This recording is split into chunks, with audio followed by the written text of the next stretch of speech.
Welcome. Okay na ba ang lahat? Yes, seems like everything is good to go. And today is another day. It is Valorant PH PUGS time. We start at 9 p.m. today, and we are just waiting for our players to hop on in. Oh, okay, everyone is here now. And we are going to be joined by Mr. Dropout Candy yet again for our first game. So how you doing, Dropout? Yo, what's up? I'm back again. I'm doing well. I mean, I'm right now it's the middle of our Hell Week in college, so I'm working on a bunch of stuff while casting. So it's pretty fun being here as a way of coping with my with my requirements. Yeah. How about you, Dax? How's your casting for today? Tiring. Oh, Gabby is the only one with bad thing. Gabby. Up. Lahat. There you go. So, ang ito lang ang kwento today, guys. And then, ayun. Ang kwento lang today, guys. So, what's going on in the world is PLDT has this weird ass maintenance, and the people are kind of overblowing it in proportions. I'm PLDT, and I'm just like, everything still seems fine. And then suddenly the whole thing will crash. So alam na natin bakit ang nangyari. But you know, it is what it is. That's sponsored by Globe. What do you mean? Valorant P. Come on, bro. Have you guys forgotten that we are working with Globe for next month? Exactly. We are gonna be possible for the our series. It's gonna happen. We are already sponsored by Globe. But kaya nga, Globe number one, guys. Globe number one. But this stream is not sponsored by Globe. I'm good friends with some people in Globe itself, and you can say whatever the hell you want. And I'm sorry, Globe people. I am a PLDT user because that's the best internet in my region, in my area, and that is that. I mean, my girlfriend here works with Smart, and then I work with Globe. So already, there's guys, there's that internal strife that's happening every single day. I You should tell them what you did. Come inside the frame. Hi. She literally hosts an event and then she's hired to go on camera. Hi, HPCYT, MPLDT. Damn, you guys are funny. Dax, are you a weeb? Ganun ba? Is this? Oh, this is the weeb playlist. I have a weeb playlist. It's like Japanese jazz and shit. Can't go wrong with that. Hi, Mr. Clark. How you guys doing? We're just waiting for Gabby Diz to come back with his new and we good to go because everyone has really good ping here in HK1. So, ikaw naman drop out. Magkwento ko nga what's going on in your life. Uh, you wanna talk about my code? Kabala, I mean, I have to post the fucking highlight on everything again like usual. So you better buy me some time because I'm just gonna be All on my right. phone. There you go. I That's my mean, boy. yeah. I mean, basically, what's happening right now, yeah, is what you said. A lot of PLDT problems have been going up. So right now, there have been colleges that have moved their final schedule, and apparently they also canceled like a week of classes just because of that problem. It's not that they're being OA about it, but I I think they're over exaggerating the problem a little bit. I mean, I'm glad because I supposedly have exams this Monday, but because of the PLDT problem being brought up, they actually moved the exams to Saturday. So I'm a bit relieved, but that I mean I'm relieved, but like not for the people that will get affected. And yeah, as we're going into the match, split actually is one of the maps that we're gonna go for our first map. Yeah, what do you again? What do you think about this map, Dax? I also have to tell you that the map is so excited that it's fucking ridiculous. Now, eto talaga yun. Actually, I was talking about it yesterday, guys. If you remember the Sweaty Nights broadcast between Anbu as well as Hashira. I was just talking about that. Okay, if you have a shit offense on it, it's fine. Just need to make it to 3 to 4 points and do well on the defense because it is always comebackable. But you know, sometimes things don't happen that way. And Hashira, congratulations to them being our week 2 champion. And I realized today is the first time I get to cast in English again, so I'm a happy boy. We are good to go. Just get that shit fine, whatever. You're on cam by the Welcome way. back. Welcome Welcome back. back to the Welcome back English to the stream. the light side. And one thing to also note, guys, is we did announce the one tap tournament. I want to ask if anyone here has been able to join one tap because there is a twist about that. How about you, drop out? Did you or anyone you know join the one tap that we just announced yesterday? I don't think I've joined the one tap tournament yet. I actually want to cast it, but I think there's a requirement for casting, so I'll probably pass on that. I'd really want to No, watch it no, no. though. The one the requirement was the Valorant Rising one. The one tap is gonna be your official Valorant PH only thing, and you got me and Vyminal, Oh, of course, as per usual. The boys are back. And the thing about one tap, guys, ito yung kwento talaga. It is only announced on this. Di pa namin nire-release to sa social media at all. And we'll just announce about it when everything is set and to go. So this is just like this is one of the new projects we want to do. One Tap is a tournament series that we will be only doing Discord announcement. So if you are active in Valorant PH, magugulat ka na, uy, may tournament bigla, tara sali tayo. And that's the point of that. That is our one more way for us to give back to our lakas mo ng audio mo. Okay, sorry, lakas ng music. Pero yun nga, it's one way for us to give back to the community. It's one way to give us back to the people who are very active into our session. And hey, let's get into the matchup again. Let's get back into this game. And feel ko, wait lang. Palitan, ayusin ko lang to. Okay. Testing, 1, 2, 3. Everything should be good to go. And let's get into the action. nice too. And remember, one tap you has a gotta cash believe. pool, so if you guys are not going to join, I mean, there's an opportunity for cash pool, and people really like money, so that's what we want to go. So, team. Do we have So, team names? We yes, have sir. Aim Labs and Kovaaks. Aim Labs, we got Venom as Killjoy, Misty as Omen, Minatozaki Sana as Raze, their Schlatter as Toad, and Kim Min Ju as Breach, and Kovacs, we have People Lloydie are as dying Omen. already. Drop People are out. You're dying, dropping the Sage. ball. You're dropping the ball here. But here we go, guys. We're gonna see a round push courtesy of the side of Team Kovacs. And I do want to ask you later on, Dropout, kung Aim Labs ka ba or Kovacs. But for now, XVK gonna be chilling here by the ramps. We'll be seeing the swing here from the breach though, as well as everyone else. The Shelter out in front. There we go with the flash already. It's time to get the sunglasses on, guys, because Misty gonna be able to catch out SVK along the way. Here go though with the Tremor, but a close range shorty, very effective. And here comes the hunt. Here comes the takedown. 1-0. Good start here for Team Aim Labs. Yeah, again, while I was just announcing the names, they actually just went in the A side, but solid hold by the defenders, especially Misty on that Bucky Shorty able to pull out 3 kills on that round. Yes, sir. And yun nga, Dropout, do you use Aim Labs? Do you use Kovacs? Have you paid for an aim trainer? Or are you happy with the Aim Lab experience? I have a confession to make. I don't use either of those. Okay, no problem. And I kind of just rely on what I've learned in aim labs in other games. But Minatok Sana just takes out 2 people with his ghost, losing his blast pack. Tries to get 1 more, but Lloydie just eliminates him. Well, there's what's his name?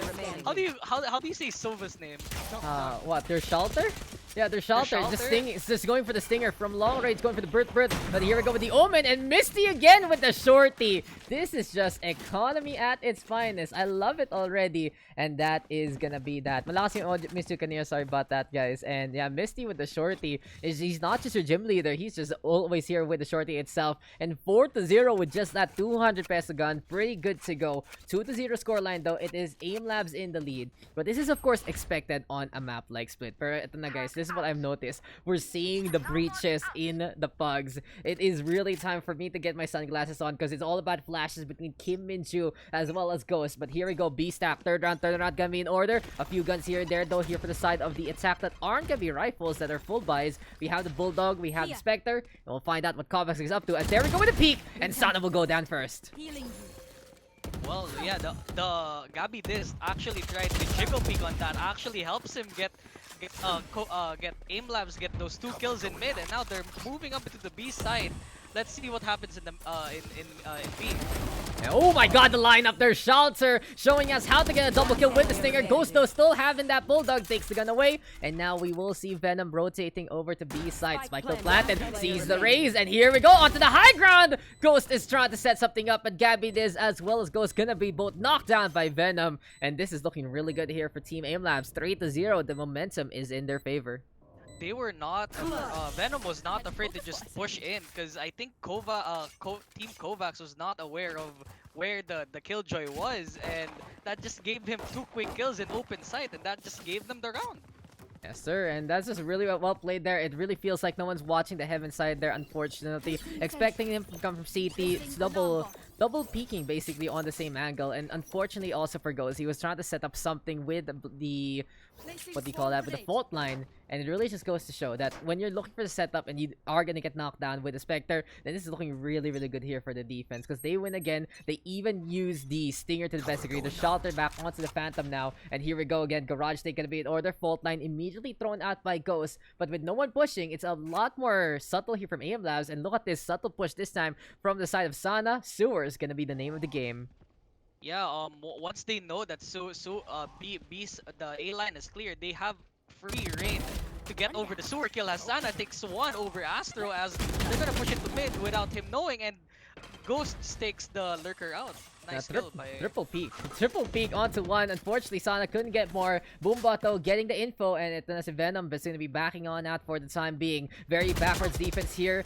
Usually you see a Breach actually take this position, but interesting that we get the Killjoy actually doing this. There's not the tools of a trade. Not really the best for that, keeping an eye out on A instead. But there we go with the swing. CT, not watched out whatsoever. And Venom from the connector, lining up onto two. Misty still there as well. And what happened to Gabby Diz? Now it's gonna be as sneaky as can be. They know that the Raze is here in behind. There we go with the lineup, and Gabby Diz again showing us how it's done. This guy can do no wrong from time to time, and this can really be the Raze pop-off experience that we can expect from Gabby Diz. But with the ultimate online here for Misty, as well as throughout the step, it's gonna be looking good here for the defense. All they can do right now is wait it out, and their shelter is coming closer and closer to the recon vault for the time being.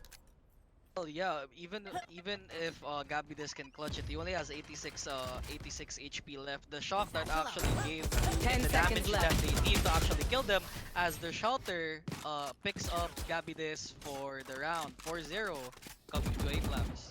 And there you go, 4-0 for AM Labs. These guys probably going for spider shot practice here and now. And looking at this defensive roster, this is pretty much expected from them. They're running the Breach, they're running the Raze, and they're running the Killjoy. So in a case like this, they do need to win these rounds, because it's not going to be as easy as it will be on the attack unless we see Sana getting the entry for them in the first place. But on the other side, Ghost right now is ready with the Rolling Thunder. There we go with the buys yet again, but it's a pretty much broken buy here from the side of the attack. We see a pretty forced buy here with the Ares, with the Spectre, and there we go already with the Showstopper flights in order. Where we go, gonna be going after the Omen, but boom goes the Dynamite. XVK gonna get that takedown after the distraction. That is the Boombot, courtesy of the Raze of Gabby Diz, and Gabby Diz trying to do the same, but he gets stunned by his own teammate, and that is just the Nano Swarm still into play. Ghost right now holding the line for the time being, will be able to get one back. Still though, this is Kim Minju going for that peek as well, and Lloydie will make it happen. 3 versus 2. Venom still holding the line. He's been a very defensive player, and there you go again. Eventually the spray will connect. Misty gonna get one more, and it's 2 versus 1 again here. Drop out. People are dropping like flies. Yeah, as Ghost takes out Venom, it's now a 1v1 situation. Even though Omen has more health than him, let's see if he can actually get him, and Misty does. A 3k for Misty, 5-0 over Aim Labs. Yes, sir. Aim Labs gonna be running away with it anymore. And I gotta say, for Misty, Venom, they have just been basically getting the streak that they have been looking for. It really feels like between our Omen as well as our Killjoy, it does turn into an easier time to turn people into Swiss cheese because of the angles that they are taking. Misty with the shorty a while ago. Venom actually showing up with the flanks, with the positioning. And something to also note though, that this is pretty much a gamble play for Aim Labs, because they rotate the Killjoy very quickly from A to B, and that's something that I think that Kovaaks can actually take advantage of. But this is why you don't pay for an aim trainer, guys, because look at this. This is the Aim Lab premium experience you can get for free on Steam. We are not sponsored by Aim Labs, but you know, we'll sell them out anyway. As there we go with the wall setup. It's high time to see what the attack's gonna do with this one. Lights versus Lights, though, drop out, and oh my god, Sana gets in behind, and that is that round. Yeah, that was brave by Sana, just blast packing all the way to the corner, taking out 2 while the rest of his team cleaned them up. Now it's a 6-0 over Aim Labs, and I gotta say, what does Team Kovaaks need to do in order to get one of the rounds up in their team? You press escape and you press surrender. No, I'm just kidding. Don't do that, guys. I don't think it's surrender in custom, right? And but the thing to note though that this is just that's okay because it's split. It's 6-0 right now. There's always a potential to go for the comeback, but the attacking side do need to work for it. That's for sure. It's gonna be very very difficult for them, especially with how mid control is being played by AimLabs right now. With Sana looking to throw that pain shells, but there we go with the dart getting the info. And in all honesty, that could have been a punish there from Kovaaks, but unfortunately, it's only a few tags here and there before the transition happens. But mid control, the name of the game. There we go with the omen yet again of Lloydie trying to figure something out, but the one keeping an eye out onto Heaven though is gonna be Kim Enju, and we see the standard rotate from the breach. He knows people are coming. He's gonna go back to the corridor and see who he can stun, who he can flash if ever he needs to. Yeah, and once the Heaven pushes now, there's only one way to go, and that's going forward as they're gonna go through the A plant.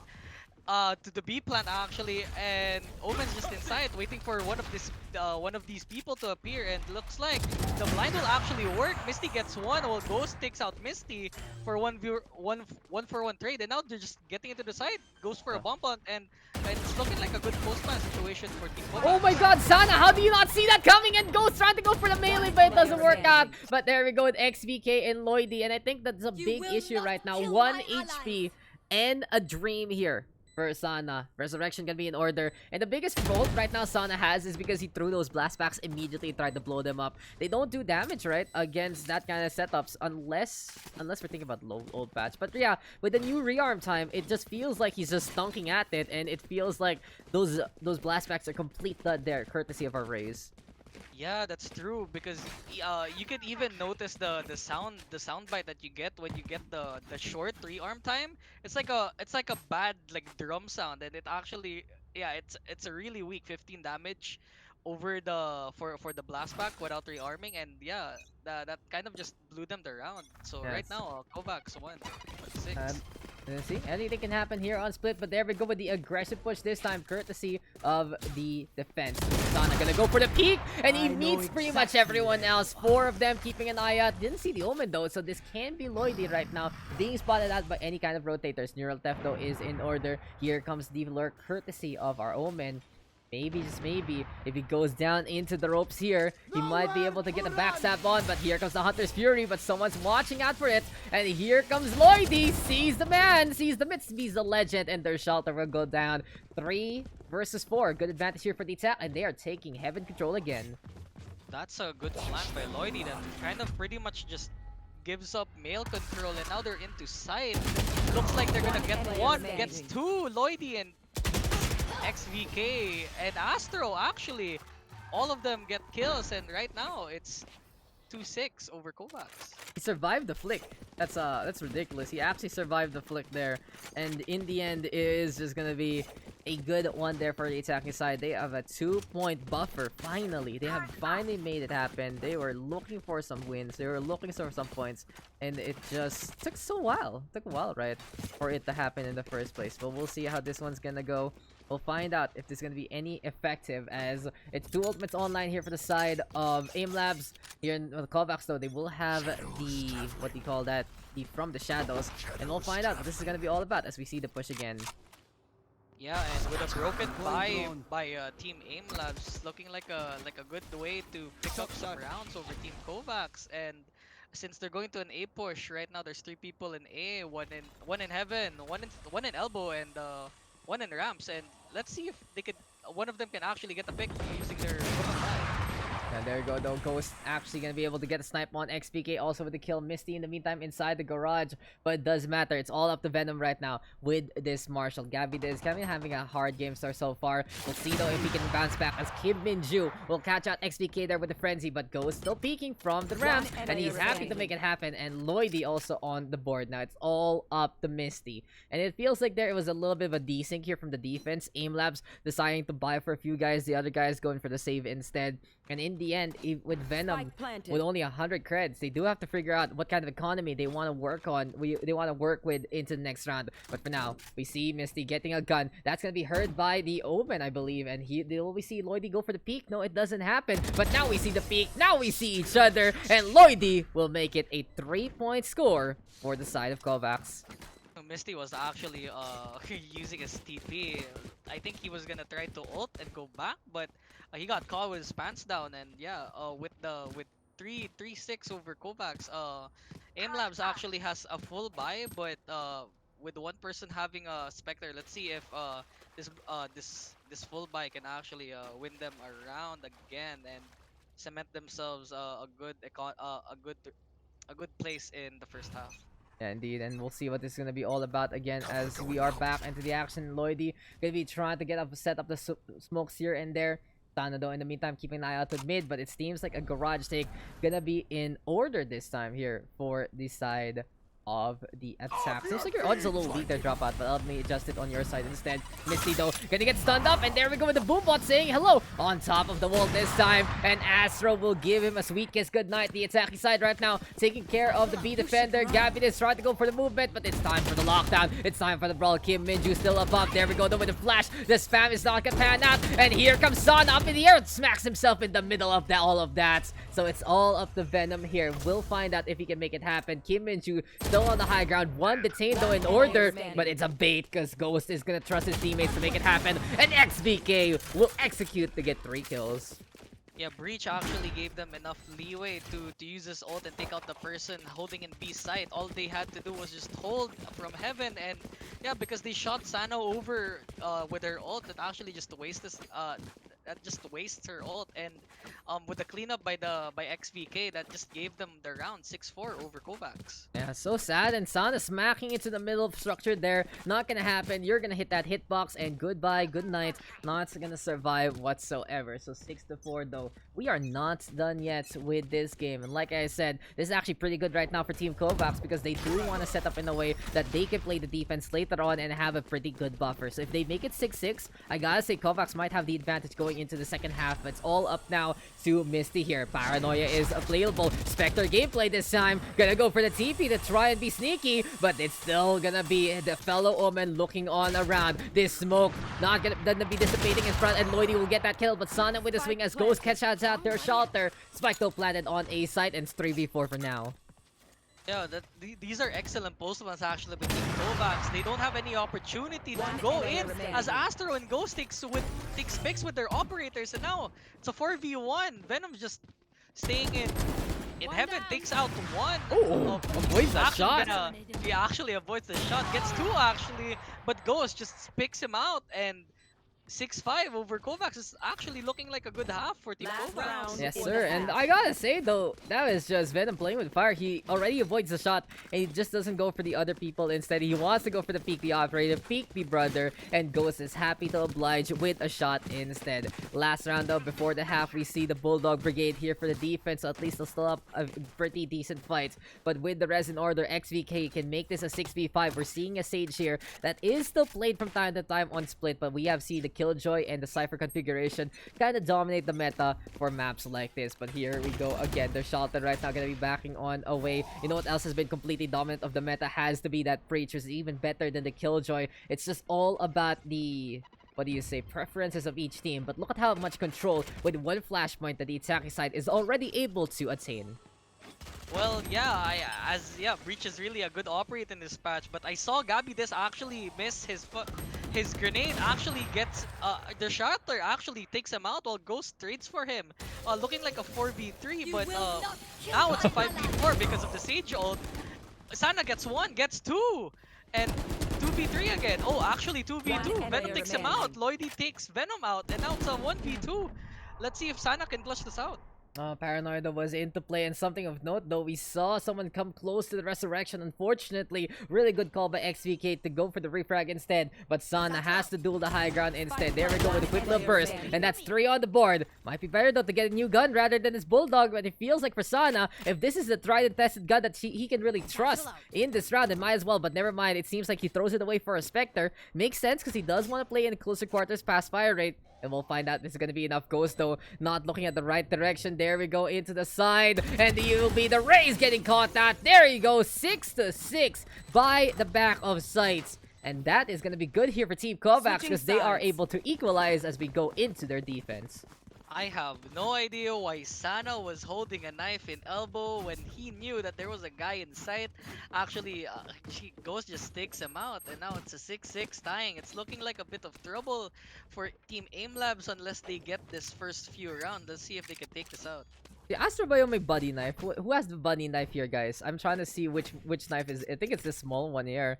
It's so very shiny, shimmering, splendid. But it really goes to show that here in the Pugs, we got some skinners here in the chat, guys. We got some skinners looking to buy and flex whatever kind of skin they do want to show off into the Valorant PH scene. But hey, it's now time to flex what kind of skills you guys have. The attacking side gonna be moving over to the garage, and who is gonna be on the defense? It's Astro making it happen. Trip bars are into play. We'll find out if the Cypher can make it happen. There we go though, with the Boombot already getting some good damage on, and this will slow down the assault of Team Kovaaks. But AimLab tried to help out from heaven. There we go with the jumping peak again. XVK will get that first kill, but Venom with a refrag in time. Misty in the meantime still holding on to the shorty, has been tried and tested, waiting for an opportunity. Paranoia though thrown on that. Lloydie wanting to push, but Venom is still there for the peak dropout in a 3v3 scenario. XVK on the board. There we go with the flights again. Gabby this time making it happen, but still Misty is holding on, and there we go with the blind, but XVK wraps it up with a 3k.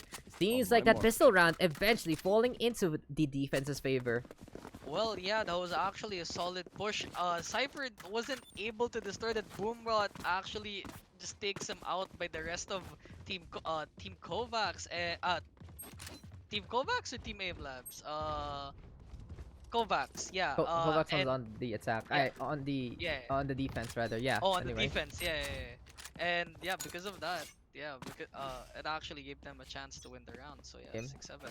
Gave him good fighting chance, but we are not done yet. Here we go again, though. And this is looking pretty dire for Aim Labs. They had a really good start in the first 6 rounds, but then suddenly Kovaaks said, this is why you pay for Kovaaks, guys. This is the aim training that you have been looking for. And it feels like it is a battle of customer service here and now. But Kim Minchu with the classic. Interesting call for their shelter, though, to force things out with a Stinger. And XVK happy to oblige, but it seems like Stinger again going for the brr brr, and their shelter will get an easy frag on top of that wall. Because of that sensual in mid, he actually just stalls them time before they can actually push in. They don't actually know where all of these players are, so it's just a pretty much guess in the dark as Ghost actually catches off Misty using his smoke, and now it's a 4v2, giving them a chance to take the round. A very quick round here if ever their shelter and Sana do get spotted. Spike though being planted, and Lloydie decided to go for the paranoia into the shorty. No surviving whatsoever. Gavity is making sure Sana will get the same treatment. And there you go. After 2 rounds, it's an 8-6 score line here for the side of Kovaaks. And it seems like the pain train, seems like the streak is just not stopping whatsoever. Dropout. Yeah, and these 3 people in Team Kovaaks are what you need to look for. Lloydie, XVK, and Ghost are all stepping up with 15 to 14 kills each. They're actually giving enough. They're actually picking off frags one by one and giving the opportunity for their other teammates to advance and actually take Aim Labs out. Let's see if they can take one more round. Yeah, we'll see if they'll be taking one for a team. Also, Operator had already bought here by Gabby Diz. And it seems like with his ping issues, he's struggling to survive. But you can really see that he's just trying his damnness to look and get those kills. But Lloydie now, perfect paranoia, but gonna get blinded on back. In the meantime, though, there we go with Ghost getting a shot on. And Misty holding on to the corner. Always from Angelo. Always about getting the side flank in the first place. And this is Misty keeping an eye out on the back upside to begin with for now, though. This is Astro pushing on forward. There we go with the shots. Ghost will be going on down. Seems like it's a 4v2 scenario. Astro trying to go for the spray and pray. It's gonna be very, very close. Double peak might be in order. And in the meantime, that's gonna be the Sage holding on for dear life on the high ground, trying to at least find a way to get that operator back, but it doesn't happen. Kim Minchu with the shot on. Cannot reach the operator, though. Everyone is leaping for it like a piñata, but no, it doesn't happen. The attacking side now will get a point back, ending the defensive streak. They didn't Ghost didn't even bother going into ramps. They just went inside. Ghost, even though he was the one at the back, actually takes one out, but because of the post plant hold by team Aim Labs, that actually gave them a chance to push into site and make a good hold, and that's how they got the round. 7-8. Going for Aim Labs. They finally did it, and it really just goes to show what they needed to do to figure something out. But that was expected from him. 3rd round, going to be having those guns, and in the meantime, interesting call here for the defense that they are going to be going for the half buy instead with a few. They have the Stinger, they have the Ghost in armor. Some of them just going for the pure eco, and Misty actually catching out Lloydie there. But on the other side, on the high ground, Gavin is showing on up and blows Ben up. The Kingdom Come. The Stinger can actually make a difference. Flights again onto the middle, and very dangerous as Kim Minju going to be saying evacuations through the gun. but it's now 1v1. How did this all fall apart here for the attacking side? It looked like it could have been good for them, but that's the intel game strong for Misty coming closer to Astro. There we go though with the peek. Is it gonna happen? The Cypher only has a ghost, and if he can actually get close to some of those bodies, he might be able to get a gun away from a corpse or two. 1v1 scenario though still here. Dropout. The lineup is there, but no, Misty with a fire rate will get 4, and we are all tied up again. Oh my god, I was so scared for aim labs. I thought they were gonna lose the round. Misty actually stepped up, kills 4 people into heaven.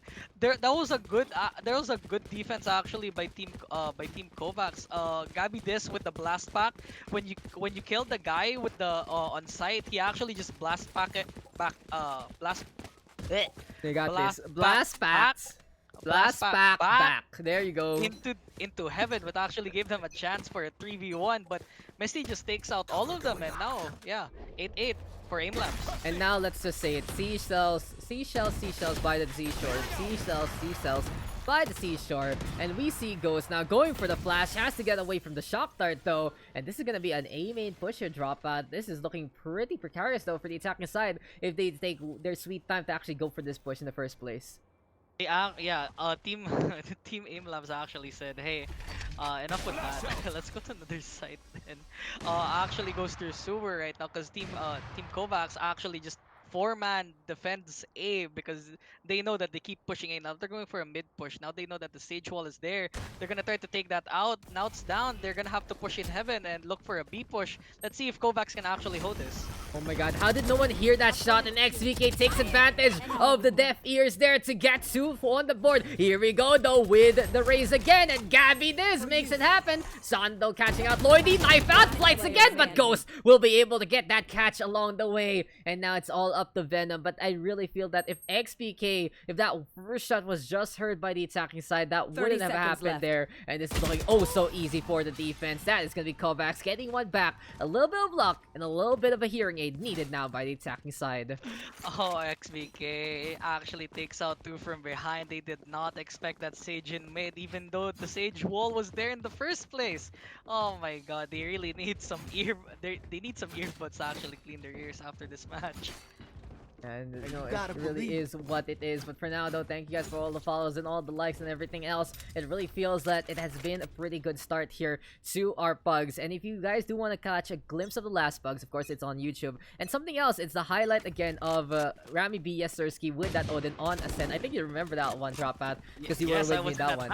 Yes, you witnessed the greatness. But here we go. You know what else can be great? This lockdown. Killjoy ultimate being set up. The attacking side trying to go for the push. But look at the zone game here, courtesy of Dabii. Is really smart to throw down utility, and now with Sana forcing things out with the showstopper, no one can get detained, no one is close enough, and I really feel like this is gonna be the race forced to go for a really weird shot, but Ghost will still get caught in the blast radius. XBK says, don't worry, you just trip, you're fine, you're good to go again. 5v4 scenario this time. We do see though Kim Minju going down, and there we go, off your feet. It's the start to make it happen, and flights again from Dabii. This Venom holding on to be back, and even though the alarm bot is triggered, no one is there to shut down that clock, as XBK will be able to get that kill. And this is Kovaaks again getting another round under their belts. Good shot by Sana. Actually, just having a weird shot actually takes him out. But since there's a Sage in this game, actually just makes it back to a 5v5 situation. And just forgetting that ultimate from Raze actually happened, Ghost actually just ulted site and just cleared out everyone, made their guns go brut, brut, and yeah, they just gave them the round. 10-8 coming over to Kovaaks. I don't think the brute works without the stinger, honestly. Like it feels so incomplete. That full burst of the stinger goes brrrr, and then that's that. It's just a sweet symphony. It's a short but sweet symphony. It feels like someone in an opera should be playing it one day. Make the stinger song count, guys.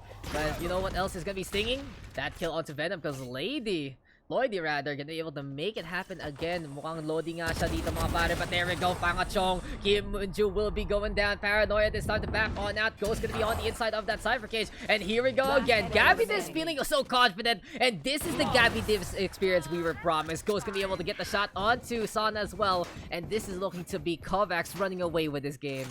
That was just a disaster by Team Aimlabs. Even though that was an eco at that point, I mean, they could have just executed it a little bit better, probably a ramps push, but they had no way in hell to get that side because of that hold by Lloyd. He actually just takes out everyone with Sana, with Gabi this, with the boom bot actually just destroying everyone in that side.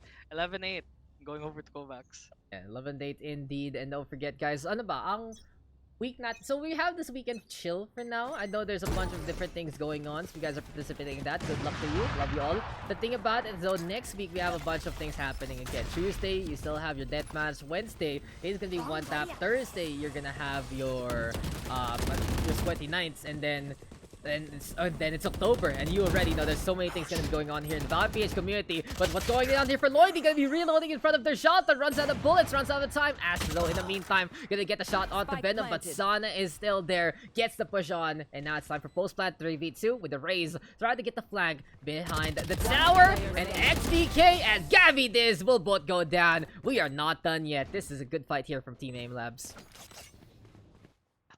Sana actually stakes out two people with the Spectre. Kovacs did not expect that push to happen and actually just gave them an opportunity to take that round. 9-11. Let's see if they can take one more round. There you go. One more round for them. They needed that one to get their eco back into strengths and all the like. And it seems like with their shot, they're having a good buffer. I do believe that even if they lose this round, they're still gonna have one more to go. Ah, I get it. For now, though. Hunter's Fury, Rolling Thunder, both available. Gonna be very effective here, but the flights are in order. Sana gonna catch out Gabi this immediately, but Ghost is there to go for the refrag. Fast action immediately on our first game of Pugs. Who will win the aim traded battle? Will it be Aimlab? Will it be Kovacs? Lloyd though with that kill again, and it's Venom getting on the board at the same time. But the swing is here, and their shot are catching out Ghost. XVK in the meantime trying to use that slow to catch out the Sova, but to no avail. And for now, it's 3v2 as the rotates are happening. But this is gonna be good here for the attacking side because A sides is more or less for their taking. But oh no, their shelter is the one underground, and XVK will catch out the spike carrier. Seems like the plant isn't gonna be happening anytime soon, and it's up to Venom instead to play the 1v2. What a turn of events! It's a disaster by team Aimlab. Just did not see XBK just go in, and that just takes out two people. And now right now Venom, the only one left on this team, has a Vandal. But Astro has something to say about it. Takes him out. 9 match point. Team Kovacs. The biggest issue there was really the fact that the spike carrier was the one playing hell and suddenly realized, oh, I need to be on site. And then XVK keeping an eye out all the way from tower again. Getting 2 immediately and makes it look oh so easy on the defense when it looks so perilous for them since they needed to rotate their Cypher all the way from B to A. But as we said, guys, we are not done yet. Gabi Diz, showstopper available. A while ago, he got flights on by Sana. This time, Gabi Diz trying to do one better. And we'll see what this operator is going to be all about. There we go with the peak, and Kim Minju with the lineup this time. He's got to play the latency from time to time, but there we go with the Rolling Thunder. And we'll see if it's going to be effective. Sana, though, with a kill onto Astro. This is going to be a pretty proper beat take so far here from the side of Aimlabs. And they are just going to go for the hops again. Their shelter tried the bunny hop also, but Sana now looking for the entry again and again. And might be meeting the Omen here as the spike is planted for the time being. Lloydie though keeping the proper angle and will get that kill, and Kim Minju with a trade back, and here comes the Hunter's Fury instead from their shot. They're looking for a target or two, but to no avail. Kim Minju with the crucial pick. Let's see if he can take one more. XBK actually kills him. Now looking for this 3v2 situation. XBK coming from heaven. Let's see if he can take one more kill. Oding gonna be pushing forward though, and oh, Krunch gameplay not gonna pan out whatsoever. XVK though wants to play it clutch, but Misty doesn't care. No fear whatsoever from the Omen with 6 HP to spare. This is a daredevil play that allows the attacking side to get a little more done. 10-12. Seems like this game is going as close as can be. Oh yeah, and Kim Minju actually stepping up. Even though he's at 10 frags right now, those 2 crucial picks actually helped his team actually get into the site. Clears out using Rolling Thunder, and all they had to do was just clear the left side of that corner, and that's it. They actually just cleared out the round. 10-12. Let's see if they can take one more again. by Team Aim Labs. And we'll find out if Aim Labs can actually prolong this game. Don't forget, guys, in the Pugs, we only do sudden deaths. Don't want to be in an overtime situation for 5 ever. But you know who else is going to be going down here? It's going to be Ghost getting caught out. But Dabii this wants to do one better. Turns around. Going to be trying to get that 270-degree angle turn. But it's not going to happen so far to get the kill on Sana. But XVK is there. There we go, though, with the push. Misty will get 2. Will get 3. This submits everyone on top of ramps. And immediately, from a quick fight, it gets even quicker. But now, the pace has been slowed. Astro playing Metal Gear Solid. One taps is all he needs to get these shots on. But he will get stunned up. Cannot scope whatsoever. We are seeing Breach gameplay at its finest so far. And we'll see if Kim Minju can actually get the shot here. There we go with the lineup again. Astro now will go down. And 11-12, the attacking side looking for the comeback in this game. They actually just Team Kovaaks actually just threw that game around. Ghost just being taken out this early in the round. There's no way in hell that they could get that round back because of what's happening in that ramps. Actually just holds the site even though Astro had an op. He had no way in hell to stay about it. Gets blinded out and gets taken out. Let's see if Team Aim Labs can actually tie this game up. And I'm glad to see you guys also in our Friday session. Like we said, we can't do Thursdays anymore because I'm busy. The Discord is busy with the Sweaty Nights. It was pretty hype last time, huh? We had Anbu versus Hashra in the finals. It was a really, really good show. I enjoyed every little bit of it. But for now, I'm also enjoying the Pugs because this is where we can just commune together. We can just have some fun. And you know who's having some fun? Kovaaks has already gotten 4. There comes the push again. It's all up to Venom this time. Can he get the lineup? Can he get the wall backs? Can he get the penetration shots? He's looking for a collab or 2, but the flash again will say no. This is what the meta is all about. This is blinding lights shining in the darkness. And this is going to be Kovaaks with a basic comeback there, 13-11, to take the win after a very long streak in the middle of all these rounds.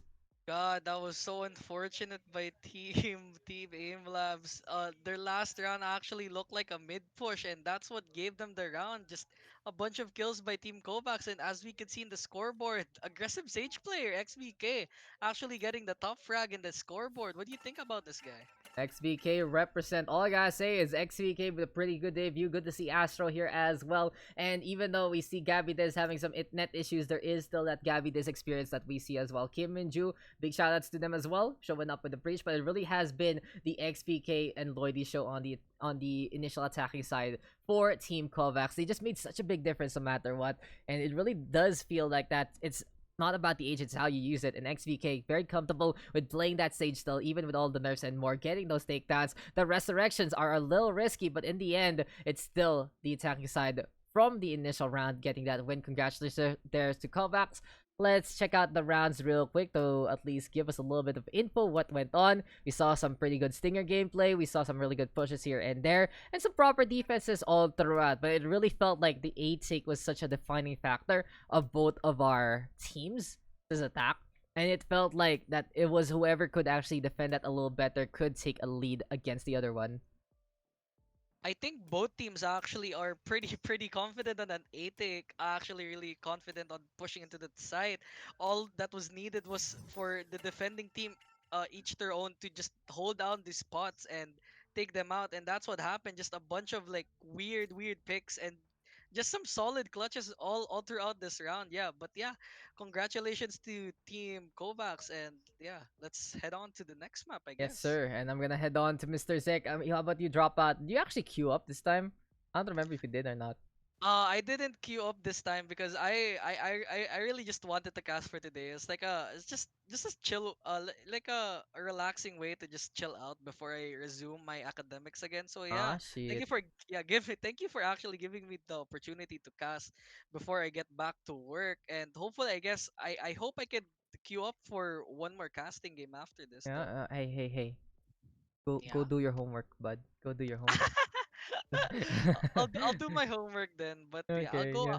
I'll just PM on you later about it. So Yes, yeah, sir. You know, got it. And there you go. Thank you, Dropout. Good luck with whatever work you gotta do. We got Zek next on the board. And hello, Mr. Zek. You are in +2. Let me just quickly take note of that for our lobby. I took Zek from +2. Yep. Yan lang. Just for everyone to take notice, so you still remember what what slot you are. So what's up, Zek? How you doing this time? Pretty good, pretty good. So far, I guess like I started school and it's been rough, but I saw the pugs coming up and I was like, hey, I'm gonna clear my schedule. I'm gonna make my weekend as free as possible. So I'm Uh, here right now. Glad to see you here. And hey, you're gonna be after this game. Are you playing after this game? Paano bang po tayo ng queue natin? I have Half no the time. fucking So clue. no. After this game, you're still gonna be waiting. You'll be the next game after that. So it's all good there. But welcome to Zek. Let me just double check our teams real quick. As we are now gonna be getting into Ascent. We have Gamer, Abyssal, Ooh. Flux, Nebja, and Toy Rats versus Lasagna Supreme, Langit Jays, Black Rain, and Oshikun. And we are playing on Ascent. Tournament mode overtime is off. And let's check the pings. Hong Kong 1, still the best thing that we're getting so far with all the PLD maintenance. And our team names are on the defense. We have Gwin, Simps. And on the attack, we've got Chizuru, Best, Waifu. So any thoughts about any of these players or these team names? What's the first one? Gwin, Simps. So you know Gwin, right? The community Gwin? staff, our community staff man. The one with the cute Yeah. Omen picture. You know, he's Mhm. a pretty boy, so you gotta simp on that guy. You already know, guys. So if you're looking for any pretty boys, not only in face but also in voice, you should play with Gwyn. And he's also, I think, Immortal 3. So alam niyo na. Carry About Gary. the attacker's name, bro. Attacker's It's name from is an anime. Chizuru, Best Waifu, from the greatest Mhm. anime of all time, Rent a Girlfriend. And every man should actually Rent the girlfriend. yes, because that is how people work, right, guys? You know, you're just like, I can't get a girlfriend. I'm just gonna pay for it. Smile. I don't get the concept, honestly, but it's something in Japan. So basically, right, since they're always busy, there's no time to get a real girlfriend. So I'm just like, I want a Mhm. girlfriend for today. Just take him out, that kind of thing. Just walk around, go on a date, and that's it. That's it. That's it. It's kind of funny how the concept of rent a girlfriend is actually like an actual thing in Japan. You can actually rent a girlfriend in Yeah, Japan, yeah. which is crazy. It comes from Japan and Korea. It really just boils down to their very very busy lifestyle. But in the end, it's still kind of sad that you do have to do that. I've watched it. I've seen a bit of it, and in the end, it's like, oh, rent me Dabii. I hate the main character. Dabii, rent ba gusto mo? Can I just make you mine? Ah shit! There you go, guys. Your casual Monday on stream. And what are you guys? What are the weeb sayings today? So no Sim September, guys. But then suddenly Dropout says to read some manga and stuff. In the meantime, looking for more pugs. Don't forget, just queue up and you should be good to go. What else is happening? Love you, Gwyn. Tama lang yan, Mr. Shock. All good, all good. And yeah, we'll be getting into game number 2. So Zek, any thoughts on this map? Any experiences you had in the ladder since we last did the podcast? I mean, you saw what I can do in Ascent. Select your Actually, the agent. more I played Ascent became I think my favorite map. Like I think I step aside Haven because I'm gonna be honest, Haven's kind of overrated, and I have more love towards Ascent because of a lot of buffs to certain characters, especially Viper. You saw me with Viper. There are strats here. Like people say Viper isn't still viable even with her buffs, but the thing is with Viper, she's kind of like the opposite, the polar opposite of Cypher, but they kind of work the same. So Viper's like meant for attacking, but she can also be used defensively, while Cypher is meant to be used defensively, but he can also be used offensively, to cover flanks and stuff. Okay, like So that's how I look at those characters, and yeah. You know, the thing about the Viper is I get your point and I see what you've done. But the problem is, yes, it works in a pug setup like this when you're basically more or less strangers except with some of the people you know. But then you realize in the higher tiers of play that you use your ult, you use your things, and you're basically playing 1v5. That's really it. Mhm. You're basically becoming a solo player in a team game, and unless you can isolate people accordingly with your stuff, then it gets harder. And that's why people don't like to play the Viper, because it not only gets in the way of your own gameplay, it gets in the way of your own teammates. So it really is all about adjustments. But you know, the adjustment right now is Jay's running with a shorty, and no trigger discipline, decides to just go for it, and immediately gets concussed from the fault line there. They're looking for the Jet to get the punish on, but here we go again. The shorty trying to get the shots. Immediate push on the B side though. Gamer 6x1 leading the charge. Take though is in order. Phoenix going for the heals, and Spike can get planted in this 4 duelist composition. So as of right now, they think someone's in B main, but in reality, all of them are inside. And here comes the push from the defense. Here comes Lasagna getting one on the Flux, and then Omen getting another from Lasagna, and then the wipe from the defense. That was a nice retake. Lasagna Supreme looking oh so supreme there with the ghost. Something to take note though, guys. That's a 4 duelist composition on the side of Chizuru Best Waifu. Seems like everyone in the Chizuru fan club looking for those kills. Nebja, Gamer, Flux, and Legit Abyssal all on that duelist. No, it's rather Flux on that Breach. It's Toyrats on that duelist. And it is just gonna be that 4-1 comp. In the meantime, we got Lasagna Supreme, Ashikan, Jace, Black Rain, and Langit playing a twin Sentinel approach. 2 duelists, 1 control. And this is gonna be very, very hard for the attacking side to just go for the run and gun without those smokes into play. And this is why that like in every map, especially Ascent, the thing is with Ascent, you need a lot of smokes because you have to either split the map in half, or you gotta smoke out certain points in the map in the site to actually take the site, because the site is really big in Ascent. So that's why I use Viper. I split the site in half, and here comes the push by the attackers. Lasagna Supreme And popping off! Lasagna getting the 4K. What the hell? 2 with the Bucky, 2 with the Boom Bot, catching out the Jet before he gets the Tailwind, and 1 more for the Ace. Do we see the fireworks into play? This is gonna be just Gwin Simps making the Ace happen, and Lasagna Supreme making me wanna go over to the House of Lasagna, buy a plate, buy a tray, and just feast like he did against all 5. That's well said, Dax. I mean, you know what I see common in Ascent? I see a bunch of raises just rushing in and just getting so much kills and getting aces all the freaking time. I mean, remember last Pug games, we had who was that? Minatozaki-sana, who just kept rushing with raise. Yeah, with the flights, but wait lang, guys. Why did you order Chowking over House of Lasagna? I realize. Is this what happens when I'm asleep? But you could have gotten lasagna for both of us. But anyway, where are we? Here we are back on Ascent. Gamer651 gonna get that kill, but Black Rain catching out Nebja. And you can see the problem right now, right, Zek? Since we're playing the 4 duelists, they are just folding apart against utility. We've seen the Boombot do wonders. We've seen the Nanoswarm do wonders. And we'll see even more so into this game. Showstopper available though for Lasagna Supreme. He's been popping off and popping heads. He's been blowing up people up the Kingdom Come. And now right now with the Showstopper trying to get the blow. But unfortunately, it doesn't pan out. This is a good chance here for the attack side to make something happen. Lasagna Supreme though does get the Boombot again, and what is going on with our duelist now? Toyrats though with the flag, and he will clutch it out to allow the attacking side to get a round back.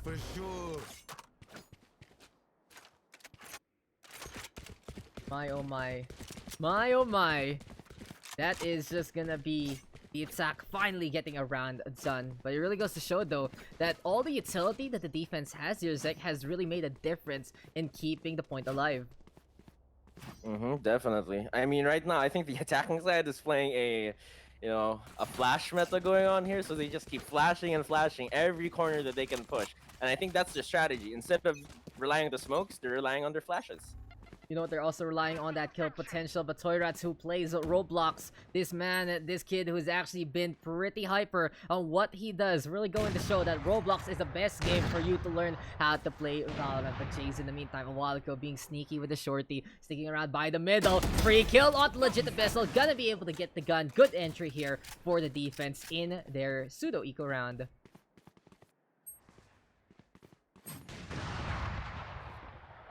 Solo Gamer. A while ago, Gamer said he was rusty, and I was like, Gamer rusty? No way. 1-3 though, 1-3, and he's been dying to the Boombot, but never mind. Gamer611 is back on the board, and there we go with the Blaze Storm. There we go with the run it back. There we see Langit gonna be going all the way to the clouds, as Gamer will send him on a one-way trip. For now though, this is Ashikan going for the peak. 3v2 though, and this is gonna be Lasagna Supreme getting another Boombot kill. How many takedowns has the robot actually get those kills? It feels like I have to go to Amazon and drop a review to say that this is the best killer in this game, but Flux will catch out Black Rain in the end, and 2-2, we are all tied up. Gun here. I think this is the first time I'm seeing that many Boombot kills, Zek. Yeah, I'm gonna be honest, like, I barely see anyone get Boombot kills, and mostly the Boombot is just meant to get info in certain areas, like usually as a distraction or info uses. But, I mean, this game right now, all we see are Boombot kills, bro. Insane.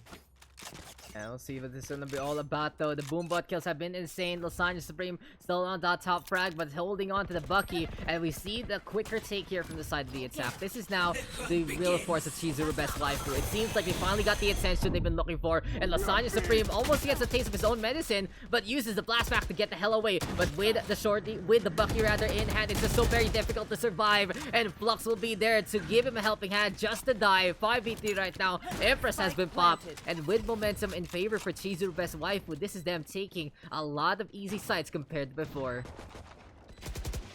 It's all about the anime power. We have God and anime on their side, and here comes death of I can't really speak. Yeah, Jay's tried. He tried to do it through the cloud burst, but it doesn't happen. Now it's all up to Langyet. Gets the Phantom though, and there we go with the flash. There we go with the stun. Everything is falling apart, and look at it. Knife out from Toyrats. Everyone's following suit. The knife train is there, and this is what you want to play with CC. Flash plus stun equals hi. I can get close to you to knife you and kill you, and that is just what Chizuru best waifu is all about. Gwin Simps now trying to bring in back that Gwin power to figure out what to do on this defense. So right now, we saw that the attacking side, they realized that playing it slow isn't really the play, and they're just gonna full-on rush it, because, you know, their lineup right now is really meant for rushing. Like, all the flashes, all the duelists, even the breach with his flashes and stuns, it's amazing. And it really is, and it just feels that way with the quickness of the attacking side. They do just decide to go on the side with haste as much as possible, and this is gonna be Nebsha though taking that orb. Pain cells will be delayed. A really good toss though by our Rays. We don't see that one too often, but here comes the Omen of Oshikun and just spamming, cramming. Nebsha will go down. Legit Abyssal though with the refrag on, looking to take control of the doorway as well. Closes it down. Guard is now gonna get pelleted by the grenades, but as we see a plant happening, it's a Killjoy ultimate. It's time for the lockdown, but here comes the showstopper in response. Legit Abyssal has to hop up and will get caught by Lasagna instead. Is it me or Lasagna has just been playing the Bucky all day long right now? Yes, he Or he has. has to use another different gun. No, he's been the Bucky god, and he is just doing wonders for their economy. If he can get those kills with the Bucky in the first place, it will help out that team in the long run. But Lasagna with one, but Toyrats is still there, staying alive. And eventually, our Roblox player will survive 4-2 right now. And this is where the tempo really changes for Chizuru best waifu, making these kills happen. With the Bucky kill there, I feel like Gamer was just a meat shield for Toyrats. Yeah. That was a funny kill though. It's all about having fun, even the knife happening out of nowhere. And it seems like it's just all about us enjoying our time together here in the Pugs. This is game number 2. We still can continue on as much as possible, guys. So don't forget, if you do want to enjoy, if you want to have some fun, it's so easy to join. Just type in the exclamation point, join Valorant, and you can get into the action. But for now, Jays is going to make it simple and clean there with a kill on Legit Abyssal. Toyrats missing every single shot he had, and that is just going to be Jays getting another one on the board. Jays on my feet, and they're going to be looking to shuffle on over all the way to A site instead. Scary thoughts and scary sightlines here for our Jets. As of now, they're going for a mid-rotate, and I think they're just gonna play for picks right now. I mean, if they try to push into A, they're just gonna get bombarded with all of those Killjoy utility. And, of course, we still have Omen to cover with smokes, and he still has his blind. Paranoia also gonna be pesky, as you said, and we have gotten word from our correspondent on the ground, Humayatas, telling us that Lasagna Supreme is a Bucky guy.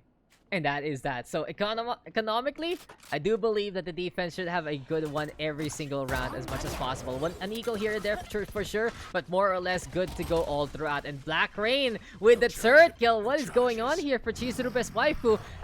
A while ago, we thought that, okay, they're not going to be dying to utility anymore. Never mind, the turret takedown out of nowhere. And this is just a good stall here from the defense. As the flash happens, the peek is there, but Oshikun doesn't care and will TP on away instead. And Gamer with a refrag on.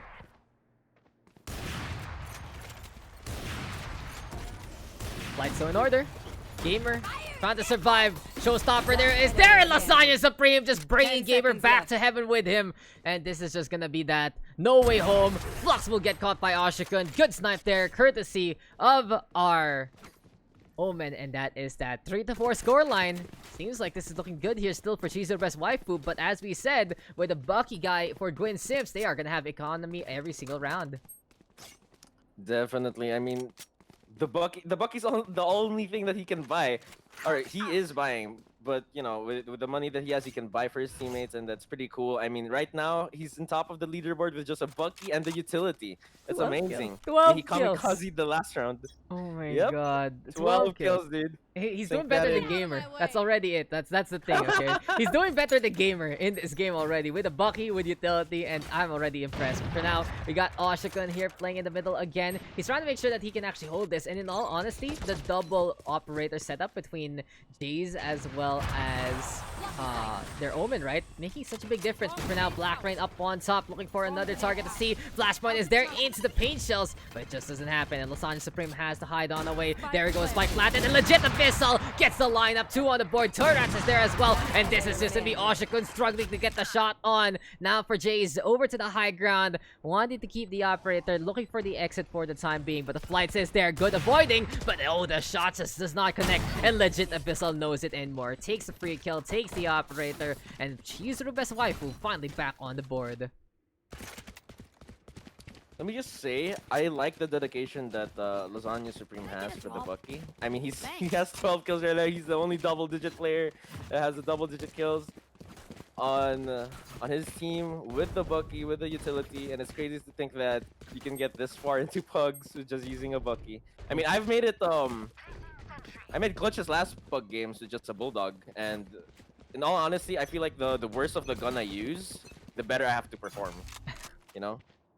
So if you're holding on to a classic, you better get the ace as well. But you know, Jays is just making it look so simple with these entries. He's been slowly but surely climbing up that leaderboard, getting the kills there, getting the entries, and at the very least, tipping the scales in favor for the defense a little bit more. But it's still not gonna be enough with this many duelists. There's so many entry points here for the side of Legit Abyssal and crew, and they've been doing a really good job at it in the first place. But there you go, Lasagna Supreme closes the door, but Legit Abyssal is there by the cubby already. Here we go, allowing it. Unfortunately, the shots just don't connect, and the showstopper is there to get the zone, forcing the Raptors defense to be in order.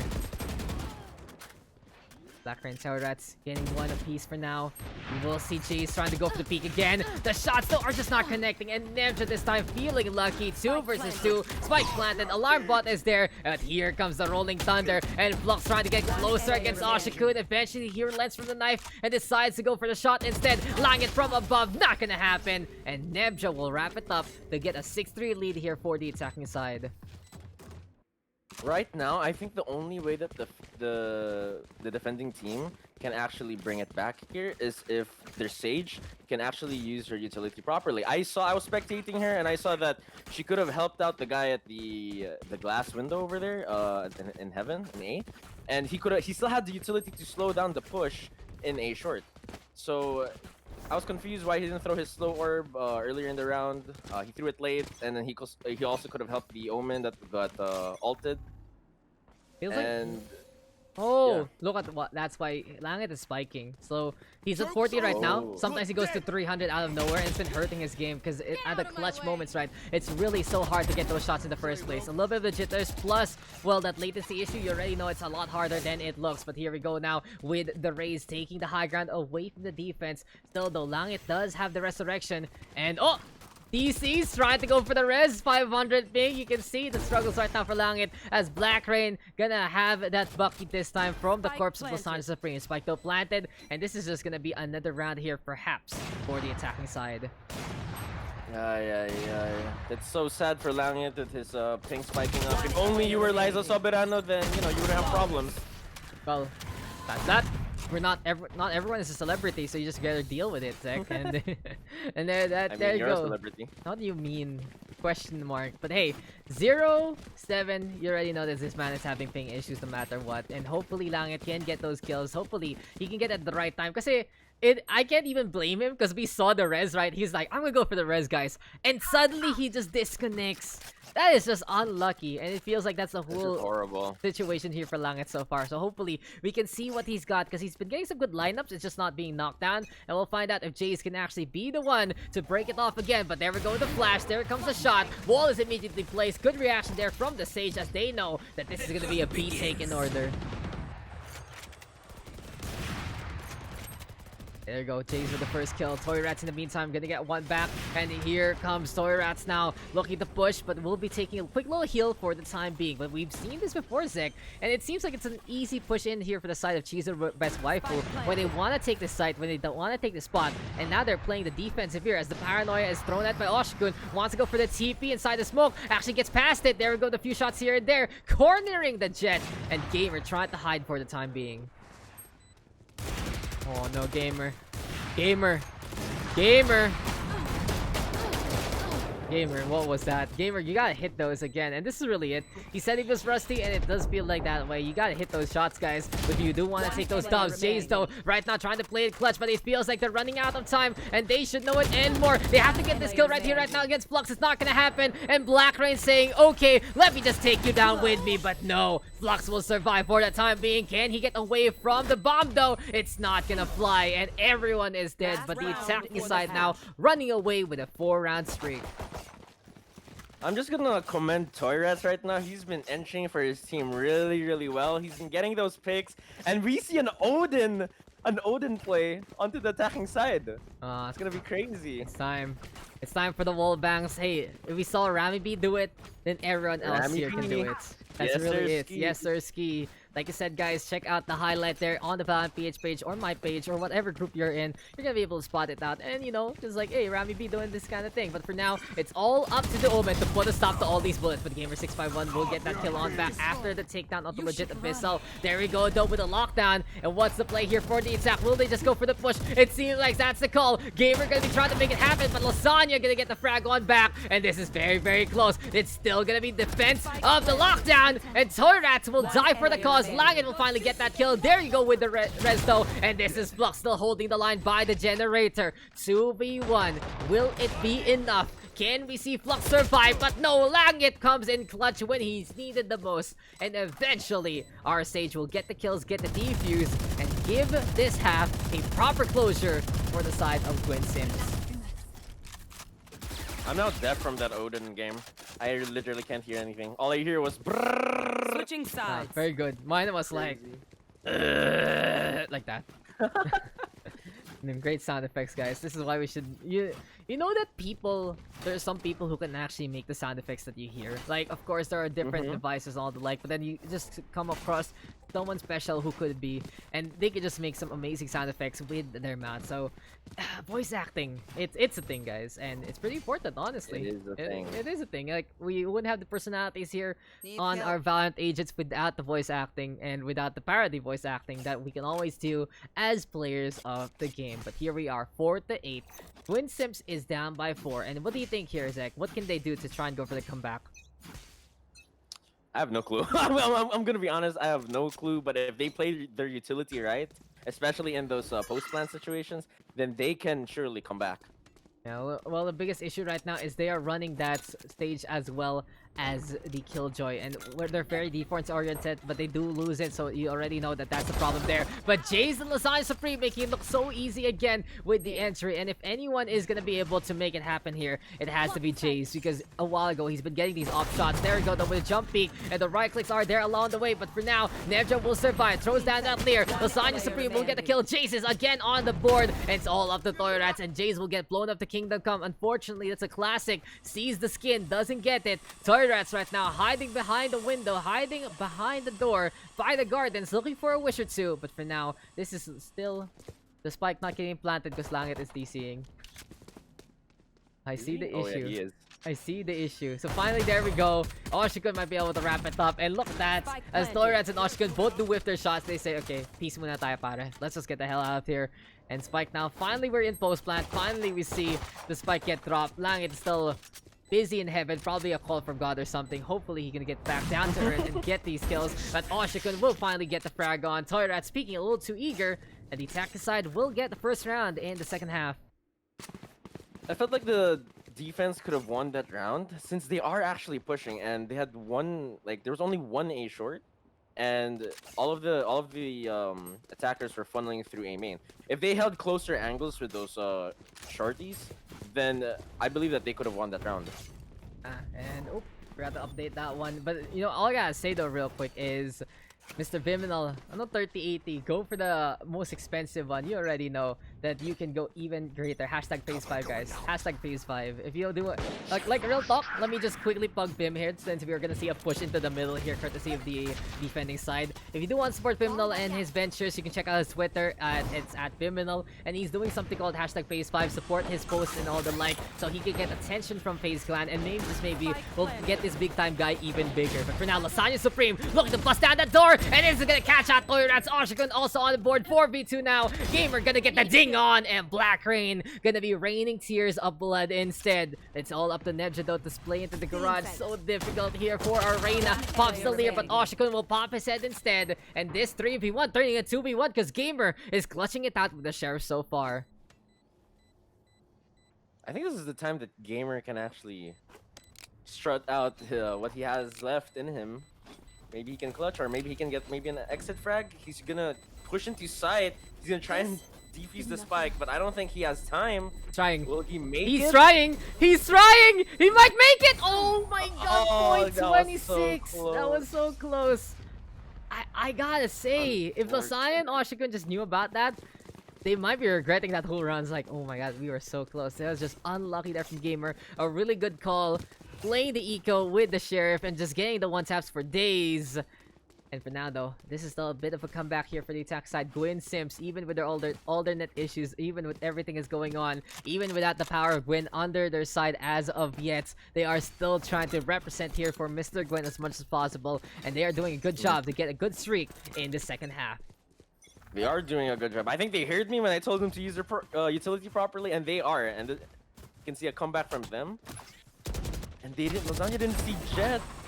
Gamer is taken out. Yeah, Gamer's been sneaky this half, huh? He's been pretty low-key in what he's been doing. Here we go inside the smoke, doing it again. Nebja will catch out Oshikun 4v2 immediately as the aggressive defense will still continue. This is Gamer though, looking against the turret, the biggest raid boss of them all. Pretty tanky guy. He auto-aim in order, but you know what else is automatic? Black Rain going down to the hand of legit Abyssal.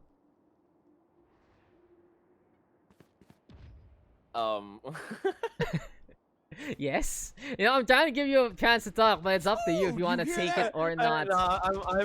I'm just here chilling, like chilling like a villain. It's either I stay quiet and not embarrass myself, or speak up and stutter, and you know. I know you're giving me the opportunity to speak, but I really have nothing to say. Okay, it's all good. But big shout out to Vim as well, Mr. Hashtag Phase 5, giving a gift sub again to Humayatas.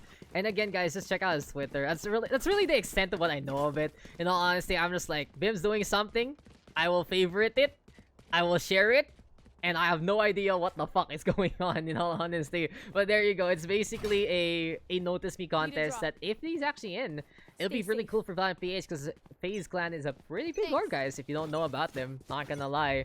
So there you go. It's time now to go for the 8-6 again. What do you like about FaZe Clan, Zek? I don't know. I mean, like, during the early 2000s, FaZe was like a meme COD team. Like, the name brand of FaZe was just a meme, you know, doing trick shots and stuff. MLG and stuff, you know. I don't really associate with FaZe. Of course you don't. I don't want to be. I don't. If there's one team that I want to be part of, I guess it would be. There's this team in R6 called Space Station Gaming. That's a great name. And yes. Like, I'm trying to let you tell your story, but you're taking your sweet time with this because everyone has died already. Know, I'm stuttering.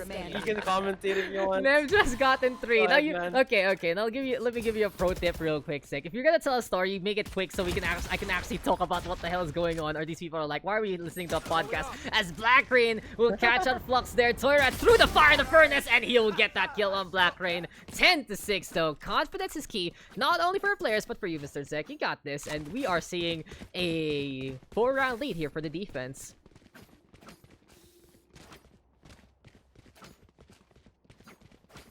We can see right now in the economy of both teams, the defenders have the advantage here. So the attacking side does not have any money, and they're trying to do a half buy or an eco buy here. And if they do win this, they're gonna have money back. And the and the defending side won't have enough money, and they should win this round if they wanna come back. I mean, yeah, but it's a really hard task for them. This can be as thrifty as can be, and they are gonna rely on Jace popping that Blaze Storm to see what can happen. Like we said, though, Jace has been popping off all throughout the game, but here comes Lasagna Supreme with the double kill. Utility again, the gameplay here for Lasagna Supreme, and it's been an interesting ride to say the least. But Toyrats is there, Bucky in hand, ring around the Rosie, and gets the blast onto Toyrats. You don't see that in Roblox, ladies and gents, but legit Abyssal with the ding onto 2 combo streaks. Tempo is there, but Ashikun steals the gun away, and it seems like, Zed, that you are Nostradamus calling the thrifty win. As I said, if the attacking side gets that game, they're gonna have enough money to buy in the next round. And we can see that a full Bucky buy from the defending team is happening right now, and hopefully that will work out. I mean, you know, they were saying, hey, Lasagna's top fragging, he has the Bucky. You know what? Let's all get Buckies, and let's see if we can bring this back. Can't beat them, join them, and there you go. Oshikundo in the meantime gonna be at the very least looking to go for a little bit of a push here onto A site yet again. And speaking of that one, though, it's all about the top mid control here for the attack, and the defense is ready to play Lasagna Supreme's game. So what do you think, though? Is it gonna be the OG Lasagna Supreme that can just kill every great pretender here, or will we finally see a new crown on the Bucky there in this round? I mean, what's better than 1 Bucky? 5 Buckies. And I think the defending side has an advantage here, considering that they got an early info out of B main, and they realized, hey, nobody's here. I didn't hear any footsteps. They might be sneaking, but I'm pretty sure they're gonna push A. That's what I'm imagining what the defending side is talking about. And it is what it is. It's happening right now. Sneaky pushes from legit Abyssal, brings out the showstopper, gets the kill onto Ashkun. Crazy stuff here. Close range again, Oshikun getting blown up there, but Black Rain now with the Guardian gonna be able to get things on, and you know that Guardian, it's getting cheaper and cheaper, but that one-tap potential is still there, so low-key, it's getting better and better, and we'll see a few players there actually using it situationally when they say, okay, we have to buy, but we do need the utility a little more, and I like it. I like where the Guardian's position is right now. I've been listening to a few podcasts here and there, and that's basically what the Guardian's role is, to be a one-tap potential gun, but at the same time, when you do need utility as a priority, you're still able to play for your team and play the full buy. It makes things a lot less awkward, honestly. But Toyrats is gonna be on the inside, and this is gonna be... Oh my god, they're not checking both house, and Toyrats is whipping it though. He doesn't know how to use the Bucky. Laggett will get that takedown instead. And now no detain though, post-plant situation, and we are seeing a 3v3 as Nebja, Gamer, and Flux gonna be looking to go for the push, but it seems like the guns have been changed around. Operator here for Flux, and we'll see if the flashes can help out. Here comes the push from the defending side. Nebja gets downed. It's up to the 2v1. It's on a... Okay, well... It's a what? Before I even got to say anything. You say it! You still say it! Even though it's like, oh, it's done, you still say it, bro. You gotta say it. And that is that. And you know what I can say is... Buckies have been discarded, guns have been taken, operator in hand, and this is looking good for the defense because again, a perilous spot here for our attacking side, but at the very least, Jace can go for the operator if need be. Lasagna Supreme still being the eco man that he is, and we are back into this game. I respect Blake Rain for actually using the Guardian on attack. I mean, personally, I use the Guardian as a second round after pistol round type of weapon. Yeah, sure, the Marshall is, like, on paper better on anti-eco rounds, but if they do force buy, then, you know, the Guardian would be a better pick.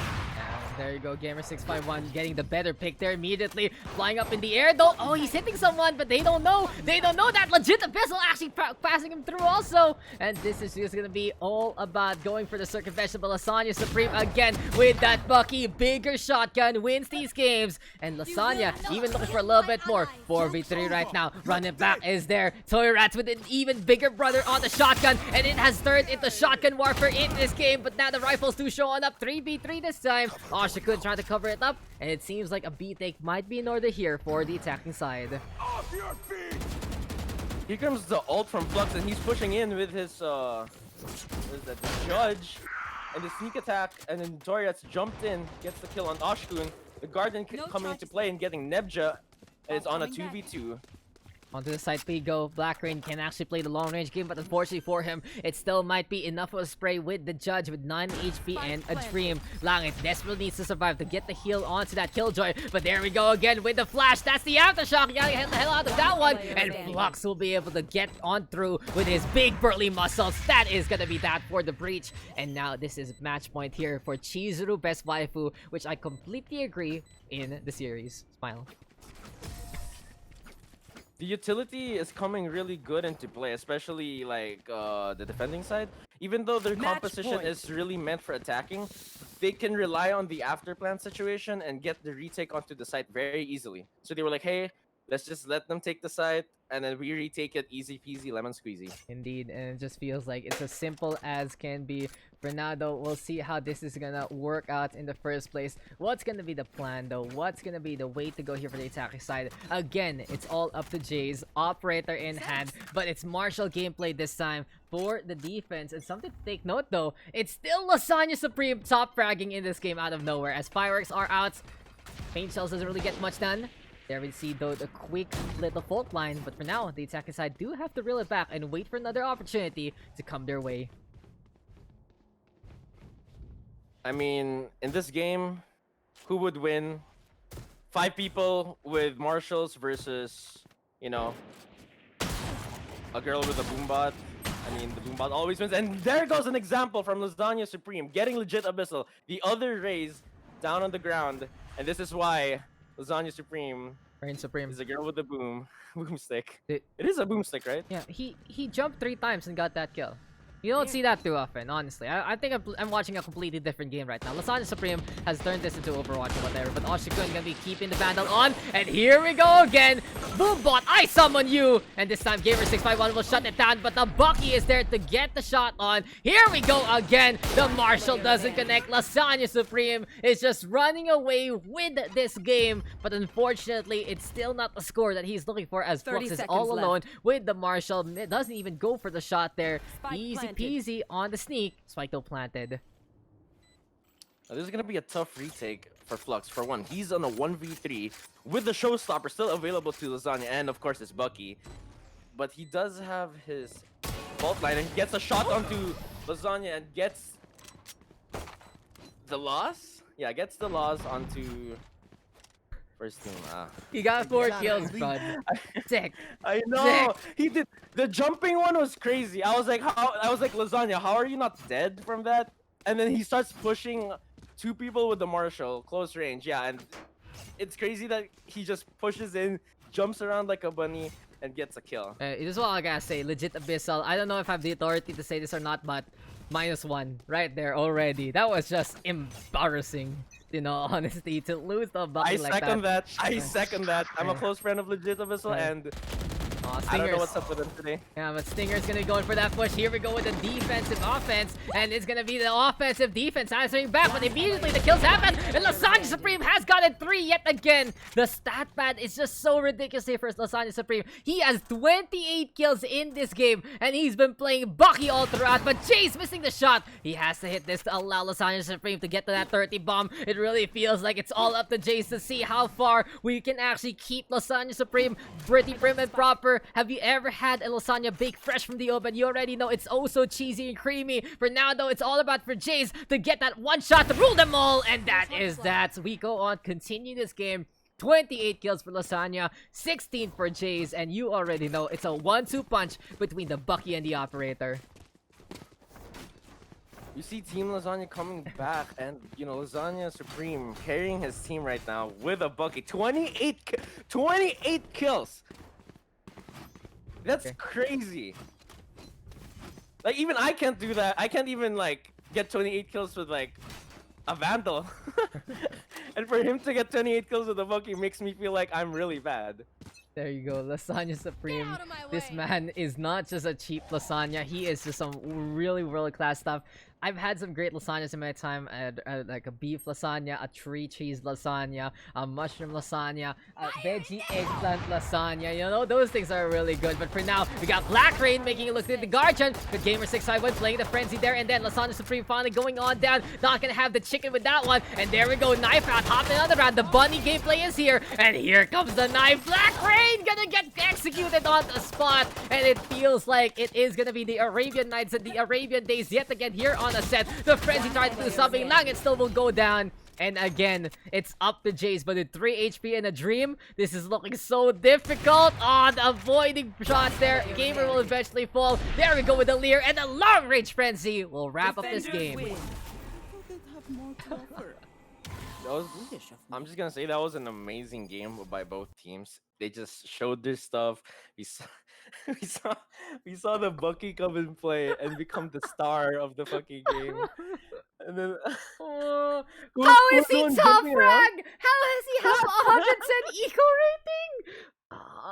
What is going on in this game? You know, I don't normally do this, but I gotta view that career. How the fuck is this man only plateau? This guy has to be radiant. This man has to be radiant. What the hell did I just witness here in the history of fucking Valorant? Oh my god, Lasagna Supreme, you are the best player I've ever seen in my entire life. And then some gamer though back into form with 100 eco rating on that jet. All kidding aside, Torres also showing up as well as Jays. And there you go. You know, legit Abyssal getting some really good streaks also, except the time he did die embarrassingly against Lasagna Supreme. But you know, pretty solid game, pretty fun game. And in the end, Bucky lang malakas, guys. Bucky lang malakas. definitely. I mean, it's funny to see how the op meta is right now, and then you just see shit like this that makes you think, hey, you know, things. I really can't. I'm I'm just done. surprised. I'm done now. I'm gonna order some greenish now. I gotta do this for Lasagna Supreme. If it's open, I'll order a lasagna if greenish is open in my area. But fuck. Come on, Lasagna Supreme. What have you done to this game? Honestly, I think I You remember gotta we got an believe. ace a while ago, but it just feels like it's Yeah, completely he did. blurred. He did. You did get an ace, and you know what? That can be the highlight. It was Two stupid. Boombot kills, Or two was it? Bucky kills, and then the third Oh one onto shit! the Yeah, Phoenix. there you I go. believe it Round was- 2. Yeah, Bucky, round two. Boombot, Bucky, another Bucky. How? How does this happen? What a madman! But that You can is see good that all happened in the span of 30 fucking seconds. and I love it. Okay, Oh so my Zek, God. it's time for you to get back to your queue so you get well Mhm. lined up for the next one. And our next caster is gonna be Mr. Phase 5 himself, Mr. Vyminal, who wants to cast again. And he's already here because he's an admin too. So hello, Mr. Vim. Balik ka na, Zek. Greetings. Oh shit, look at that voice. And don't forget guys, use the command _phase 5 to check out his video thingy. I Oh, watched it. There's a I liked it. command. Siyempre, I Thank got you. I got you. And Oh. we're going into game number 3 next, Mr. Vim. It is Alright. Krunch versus Flakes. And we are gonna get Rammy B again, who was our highlight from last time, versus Kaiser on the attack. And how about you? What's your favorite cereal, Mr. Vim? My favorite cereal, man, that's a bit of a toss up, but I'm gonna go with just your basic like cornflakes. You You're know, a bit of a boring. cereal purist. Exactly, right.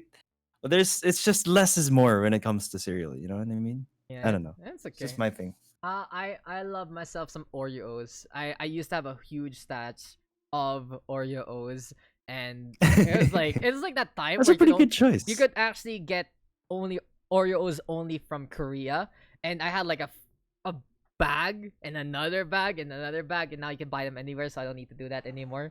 But yeah, it's a really good cereal. I'd say though, like the cheaper kinds, I'm a Cookie Crisp kind of guy. You know, Mm, the that's a scoop- good choice. That's good. That's good. I like the cookie crisps and the waffle crisps. Those Waffle are You those are guys pretty good. not tried Yes. Lucky Charms, bro? What? Oi, you're Lucky we're Charms talking about kasi. Lucky Charms are hard to get here in the PH, and you're needed in the you're needed in your draft, Mr. Zek. So you Yep, should. I was waiting for you to move. I'm not gonna You and move. You Vyminal move have this going yourself. on with a bunch of I'm cereals. don't. Can I? Oh, Can I? It's not okay, open. Okay, let me do it. Fine. See? Okay, shut up and go there. Bye. Thanks for casting.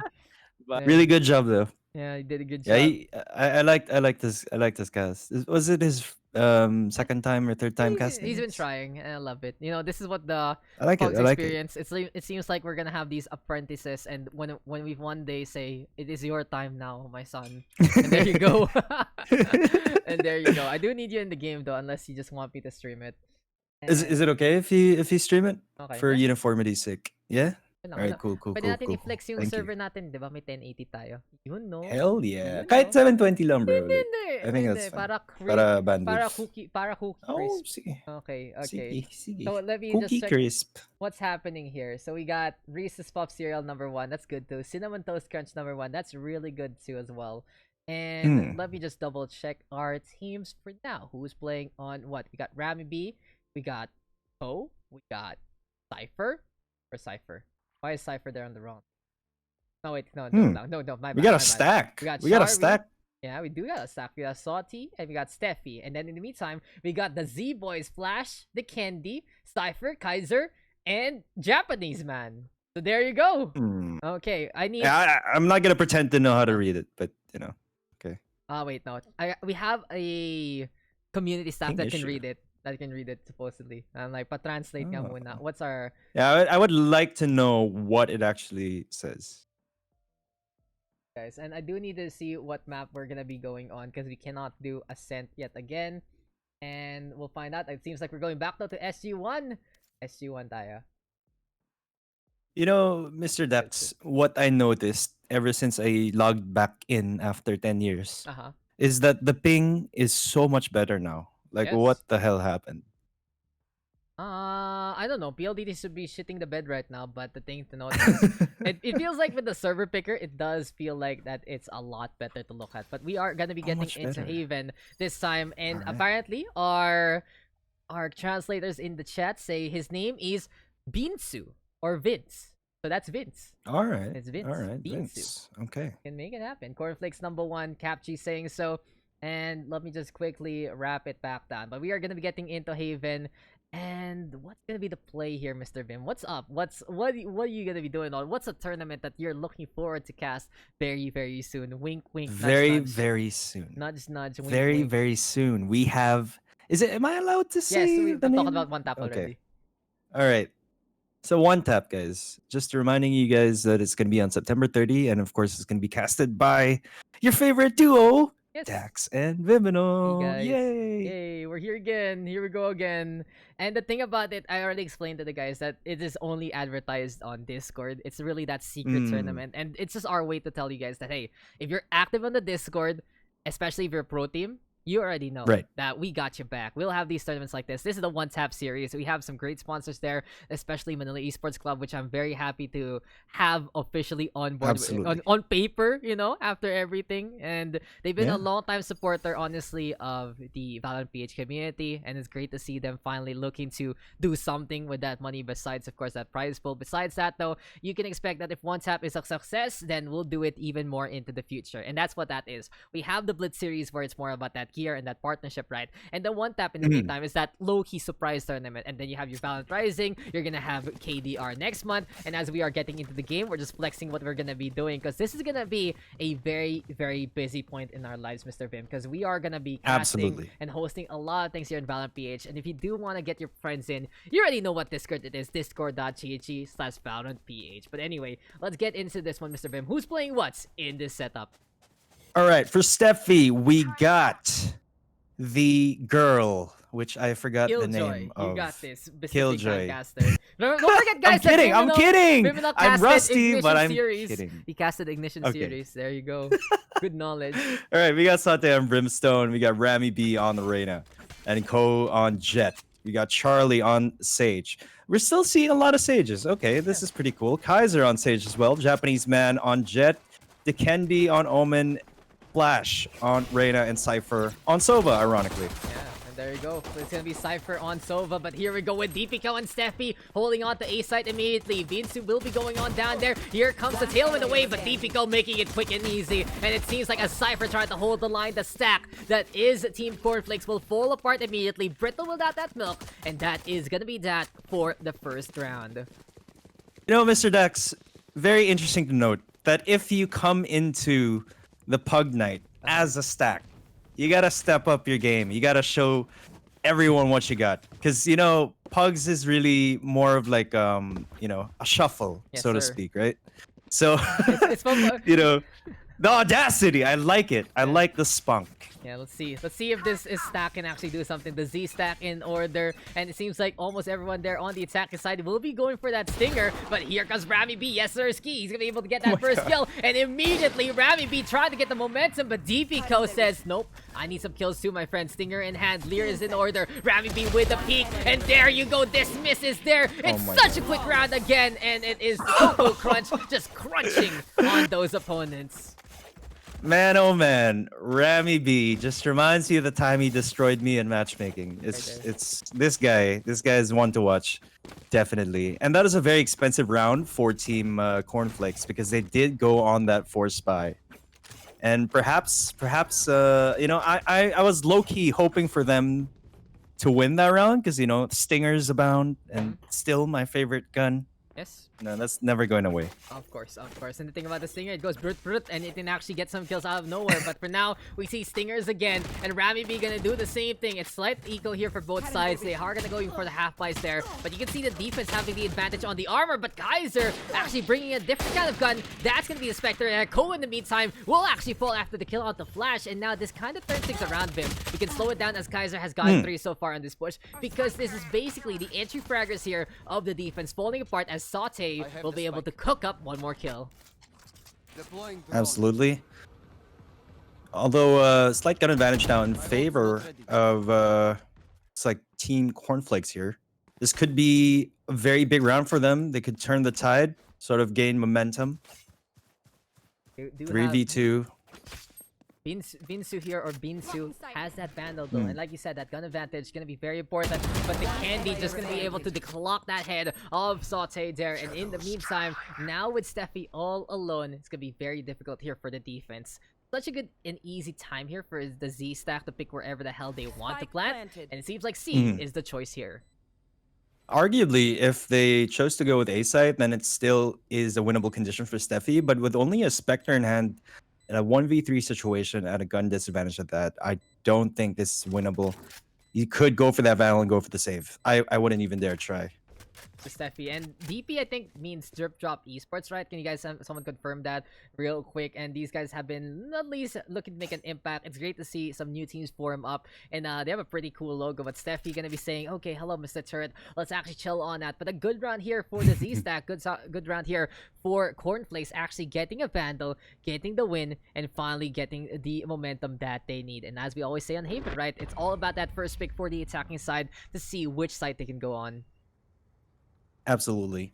And the thing is, interestingly enough, from Rammy B and company, they didn't actually buy that round, because they did know that it would have been a 50-50 chance, because the enemy team didn't really have a full buy either. Now we have an operator coming into his hands, and a full buy going for the side of what's the name? Koko Krunch, Koko right? Krunch, yeah. Koko Krunch on the defense, Cornflakes on the attack, and as you said, right, good eco play there a while ago from Team Koko Krunch. Now they have the full buys. They're gonna have the standard 4-1 push with the rifles and the operator. And who's having that operator? It's not Ko, actually. You're not gonna see it from him. It's Rammy B on that Reyna playing the op. And usually, you don't want to see this because that Empress is completely useless with the operator. But for now, it's gonna be Saute in the middle. They're looking for an entry or two. They're finding out what kind of site they're gonna go on. It's a 3-2 split that might actually land either on A or B here. Since the Empress is actually not online just yet, he could use the operator to get a couple picks off, and then pop the Empress gun swap with Ko. Perhaps we might actually see that happening. And the Kaiser actually gonna get that first kill. Tito in the meantime already getting 2 again. And Ko is just such a pain train waiting to happen. As soon as he gets 1, he's looking hungry for a second. And Steffi even closer against Flash, now forcing the Z stack. They look for that spike, retrieve it, and do it all again with less members in hand. But Ko with the lineup, and that's a quad feed here for our Jets. Sort of a bit of I think a lack of presence of mind there, coming in from Team Cornflakes. You always have to make sure someone's watching your back, especially when like 2 of your teammates already got down 10 to 15 meters away from you. definitely gotta watch your back right there. And you Here. just gotta pay Seems like they were attention. just unprepared. Fortunate, and it really goes to show with Ko having all that experience alongside Rammy B. These guys are aggression incarnate, and he even has the Blade Storm in hand. We'll see though if this mid doors push will work out, as that is gonna be the Odin spamming on down, and Vince will go down. Flash will also fall. It seems like the light has been snuffed immediately, and this is the defense already with a 2-man advantage. Absolutely. Beautiful, beautiful plays coming in from DP. Bit of a wall banger right there. Flawless. I mean, 5-stack. Oh, okay, chat is saying apparently we have a 5-stack versus 5-stack. And I love seeing this because it always usually ends up in a more like heated matchup. But I think the experience from DP's side here is really showing. Because I'm not sure actually if Ko played during the first ever Pug night. I mean, he's playing from time to time. Like, I've seen Ko play a Yeah. little bit here and there.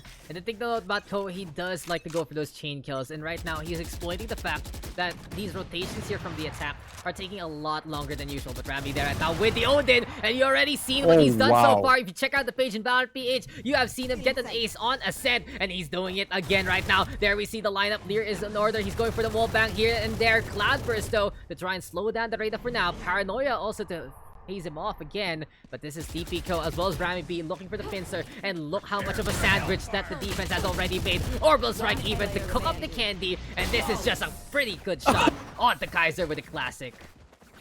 I just love to see it. That was basically like a one tap of the classic, and it's just so beautiful to see. The classic being utilized like that. The disrespect, he didn't have to use the classic, but he did anyway. And this is just a complete show of force by Team DP. Although, again, when it comes to matches like this that seem very lopsided initially, things tend to change when the sides swap. Yes. So, chat guys in chat, it's too early to call, but Here. We'll find out what will change later on, but for now, it seems like the Drip Top duo doing all they can and more. And in the meantime, here we go with the attacking side of Cornflakes, pushing through A short instead. Slower but steady push. It's all about not giving that information. And for now, information gonna be in order with the Sova. They're looking around to see what's gonna be going on. Charlie in the meantime with the operator, but will get smoked out, will get leered as well. Can't see anything. Good take here so far from Cornflakes. Spike planted. absolutely really good take as Cypher takes down Ko. This is their most successful round thus far, and this is the first time I think they're trying an A-side take. There you go, Flash actually chasing out Rammy B. Saute though, catch out Flash, but there we go with Vince actually catching out Charlie in response. And now it's 3v1, all about opportunities here by Saute. Can he actually cook up a dish that is best served hot and handy here on A side? There we go though with a quick little deep pocket for our Sage. And Vince will be able to get the pop, get the shot, and finally we see Cornflakes get back on the board. Can he get the op in time? Yes, he does. So that 8 take, Vim, looking a lot better than all the other takes we've seen so far. Absolutely. And I think, there was this psychological effect that the Killjoy Steffi had on the Team Cornflakes because, that was the first time they actually ever tried an A-take ever since the first round of the match, I believe. Sure, And, yeah, sometimes it just goes to show that, if B or C is not working time and time again, you just got to try something different. And the biggest thing right now I've noticed also is the fact they avoided Rammy B and Ko immediately was a defining factor of that offense. If they do avoid the quick little entry fraggers, then it makes a difference. But look at that, Ko is already here again and says, hey, you're avoiding me, right? I'm just gonna go in your face and shut you down. There we go with the ball back there. 3 on the my board. God. He's looking for the classic kill. It doesn't happen, but the impact has already been done. 3v2, and Rammy B is hungry for another kill. Lining it up, and will kill the Sage and the Jets. Rammy B! Did you see how far he tracked that? That is just some aim lab experience right there. Tracking the ball, getting the shot, seeing someone else flicking to it, and then realizing, hey, I want to shoot that ball back. 6-2 though, and Steffi even disconnecting for the time being, and it feels like the defense isn't even worried about it whatsoever. absolutely. They are trying to avoid Ramby and Ko. Those very strong fraggers on the board for Team Koko Krunch. But, Ko knows that, Ramby knows that, and all they have to do is, basically overextend and, take the fight to the offense. Sote also doing one better from A shorts. Gonna be able to at the very least go for the tap from Sewers, and Rammy B also with the kill on the flash. Now we see a 3-stack though on the A side, and this can be a good opportunity here for Kaiser to bring the candy back. We saw a while ago that A was the spot to be in, but with a slower rotate right now, this allows the defense to come on back. And here we go again. The two bosses are here. We will see Ko first. We will be seeing Rammy B next, but Ko will get the kill on this counterpart. Lines it up against Kaiser, and you can already see the pain train rolling on again to another station. Seeing gameplay from these guys, man, it just makes me miss playing so damn much. It's just their aim is so sticky, and it just looks so satisfying to watch from an observer perspective. I mean, look at that. Just one taps all around, headshots all around. It's so clean how Ko has been playing it in all honesty, and he has 19 kills to his name. He is just running away with this game, Mr. Vim. It's not the whole team. It is just Ko with the 19, Rammy B with 10. Yeah. And look at that, 29, and then out of everyone else, they have 11. So 29 out of 40, that's almost 75%. That's over 70% of the kills going in favor of just these two duelists. Quick maths for you guys, but it really goes to show, right? Quick maths. That this is just the impact that these guys can do in this game. And if we see the Z stack here actually avoid that as much as possible, then they are going to be able to survive a little longer. But Saute, not one to argue, not one to be left behind. It's also going to be Rammy B getting that takedown, and on the mid doors we go immediately. They do anticipate that this is going to be a C push, and Rammy B is already ready to keep an eye on the flank. Oh, missed that flick there. Flash finally taking down Rammy B. Might actually be able to get an operator in his hands. Could be a bit of a game changer at this point.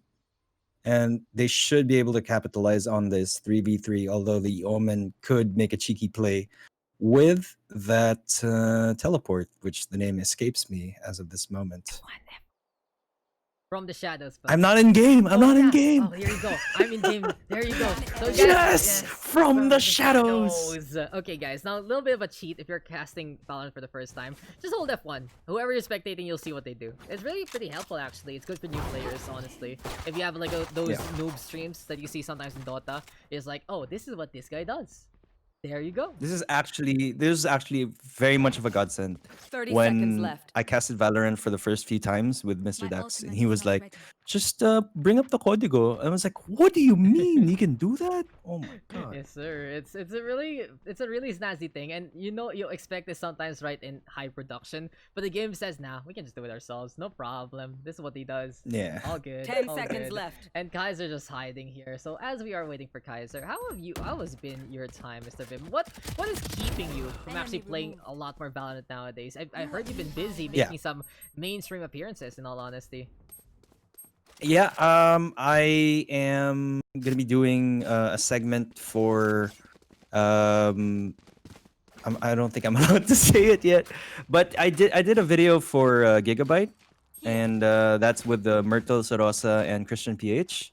So it was a digital ad, and it's supposed to be like a contest and who gets the better build, and you guys can vote for who you want to win. So head on over to Gigabyte and see my work there. And there's going to be a lot more stuff coming. It's going to be a big surprise, but you guys are going to be seeing it all over. You're going to be sick of my face. Oh my god. You got it all for us, that's for sure. But Saute and Absolutely. Rammy B gonna be able to get to there immediately, and we are seeing drip drop esports. This is actually a little bit of therapy, right, for us, honestly. The first time we saw drip drop esports was also the first time we saw Bren esports, and you guys can know how that kind of turns out. You know, that's a spicy meatball that doesn't need any explaining. But hey, this is really the thing about Drip Drop, because I've been noticing they've been making these roster changes. They have a good buddy there, Asteroid, also as their sub.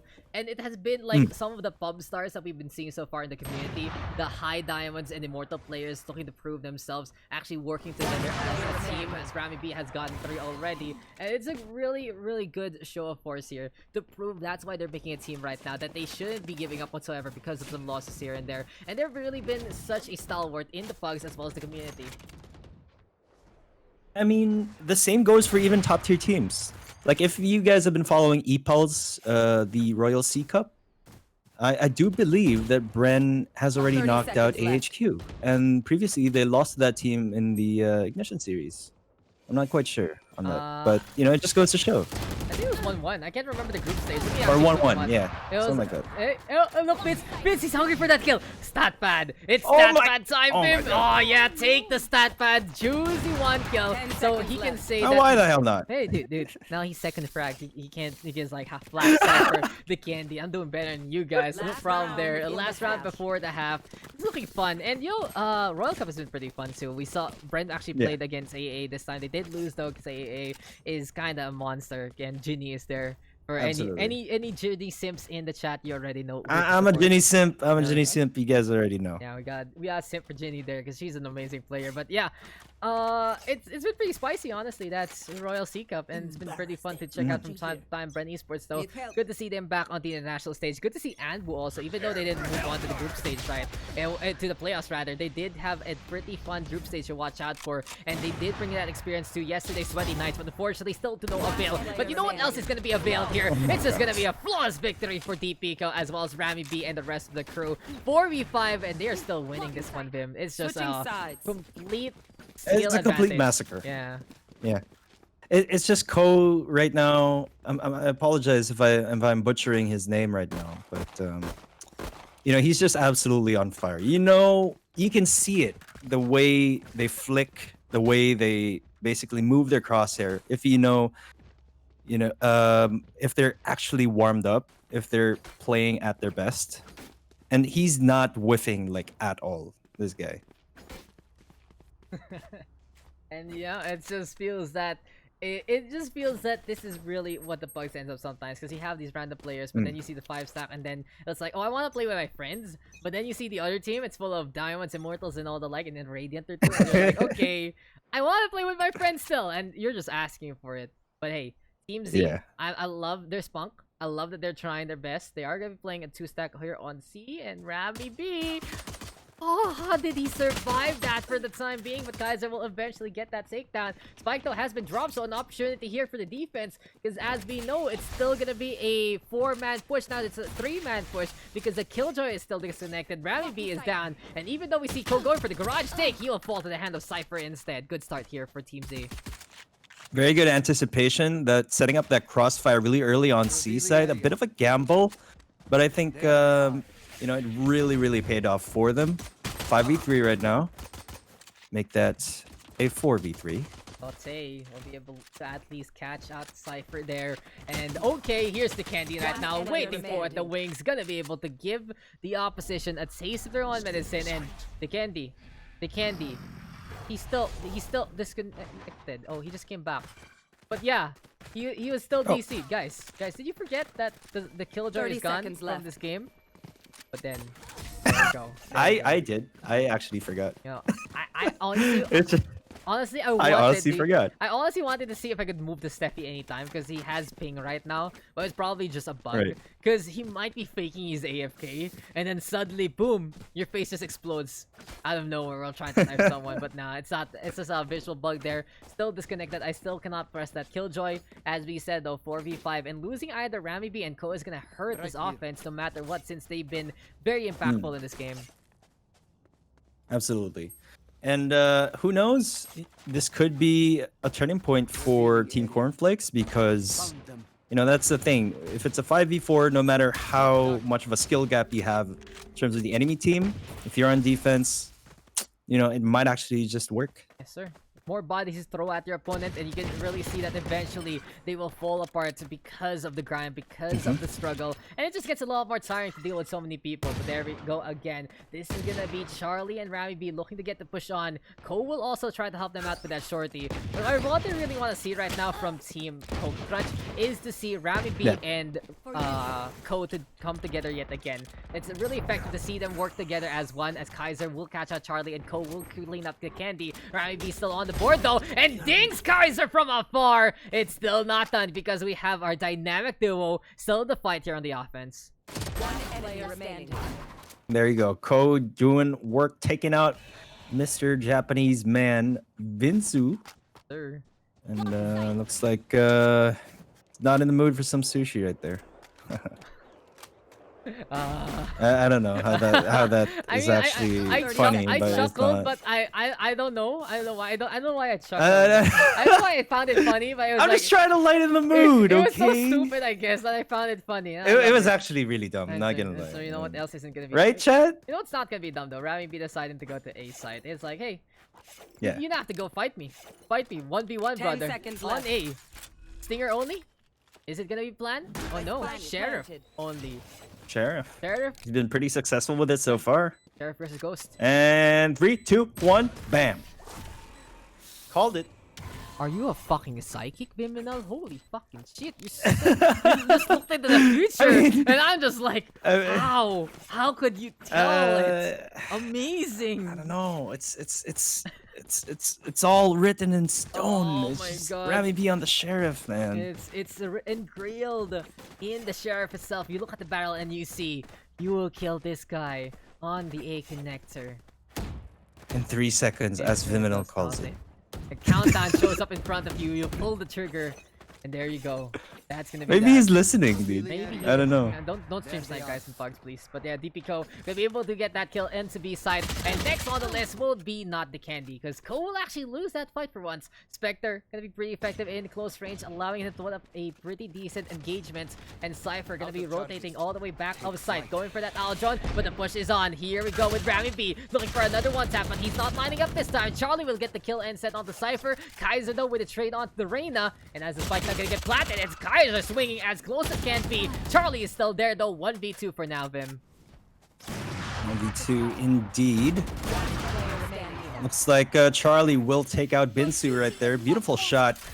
Bit of an unfortunate whiff with the res going out for Saute as he gets immediately taken down by Dikendi. Baiting teammate, can't go wrong with that. At least now they know that he has an operator, and now that they know that he is in the garage so far. I like this defense though, playing by the logs. This 1v1 coming ever so close, and the Candy will have to try to play it out. One paranoia though can make a big difference here, Vim. The dark cover is actually pretty on point. Really good call here for Yeah. the Candy so far. And slow but steady wins the race, but he has to actually... Okay. Now that he knows no one's here in Cubby, he can't defuse this anymore, can't he? That's it. There's no more time. Charlie will This win. is no more time. Unfortunate. I like the idea, but yeah, you gotta do that stuff quicker. And for a reason, if you do just want to go for the tap, right? I feel like going for the tap is better because it will force Charlie to peek eventually. Yeah, I absolutely agree with you there. The dark Match cover point. was indeed on point. Blocked. That bought him about like how many seconds? But if he did tap that one, it could have been a winnable condition for him. You know, at this point in time, an 11-3 scoreline, now a 12-3. You know, you got to take those risks, man. Otherwise, there won't be any risks to take because the game will be over. So Exactly. When you're done with the game, what's the point in playing even more? It really goes to show that, okay, I'm gonna keep my creds, but then where does it go? Nowhere. Into the where does it go? abyss. The next game. Next game, yeah, sure, you can save it for the rainy day, but Ko is gonna rain those blades down immediately and flashes blink, and he immediately missed it and died. Here we go, with Ko though, he's gonna get two, and he's proving his speed, he's proving his utility, and he's showing up in full force with the tailwind, with the updraft, gonna go for another one, but the Candy will be able to shut him down there. It's now up to Vinsu to try and figure it out. Can he do the Blade Storm play again? 1v2 now, Vim. I don't think this is going to be a very easy situation to win. You know, with just a sheriff at that. Rammy B just showing how confident he is. Just you know, playing it like Neo, evading those bullets. There you go. Vandal taps are for days. They want to finish it. Knife is out though, and that is just gonna be that. Victory will go Attackers for win. Team Koko Krunch. They will take that one and more. Pretty simple game though for Team Yeah. DP basically, and it really just goes to show though that as much as we love Team Z, there's a reason why you shouldn't really stack on Pugs, especially when you face off another stack, and that's a score to remember for Ko. 536 combat score, Absolutely. 30 bum, 178 econ rating. That is, I mean, that's something. yeah, that is indeed something. It's just a show of expertise, a show of skill, and you know, at the very least, guys, it's okay that you know you lose in pugs. I mean, this is kind of the point. It's a bit of a practice ground, not only for us casters, but for you guys who are newer to the game. And you know, this is a really good learning experience for um, for Team Cornflakes. Yes, And sir. I'm sure like after this game, they're going to be much improved.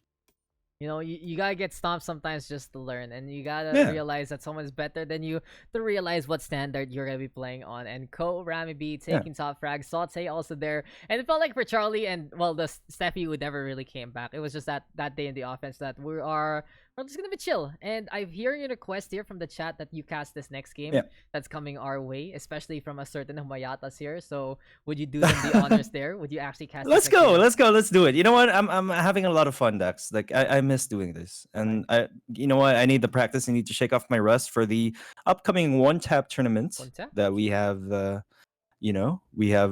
Coming up on September 30. So you guys are going to be playing for some cold hard cash, and it's going to be 20K. a very very quick.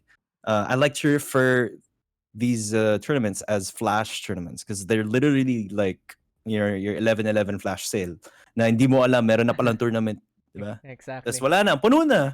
Yeah, Yun na. yeah, like you want to be in, you want to be in their stuff. Too bad, everyone wants to be in, and there's no preferential treatment, huh? It's just we announce it, and if you guys are paying attention, Oh. there you go. That's it. Lang, uy, may tournament. Uy, puno na. Okay, expected. Valorant PH. That's how it is. But hey, I'm glad we have this amazing community behind us. I'm glad to see Absolutely. how many people do we have. Ito na, Discord.gg just Valorant PH. Time to see how many people we have. 13,612. Oh my god. 13 is a lucky number. I love it's it. not a bad it's not bad luck. I love that. 13 is my favorite number. If I were to have my own phase jersey, it'd be 13. Oh, I thought if you were gonna have a So- child, you'd have 13 of them. But hey, What? what? What? Where'd that come from? I don't know. Sometimes you just come from the abyss. But what's gonna be coming our way? It is Nahack Dogie on the defense versus Tito Dabii on the attack, and we got Oh, Dan boy. Dan Vulcan Zek, RR Bokya, and HPC versus Humayatas, Dabii, Arkiza, their shelter, and Ghost. So some pretty familiar names again. We got Dabii and Arkiza this time together. Drip Drop represents, as well as CT and X. Humayatas gonna be there. In the meantime, we will see HPC YT and Zek together there onto that other side. Gonna be pretty interesting. We will be playing on Bind, and anyone that you know about these two players, these two teams, anything you can bring up before we get into the game. Well, I do know that I have met ZekTheGreat just a few minutes ago as he was casting the previous match. So I'm pretty excited to see what he's got in the actual playing field. But, I got to give a shout out to Mr. Dabii here. He's a brother. He's family, part of the NPC esports family. And we've known each other for years. This guy has one of the most outstanding mechanical skill, Yes, so far I've seen it. seen. Like, yeah, it's he has like really really good mechanical skill, and he might not have the most experience in Valorant, but his mechanical skill is just on point. So also Humayatas, I've been watching this guy grow. He plays a lot with my brother Maktu, and he's improved quite a bit. So I want to see, him just tear it up right here.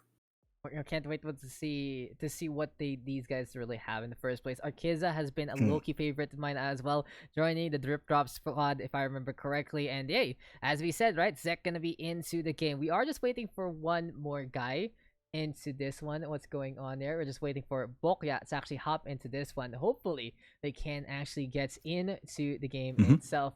But there you go. Seems like we are ready to go again. Everyone having some upper ping, but let's check out the other servers anyway, because HK is superior to SG today. Seems like it's all of the PLDT issues here and there, allowing our Hong Kong servers to even be better. You can't go wrong with 20 ping, Mr. Vyminal. Vulcan, Absolutely. Dan, Bokya, and HP versus Huma, their Schultz, Arkiza, Ghost, and Dabii. Okay, we are all set. We are good to go. And let's get into game number 4 for today's bug session. Let's go to Bind, The bind. because the map is Bind. The map is bind. We're in I a just miss bind. seeing all these maps, man. Like, oh my god, I've been away for so long. What It is- feels like it's been ages. It's only been like 2 weeks.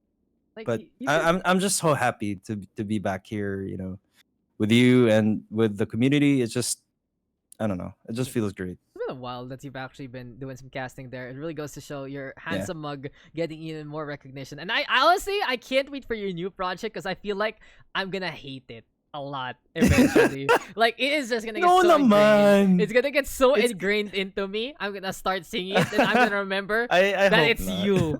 Oh my like, You're gonna oh my you're gonna God. you're gonna skip those. You're gonna press the skip button, the skip ad button. Oh no no no no no! If it's you, I will sit through it. But I'm just gonna be like, naman putangin ng ad na to. And it's gonna be worse when you go actually to that place when there are so many of them, and then I just see I a mean- billboard of you. I'm just like, ay, oh. Yun talaga yun It eh. can't be as bad as the Shopee 1111 yung diba? Yun- Salamat Shopee. That was really annoying. Like Dude, beep beep beep beep beep beep beep. Shopee.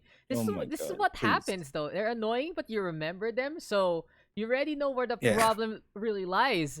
It is you who is the problem. Your mind is the problem, and it is catered to just hack you up on the inside out. But here we go, Mr. Bim, who's playing on what? We got the Haxi Dogie on Alright. the defense, and I believe it is Sir Dabii on the attack. Tito Dabii. Tito Dabii, whatever. Okay. So so we got Zek on the breach, Vulcan on the Phoenix, Dan on Sova, HP on Cypher, Bokya on Omen. Of course, Dabii plays Jet. Ooh. Huma on the Sova. Signature Sova there. Ghost on Cypher. Arkiza on Omen. And Dershalt on Race. So this is a pretty interesting, again, no sages for both sides. But I am expecting a lot of great things from Mr. ZekTheGreat because the breach, in my opinion, is like S tier right now. Not sure if everyone would agree because I've been away from the game No, for no, so long, that's but a fact. 3 That's a fucking fact. flashes. Yeah, dude. 3 flashes. Right. The stun makes operators look useless. No, he's S tier for sure. There is no really contending that. He is the best of the best this game can offer right now. And there we go with a quick low push courtesy of Humayata. He's trying to push on forward. HPCYT will get that takedown. Arkiza though with a trade back. There we go with Vulcan as well. And it's 2 for 2 right now. It's time for the Cypher Gates to provide the cover, but their shelter is just making it happen. And the Itaki side, even though they're beaten already and bruised, they are still not dead. But Dan is looking to be the man, and he's looking to make it happen so far onto this retake. Beautiful shock dart there. 2v1, he's cornered. Not much he can do right there. Bokya with a sliver of HP just taking down their Schultz. And Volk, Um, at least cleaning it yeah. up. Yeah, indeed. Doing pretty good work so far. That was actually, a pretty close pistol round. And I love to see that.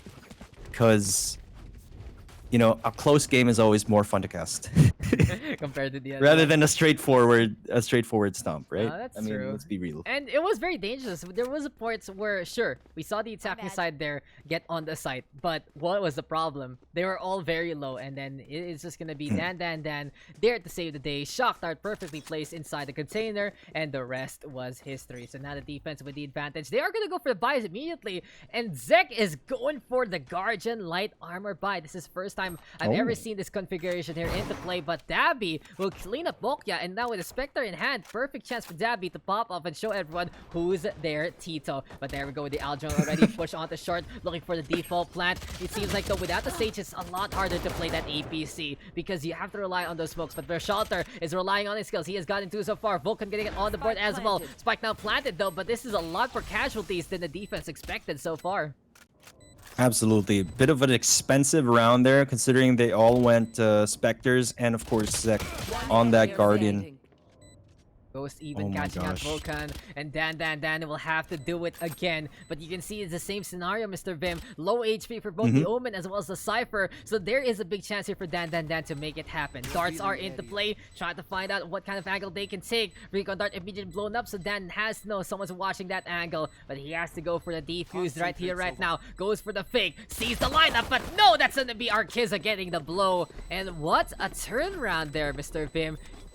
And they get out, and they even get out. I was about to say, can they get out? But no, they do get out. They are gonna have some free guns, and they're gonna be set for a really good economy for the next few rounds.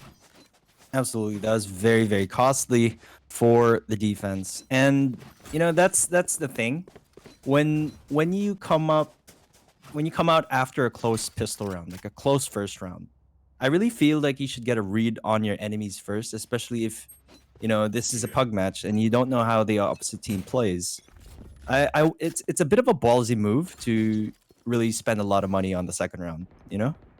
It's it's okay to buy a few guns to make sure that you can have the advantage, Yeah. but then you don't want to buy all of them because that just means that there is a chance that they can take your advantage away if a sudden kill happens, because there is always kill potential happening in this game. But wow, ZekTheGreat!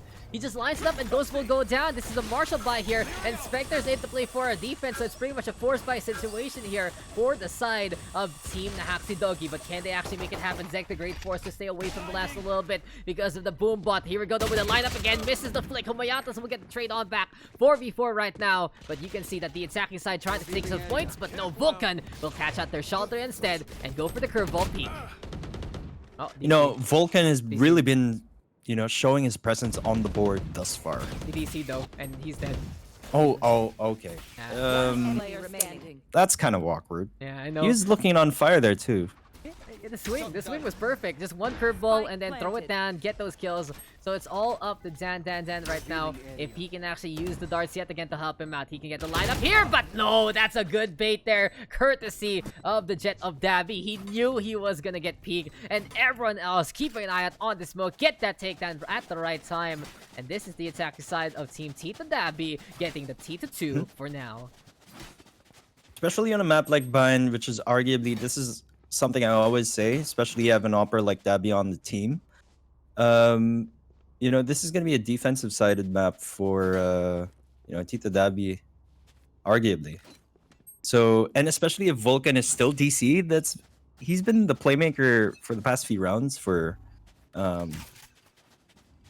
Team Nahack Dogie. By the way, Dogie got his channel back. So.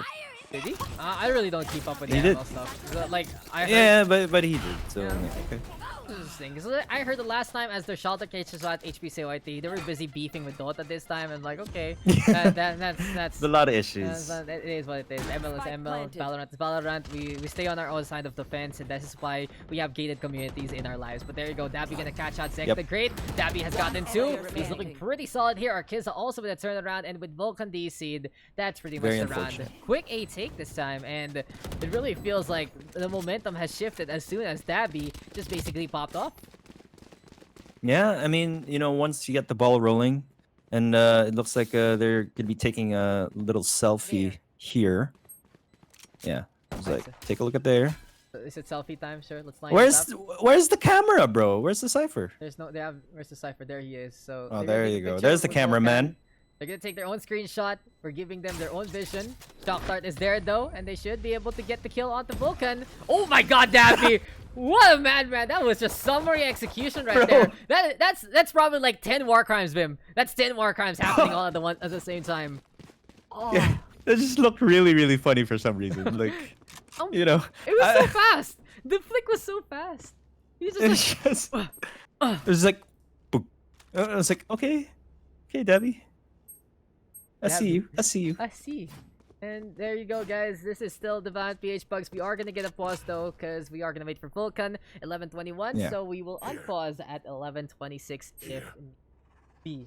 But it really just Alright. goes to show, and we'll give him some time. But it just really goes to show though that this game is actually very winnable by both sides. And if you guys are just tuning on in, this is the Valorant PH Pugs. It happens every week in the Valorant PH community. It's just community games, free for all, and all the like. You come on in as one, and you come out with many friendos or people you might hate if they shoot you too many times.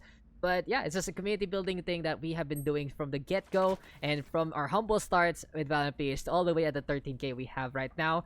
We really thank you guys for making this a proper experience for everyone to enjoy. Now we also have Valorant Rising going on. We'll have some tournaments next month, so we're very busy. This Discord is getting very Absolutely. busy. I think that's a bit of an understatement. Ah. Like, I'm having trouble keeping up with everything. And I think, you know what is a good idea? I think we should like release like an infographic of all the activities we have planned.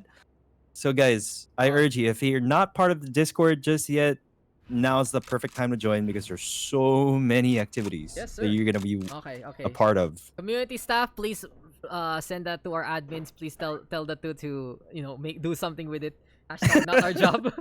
But yeah, the thing. I can't make infographics for shit, man. Like I'll that's make, not my thing. I'll make a shitty paint one, but yeah, the thing to note Okay. really is, what was my point? Yeah, we have so many things, and it's funny because in one of our discussion parts, temper because of amount of the admins, there's one question I have to keep asking because it just What's up? it feels like like in terms of our schedule, right? It's like what's gonna be going on? What are we actually doing? Because there's so many things that we can do for Valorant PH, and it's kind of ridiculous. And without you guys making it happen, making this a big community, we wouldn't have these opportunities. So we just want to make sure, right, we pick the right one for the community, we pick the one that's best for them, and we pick the one that we know that people will enjoy over everything else. So I don't want to say anything, of course, because we are under a lot of different things for Survey, but basically that's my whole question, right? It's like, when will we find out what are we doing for this month? Because there's so I mean, many it just things. it just makes it so fun because we don't really know what's gonna happen next, Oh my and god. we're gonna find out with the community in some cases. So We are. you know, But there is one thing going on. If you guys are part of the academy, the esports academy arena thingy, I forget what it's called, but it's a big one. It's like it's like 450 overall because it's a regional thing. 400, It's a half a regional thing. million. Oh, It's a regional thing, if I remember correctly. So, and it's I forgot how much. I really don't know the details. I should actually check it out because I'm you talking gotta about it believe. while we are waiting right now for this pause to end. So I should be able to get the image real quick. And there you go. The Acad Arena University Alliance Cup. And I believe it is partnered with Globe, Twitch, Riot, PvP Esports, so it's pretty big. And it's 450,000 pesos. oh my god. Oh, I think that it's actually just for this, the 450, so it's really huge. And the thing to note also is, whoever wins this championship will be the PH rep to the PvP Esports Campus Championship on December 12 to 13. So, if you guys are studying, especially in this day and age, might as well, right? Give it a shot with Valorant. Can't really go wrong with that. Oh my god, it's huge. It's huge. So we have our biggest ever local tournaments coming in next month to the 225 from KDR. And then if you are part of the university scene, you get an even bigger opportunity. Scholarships, 450k, yada yada yada. I don't even know anymore. I'm done with school. I mean- and I might go back. It's time to enroll, Mr. Bim. Let's get a team going and try to win. Let's go. Let's Let's go, go. I dude. mean, another reason to stay in school, guys. Just when you think school ain't cool, boom, 450,000. Valorant. Let's go. Oh my god, what a money. Sign me up, Mr. Dax. Yes, sir. Sign me up. And okay, we'll get one more minute till we say that these guys have to go again. We are giving Vulcan his sweet time, but apparently his attire is not gonna get vulcanized anymore. It probably popped on the way home, as well as his PC. So hopefully Vulcan is okay, because he was a pretty good part of this team. And there you go. These guys understanding what to do. It's time to get back into the game. Good respect on the call for the admins, and I do want to see Vulcan back. But 4v5 situation, Bim, and let's discuss this. What's the plan here for the side of Team Nahack Dogie, knowing that they are down a man immediately?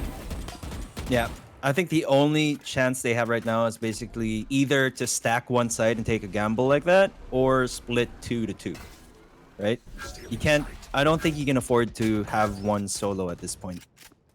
It's just a little too hard to try and go for the solo. The rotate is going to take way too long. There's no rest back whatsoever. And as we see already, Dabii opening up A side after we saw one kill happen onto the defender side. We will have Dabii now pushing forward. HPCYT caught napping. And boy. goodbye to the Cypher immediately. Spike From the planted. shadows also popped, I believe. Spike has been planted. There we go with the TP to the high ground. And look at these post-plant situations here. It really feels like it's confidence right now for the side of Tito Dabii. And Tito Dabii is doing it right now. He's going for the belt. He's going for the whip. And this is just gonna be some bad memories here for the side of the defense that I can resonate. I'm okay, mom. Don't worry. But yeah, Dabii gonna be pushing on forward with the open. And sure, he's gonna get the ace. Okay. Okay. Here's the thing. Here's the thing. When you have a jet that is going to exploit the fact that it's a 4v5, and when you have a jet that's not going to be refragged, the jet is going to snowball, right? So this is why I've been saying they have to go 2-2. They have to go to a buddy system perhaps, or stack one side and take a gamble and retake as 4, because their only chance right now is to either go double operator, try to pick one off initially, or go play for refrags. If no refrags happen, the fact that you're only 4 people against 5 is just compounded even more, And I think the issue right now also is, even though I have pretty good internet so far, there has to be a few people here that are affected by whatever PLD is doing right now. And you know, it is what it is. So this has been the most DC filled day we've gotten so far in the Pugs, and it's kind of sad, but it is what it is. Now something to note though, it's ZekTheGreat trying to hold on to last, but their shelter has brought in the Odin and just spammed it down. There we go with the lineup again, and it seems like they're taking our advice, Mr. Vim, but to no avail. Dabii is there. HPCOIT does get the refrag on, so it seems like at least one part of your prophecy will come through. But this is a dream, that a wish your heart can make when you're fast asleep, and HPCOIT doesn't want to get caught napping this time because he catches out Ghost and is looking for more. I mean, a valiant effort, but in the end, you know, when you get double peak time and time again, you know, there's not much you can do at this point. And Umayatas just looks at their shelters like, bro, I was gonna do something when Bruh. you just killed him. Bruh, In cold their blood. shelter with that Odin, you know, I mean, come on, bro. Yeah, he spammed it. He Is- spammed it good. Is that still a meme, or is it actually like meta right now?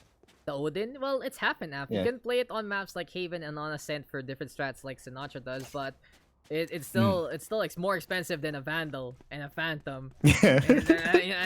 That's kind of it. If it's more expensive than those stable guns, then in all honesty, why would you whip out the Odin compared to the rifles itself? The only thing that is more expensive than this one is the operator, and we all know what the operator is all about. So it's there. Absolutely. It's there. It's that kind of spot. It's like the Stinger. It's half a meme. It's half a dream. And for now, we'll see if Dan can actually dream with these shock darts. Does get spotted though by a quick little dart there, and Bokya actually catching out Humayatas instead. Defense working out better here on the stack, and like you said, this is really all about them concentrating their fire, getting the kills that they need, and now they have the advantage, but they will be forced to play post plant very soon as they rotate here from the attacking side of Team Tito Dabii, going over to B instead. Now this is their best shot so far, so they do have that intel. You know, Omen from the shadows securing that intel onto B side. So now they have actually a really good chance here. They're going to retake. You have that Rolling Thunder coming in from ZekTheGreat, although gets taken out immediately. Oh, Dan with the Hunter's Fury as well, but Arkiza is there to answer back, and we see the guard and hold, but it doesn't pan out, and here comes Arkiza playing the flag, gets the tap on the Bokya. Can he get one more and just gut the dunce there? Yes, he does. Oh my. And what a play, Arkiza. He is pretty much immortal here, Vim. 9 kills, 1 death. He is just standing tall and proud, and this is just gonna be another round here for the side of Tito Dabii. Okay. But I gotta say though, Nahack and Dogie tried to play it clutch, really good start there, but unfortunately, Arkiza will save the day. I mean, it just goes to show how much impact a single player can have on the entire game. You know? Like, regardless of whether or not he could, you know, quote unquote carry, that one extra body and that one set of kit, especially from the Phoenix with those flashes, it's just, it makes such a huge impact. And you know, regardless of whether or not the player is like super top dog, you know, you just feel it. And that's the thing, that was their best shot at actually winning a round. It was 4v3 initially. They popped 2 of their ultimates, still a no-go. Not a good sign. Indeed, but there you go. ZekTheGreat's gonna be looking to go for the push instead as HPCYT, the entry is there. Playing on the inside, aggression from the Cypher will surprise many, but Arkiza still a stable rock here on this attack. But Bokya with a paranoia, and surprise, he's in the TP already, and he will get the takedown out of nowhere. The Hunters have become the hunted here, Vim. 2v3, but this is looking to be the attacking side stuck in their way, stuck in their corners, and the defense is just starved all around their opponents. You know what I'd like for them to do? For the side of ZekTheGreat, I think they should really repeat as Dabii takes on Dan right there. They should take the fight to the offense. They should be more aggressive, and right now I think they're giving the opponents way too much respect, and it just makes it so easy for them to capitalize the fact that, you know, they're outnumbered.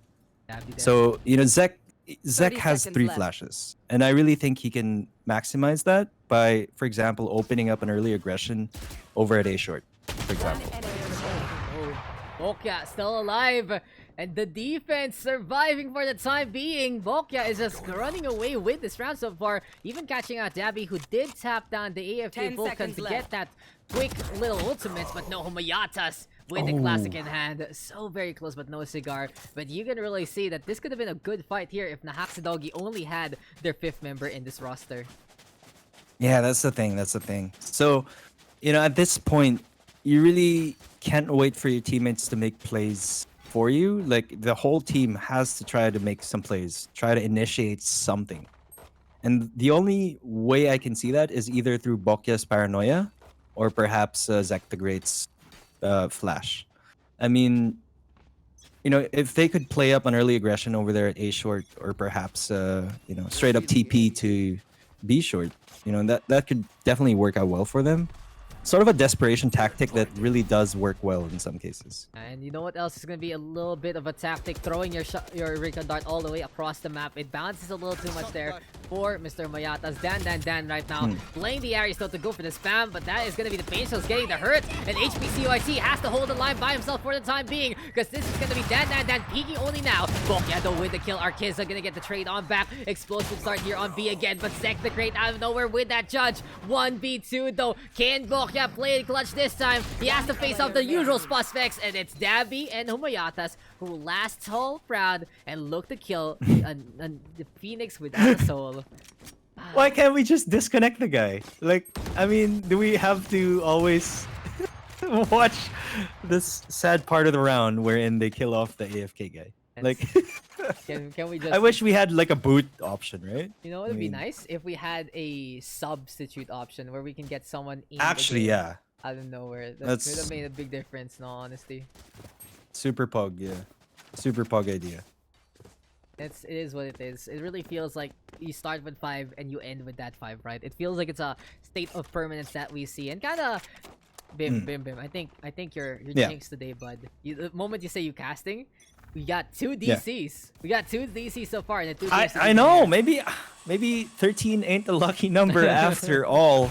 Oh my god, maybe. But you know, Zek, he whiffs those. He actually could have got a free kill onto the sofa, but he just is unable to get the shot. And Humayatas casually goes for the shot, says, "Okay, you're not killing me. I'm just gonna leave." And I'm out of there. I don't want to deal with a judge. I'm using an operator. Yeah, and there you go. Our kid's actually getting the entry onto Dan, but it feels like it's become team deathmatch instead, because the side of the attack has given up the spike. They have just dropped it down in the middle of the map itself. ZekTheGreat though, at least cleaning up Ghost this time, and he will be able to go for the flash against all odds. But that is gonna be the smoke blocking the view. There we go, the Krunch though. Dabii tried to get the shot, but Humayata says, I can just wall bang the floor instead. And Zek will still get caught by the velocity of that bullet. It's now up to Bokya again, 2v1 scenario. They're tapping down the Phoenix. Gun outs will be enough for Bokya though to still catch out Dabii in the meantime. And Dabii will fall, but Humayatas is there to shut it down. And that is that. What a sad game though. Okay, wait. Huma, I want to see a 360 no scope. 30 seconds left. Oh, come on, bro. Spike planted. The target's not moving, bro. Oh, what's he doing? Oh, pain shots. He's like, there's shot. You know, I'm gonna finish it for you, but you already got 2 360 attempts, and it just didn't work. You're not killing him whatsoever. But hey, you know, 9-1. We're seeing flashes of greatness from HPCYT and Bokya respectively.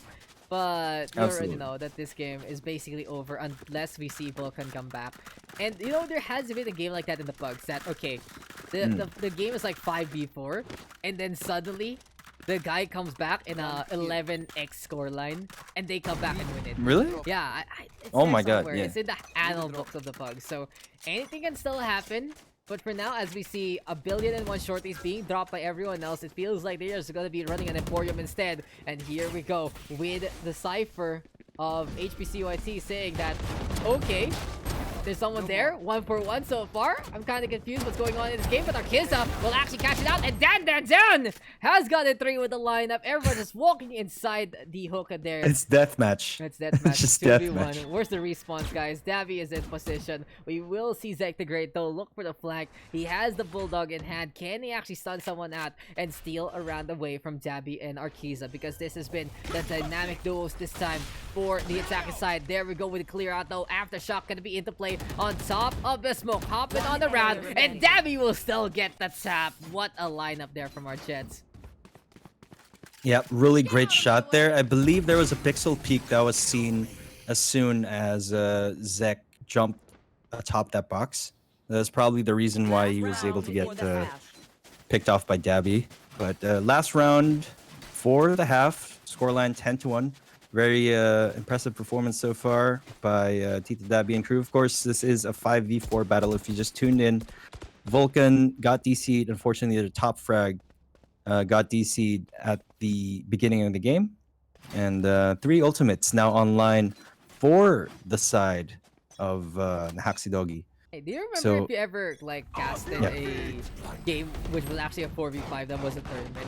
Do you remember anything like that? No, so Mayatos does get to. Rolling Thunder was thrown out, but it really is I just actually all about don't crowd remember control. Yeah, I really don't think so. I don't think it's ever happened in a Valorant PH tournament, especially. So you know, Yeah. I'm glad to see this not happening in our tournaments or in any tournaments I've seen so far in the PH scene.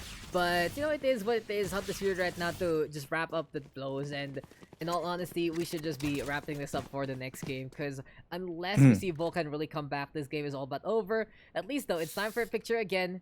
Everything is fine. Everything is fine. I just love that emote. That spray. It's just, man, look at that. Look at how cute that art is. One of my favorite memes of the internet. Question for chat. Switching sides. What's your favorite meme? This is probably my favorite meme. That everything is fine. I recently got Roller Coaster Tycoon 3 from Epic Games Store. Oh, And bro. I okay. remembered, I suddenly remembered Mr. Bones' Wild Ride. So, you know, that's an old school green text meme of a roller coaster that never ends. So, at the very least, that's something. It seems like it's a knife round though, Mr. Vim. And why don't you give us a ring announcer kind of setup? Because these guys are just gonna stab each other for the time being. All right, you got red versus green. Knives are out. But, you know, some of these agents have bigger knives. You know, they have swords. So, scientifically speaking, as we all know, Valorant is a very realistic game. You know, they do have the knife advantage. So, we'll see. Is that really it? Pay to win? Big swords, big hatchet means that you Yeah, have longer yeah, dude. reach? Yeah, dude. What the fuck is this pay to Come win on, bullshit? come on, guys. They're like matadors. Zek is actually gonna get the kill on the Dabii first, but I they're playing 1v1. I like bro. the 1v1s. This Yeah. is like, you know, in Tekken, the team battle. It's like that. It's like that. It's like, or like tag team wrestling, right? Yeah, actually. And here comes a new challenger, Dan, saying, hey, Ghost. Hey. Hey, I'ma shock you. He brings out the shock dart. Dude, thing. dude, It's like- it's back. We're back to medieval days, and there you go. Oh my God, Dan! Just destroying Humayatas there with a Okay. stab. And yeah, that's Uh, legit. just a random thought, Mr. Daks. In some parallel alternate reality, Yes. Valorant has no guns, and every esport event has come to pass, while everyone's just knifing each and every round. You know, I've been reading a lot about like 30 these seconds quantum physics theories, and I'm not gonna pretend to understand it because I'm not a quantum physicist, but theoretically, at some part of the multiverse, literally anything is happening at once. Come on. So imagine a Valorant with no guns. It must be such a fun esport. Yeah, it's called Chivalry Medieval Warfare. You should look it up. I know I have that game. What do you mean? It's just I never got to play it below 200 ping. It's so stupid. It's such a stupid freaking game. And there's like 3 versions of it from that whatever. Also, maybe there's a reality where I'm actually happy.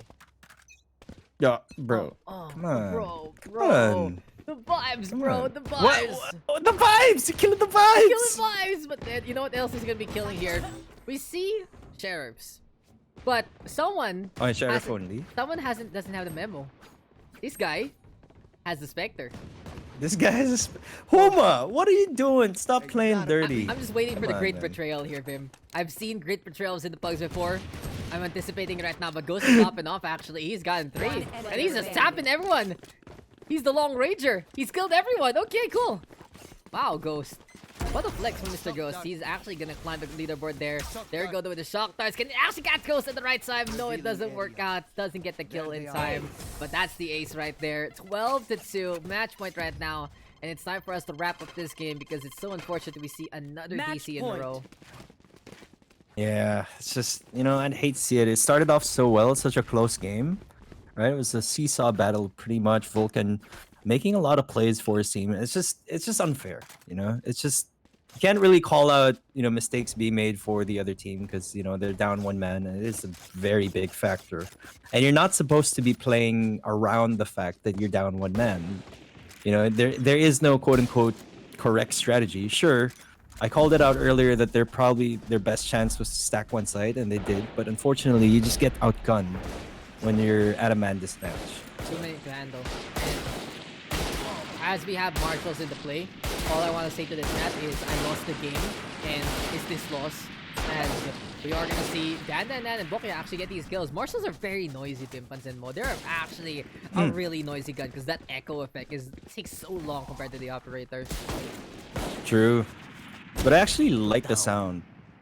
It's very, very satisfying to shoot I that like gun, the especially the the Marshall skin, yung Sovereign. Yeah, the one It that kinda makes the sings. symphony. Yeah, exactly. What the hell? Yeah, yeah. First you were a mind freak, now you're reading my mind, bro. What the hell? I don't know. I don't know what's going on, man. It's just I don't know. No, I'm just waiting for his game to end. I actually got What? food. I What? actually got food for once. Cause I can hear it. this I guy's can hear taking you eating forever. food, Like, why is this game not done yet? bro. I just want to cast a proper game.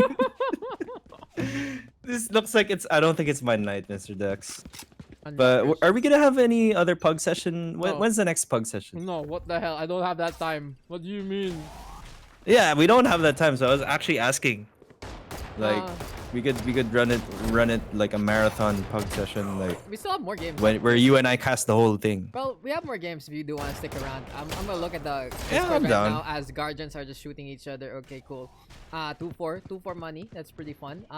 Pansin ko. We have a next game. We have a +1. Yeah. We have a +2. Okay. And I think that's it. I think we can.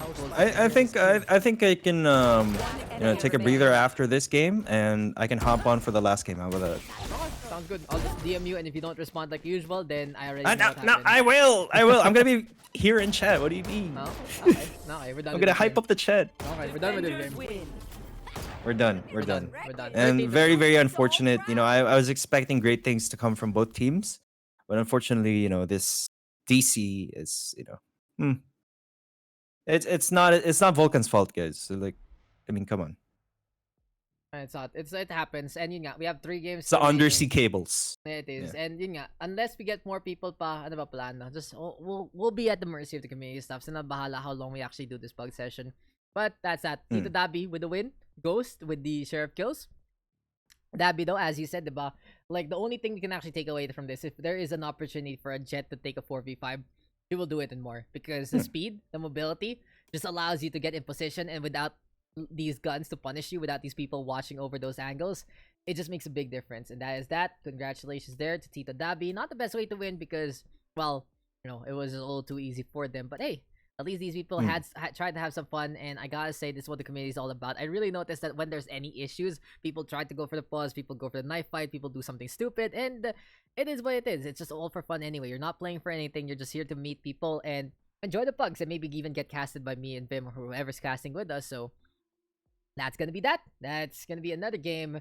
And thank you, Mr. Vim, for hopping on in. See you later, Alligator. And yeah, Yes, I'm sir. just gonna wait on who's next. Well, I'm just gonna eat my dinner because I already started. What are you eating, by the way? I have no idea. It's like rice and pork. I'll just take it. All right. All right. Sounds good. All right. Catch you later, Mr. Dex. Thank you so much for having me on. Of course, always a pleasure to have you, bud. So there you go, guys. Mr. Vim, always welcome here. He's me co-caster. He is me familia in the Valorant PH, and it really is just that sometimes. So hopefully we have a proper game this time. Then we can actually get 5v5. Oh, that one. Oh, I see. Who was your team, Dodge? Good job. I'm proud of you. Proud of you, Mr. Dodge. Do you have a bracket? Do you have a bracket so I can see what you did? Do you have a stream na lang? Any kind of stream? I was some code sub. Kaya pala. Ba't nandito si Dabii though? Di na lang pinasok si Dabii, boss. But anyway, so we'll be getting to the next guys. Let me just have something. Bang it up.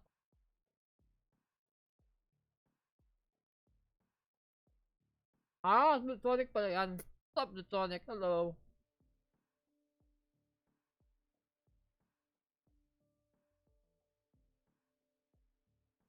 So who's next? Let me just check this out. Gamer Sana, Emom Lloydie and Foodie versus Tasky Toyrats, Nana BH, Atsumu, and her baby. Why is Zek still here? Zek out. Problem there. Continue on. So we all need the attacking side now, guys. Rip the guy who DC. Exactly. A long but interesting day. What's up, PCE? How you guys doing? So, still doing the pugs. We do this every week here in the PH scene, as per usual. And who's next on the list? I'm just gonna eat. See what this is gonna be all about. How you guys doing? I still believe that it's a good try to try the region that you started it on, and because honestly, if you do this region, it's so easy because Valorant PH. But yeah, it's just it's just trying to figure it out. Oh, Vulcan, you're back, and you're back when the game has already ended. RIP Vulcan, it's okay. We understand. It happens, especially with the undersea cable problem right now. It's all good. Hopefully, you can fix your internet and join us in the next one. Because if your internet isn't stable right now, I don't recommend actually joining there. Salamat na lang, Vulcan. It is great, full of great face. It's okay, Vulcan. It happens, guys. It happens. And can't really fault Vulcan for that. It happens, especially with everything happening. So, it is what it is. Anyway, where are we at? Two more people. Get into. And our map will be Haven. This is game number 5. Gonna casually talk to chat while we are waiting for our guys. Okay, everyone's here. I'll finish my food while we are loading on in. And yeah, seems like everyone should be good. So server is A-okay as well. Hong Kong has become the superior pick of choice in the server so far. We're still not done with our pug session. This is the 5th game. We have a 6th game. We have a 7th game. Might even have an 8th game if ever. So we can continue on. Ah, you wanna hop in, drop out? Sige.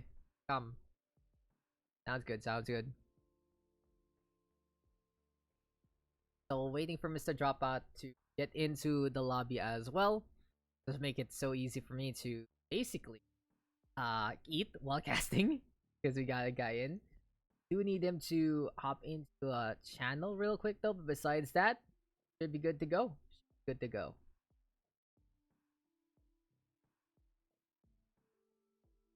Oh, some more Japanese guys.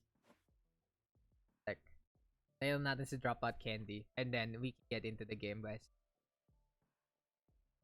Papakulang na. We have everyone. We have everyone who's needed to be here.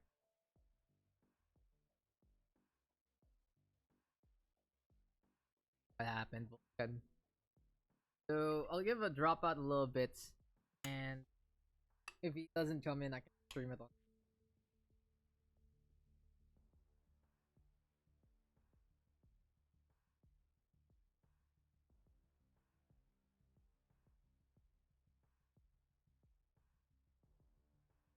Okay.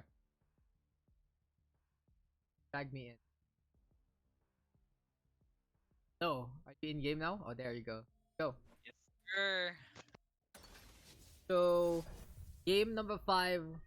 What's gonna be happening here? What happened? Oh no. Okay, so give me a sec, guys. Let me just fix something in real life and drop out. Please entertain our audience while we're waiting for this game to happen. All right, Ascent, Ascent, Ascent. A really, The map really, is Haven, by the really way. balanced map. Oh, am I muted? The map is Haven. Oh, the map's Haven. Okay, my bad. Okay. Haven, Haven, Haven. The site with three the map with 3 sites. What will be the composition for our teams today? I really don't know, to be honest, and I hope you guys are having fun cuz god, Dax is casting 5 games straight now. I still think he could cast a bit more as per usual, but let's see as we get into things. 30 seconds off the clock. I haven't seen actually the players who are looking because I was too busy doing homework. I just looked at the Discord and I saw Dax alone, so I said, "Hey, why not? I just asked Dax if I could come here, and here I am. Here I am in the stream." You don't need to make it too awkward, you know. Man, dude. I was just listening. I was like, what are you talking Choose about? your Just hop in. Just get this going. And we are going to be getting into Haven. It's a 3-site map, as chat always knows. And anyone you know in this lobby, Mr. Dropout? I haven't seen the names, but I'll see them in a bit. We do have Sana, Atsumu, Baby Daski. We do have Sana from last game. Gamer651 is here too, as well as Toy Rats, who was one of my teammates from last game. I mean, everyone inside these pugs, I probably know them because I either play with them or I'm against them. So let's see if we could get some nice plays again as per usual, because this really is a great learning experience to queue up with your teammates and like meet new friends and stuff like that. So yeah. Got this. I'm still eating. I believe in Oh, you. you're still eating? This Oh is your my this is god. your test. So there you go. Introduce our players and continue on. Alright, so we have Oding Malake, we have Nana BH on Jet, we got Toy Rats. Toy Rats plays Roblox playing as Omen, Tasky with that Sova, Atsumo with that Reina, and Kerbaby with that Breach, and all the other team we got Meteor Makers, got Gamer651 as Jet, Minat Tozaki Sana playing as the Sage now rather than the Raze, Mhun playing as the Reina, Foodie playing as the Cypher, and Hola. Lloydie playing as the Omen. Let's see if we can get some good rounds here as Gamer650 already rushes in, kills Toy Rats. Nana PH takes him out as a 1-for-1 trade, pushes into side. Let's see if we can get that A side going as the Cypher tries to get a sneaky pick of Sewer. Does not try to go for it, actually gets lit out, and now Meteor Makers tries to move into the seaside now because now they know that Oding Malake's team is now blocking, has now fully rotated, and now they're gonna go for that seaside. Spike Baby actually planted. takes one, Lloydie off, Atsumo gets Mhon, and Minatoki, oh, Sana actually gets one too. Now it's a 3v2 coming from Oding Malake. Let's see if they can take it. Sana gets one again. One enemy remaining. Atsumo gets the other one, and Atsumo gets a 3 kill for the defuse. Nice job by Atsumo with that ghost pick. 1-0 coming over Oding Malake. Ayaw mo na pala mag-soda cast eh. You got this. Continue. That's true. And um right now, yeah, that's a pretty good round by Oding Malake. Even though they got that initial pick off Meteor Makers, they actually got that rotation going, and Atsumo just popped off in that round. Currently, the scoreboard isn't looking too great because you know it's the first round, and it looks like Malake's team is now looking to buy with Ghost. They're trying to keep their economy healthy as possible. Confident that they're gonna take this round off them. And let's see if we can get a bit more picks coming from Meteor Makers. Okay. What am I supposed to listen? What am I supposed to look at here? Lloydie gets one off. Toy Rats tries because he tried to go into the sewer spot. Goes for a garage push. Let's see if the Cypher can take anything off them, as there will be backup coming from everywhere. They don't know that there's actually two people in B, as this Reina is actually holding off with this with sight with his with a Marshall actually. Is that a Marshall? That's not a Marshall. Okay, Asumo takes M1 was a off. Marshall. Gamer651. Oh, that was a Marshall. Gamer651 takes him Spike off as planted. well. And now it's looking for a post-land situation coming from Oding Malake. I don't really get why they named this as Oding Malake, but Tasky takes one off, takes Lloydie off, and it's going well so far for Oding Malake. They're going into side. They know where they are, but Gamer651 has something to say about it. Gets one, gets two, and let's see if he can take the third one. While Tasky takes Sana off, and Gamer651 with that 4K. Excellent job by this man right there. That Jet really taking advantage of all of the Doing an the excellent job. angles, and right now he's doing a good job, yes, of course. And now it's 1-1 coming from Meteor Makers. Let's see, because of the save that Oding Malake did, they can still buy off this round, but it seems that they're gonna do a really broken buy, and I am not a big fan of that. But yeah, as long as they can get picks off, I think we should be fine. But Gamer651 still decides to play with a sheriff while Foodie plays with a ghost. I think he's AFK. Oh, I think there's gonna be some internet connections coming through. What the hell is wrong with your internet connection? Well, Gamer651 tries to go into side. Baby takes him off while Emma takes the other one. Baby takes another. One enemy remaining. Lloydie takes two. Atsumu kills Lloydie. Nana BH takes Foodie off, and now it's looking for a 1v2 situation One enemy coming remaining. from Mhun. Actually takes one off, but Nana PH with the trade kill. Good stuff there. Oding Malake actually won that off, even though it was a broken buy by their team. Good job, Great good job. job. Good job Rapat, by you're their doing team. great. Kaya mo yan. Daks. How's your food right now? I want to make the solo passive in it. Oh, okay. Yeah, okay. Right now it's looking for looking for an A push by Meteor Makers. They do have money, but it's kind of a bit of a broken buy by them. Let's see if they can take this off with only their broken buy weapons. As Dasky actually takes Gamer 651 off, and it's looking for a 5v4 situation for Odi Malake. All they need to do is just hold their angles off, and we could see a solid gameplay from them. And I don't know why they bought this round. Probably because it's Pugs anyway. Sana revives Gamer 651 only for her baby to actually take two off Hoodie and Lloydie out of the table. Who ulted? That Baby just ulted in the middle of window, and now it's looking they're gonna rush this entire site off. Sana gets one, Sana gets two, Atsumo gets him off, but they don't know that Gamer651 is actually hiding inside of the smoke. Nana PH actually takes Gamer651 off, takes two again for Nana PH, and another round again by Meteor Makers, again with that Reina, again with those plays. Good job by Mhun. And God, they really need to save this round, but I don't think Odin Malake will do that. But I guess they did. They actually just bought pistols. So now it's looking for a pistol buy right now. I don't think they have no way in chance to win this next round. But let's see. I mean, they're pretty good players anyway, and we got some pretty interesting guns here on the way. We got two sheriffs, we got a ghost, we got a shorty, and then we got a classic. And as they're trying to destroy this garage window, Nasi just says, hey, why the hell not? I'll just use my ult and destroy Foodie coming in garden, and that's pretty unfortunate by Foodie. 0-4 right now.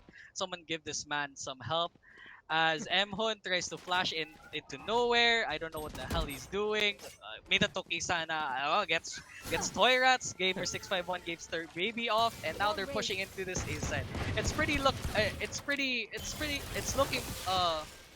like a 2-3 situation coming from Meteor Makers right now, because they're gonna just have to save those weapons off that they got from the floor.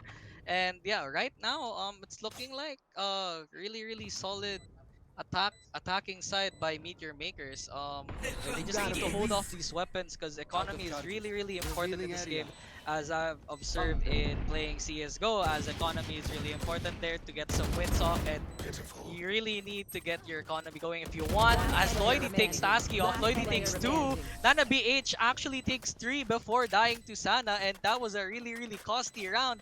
That was actually a good eco by Odi Malake, but even though they Nana BH got those 3 kills, it still wasn't enough. They still got the dub, and right now it's 2-3 coming from Meteor Makers. As right now, they really need to take a good pick off mid, because because Meteor Makers has a really solid game plan of just taking picks off Garden and mid, trying to like deny their advances in mid. And right now we have Nana BH on that upper. Let's see if we can see a kill off him. He's actually in platform right now. They don't know that he's there. As the other jet, he's just rushing in. Oh no, what is happening? Oh my god, Gamer651 takes Nana BH off while Toyra just trades him out for a 1-for-1 trade. They're trying to push in garage, but Natsuki has some other things to do about it. Takes some ammo through the wall. And Baby with that flank actually kills Foodie off. Lloydie takes 2 off the side. I don't know what the hell is happening. Atsumo takes Lloydie off for a trade, and now it's looking for a 1v2 situation coming from Meteor Makers. Sana just needs to get a bomb plant. I don't know why he's looking for kills in garage. Maybe it's for a highlight reel. Well, let's see this man clutch it out. He's walking through window, gets one. He has heal. Yes, yes, that's how a Sage player should do it. Knows where the breach is. Gets flashed, and if he looks at the window, he can see him. But by a weird turn of events, they did not meet each other. Hindi to pinagpala, and now he's trying to get 30 into seconds left. this A site for some reason. Now that's a full rotation. I, d- I don't know what this breach is doing. Why is he over there? He should notice by now that that man is not going through B site anytime soon. He should know that he's going in that A site soon. Sana can actually clutch this round. Let's see if Baby can Spike clutch this off. Okay. I know. Okay. You're doing great. You got this. Honestly, I'm just chilling now. Yeah, It's okay, I got this. Okay, Baby takes one. No, he tries to clutch it, but Sana gets over the wall. Says, "I have a wall, but you don't." Why And does it sound like you're telling these guys off? Like, what the fuck are you doing? Right? dude, Bro. I'm just I don't know my casting style because it is a play by play. Your casting style is to tell people off. No, it's okay. Sure. Go play by play. I'll do your analysis for you. Go ahead. Take the All lead. right, okay. Okay, thank you. Okay, so right now, yeah, because of that round, Sana actually clutched that round even though it was a really grim situation for meter makers, but because of that round, they actually got a good stepping stone off. But Nana BH has some other things to say. Kills the clutcher from last round, and now it's looking for a 5v4 situation coming off. Meter makers, let's make that 4v4. I just tabbed off for 1 second, and now there's only two players left from each team, one player left from each team, and now right now the one trying to clutch this moment is Gamer651 against Toy Rats with his Vandal. Let's see if Gamer651 can actually get this post plant off and go into a nice position where he can just chill out with the op and just wait for Toy Rats to get in. But Toy Rats has some other ideas. He does have this ult up, but I don't think that's a really good idea. Maybe he can use it to get some info, and yes, he does. He does use it to get some info. Actually, just cancels it. And why is Gamer651 in garden right now? He could just defuse it right the second, but if you don't smoke off garage, there's gonna be a lot more problems. He just peeks and I don't know what the fuck happened. Toyrat kills Gamer651 in a strange turn of events. I thought Gamer651 actually had an operator that round, but then decided to spray pellets and did not get to shoot him, and now it's a 3-4 coming from Oding Malake. Please. Guys, please clip yun, please. Someone please clip that. Where Dropout just says, I don't know what the fuck just happened. I love it. What? I thought he had an op. I just tabbed out for 1 second, and now it was just a 1v1 situation. Mid doors. Oh my It was God. a hard collapse there on mid doors. Everyone pushing there from the defense, going as offensively as can be. And since we did see the triple peak dot in the first place, it did make a big difference. But Sana gonna be able to get that first kill onto Baby. There we go, 5v4. And go ahead, Dropout, take it away again. Okay, right now it's looking for a 5v4 situation coming from meter makers. They could really make a comfortable push off B, and that's what happens. Sana takes Nana BH off, and Mhun takes Atsumu off, and again, all of those weird flanks actually giving them the kills. Gamer651 takes Tasky off, and Sana with the 3k kills Toy Rats off, and now looking for a 5v4 5-3 right now coming to Meteor Makers. Sure, and Okay. that's gonna be it. 5-3 right now. Our scoreline, the attacking side still with the advantage. And there you go, guys. I'm just letting Dropout do the work for me. I love it. That's what I want to see. People doing my work. But from what I see though so far into this game is it really has been an eco state here for the defense, right? Even though they've won a few rounds here, Dropout, it's been so difficult for them to actually build an economy because there has been a big buffer here for Meteor Makers for so very long since that momentum did shift in their favor. And right now they're going to be going for that A push, but we'll see if Toy Rats can actually surprise anyone. Peekaboo from the sewers. Push though onto A long. Very successful. Very free. And rotations here from Tasky. So important to see what is going on. Found them. Yes, because right now they're gonna push into the A side. They don't know that actually Toyrat is inside. Tries to look for one, but they don't know that the rain is actually there. But with a good post-man position like that, Mhood takes Toyrats off, and with about four supers, never mind. Gamer651 takes two, Sana takes one off, while Atsumo takes another one. Lloydie take Atsumo off, and now that was a flawless round coming from Meteor Makers. Good job by them. Even though it was an eco round, they managed to save all of their weapons coming into the next round, and now they're looking to have a healthy economy coming into these next few rounds. Indeed, and there you go. All about the rifles right now here for the attacking side. They will have 4 ultimates to spare though as well.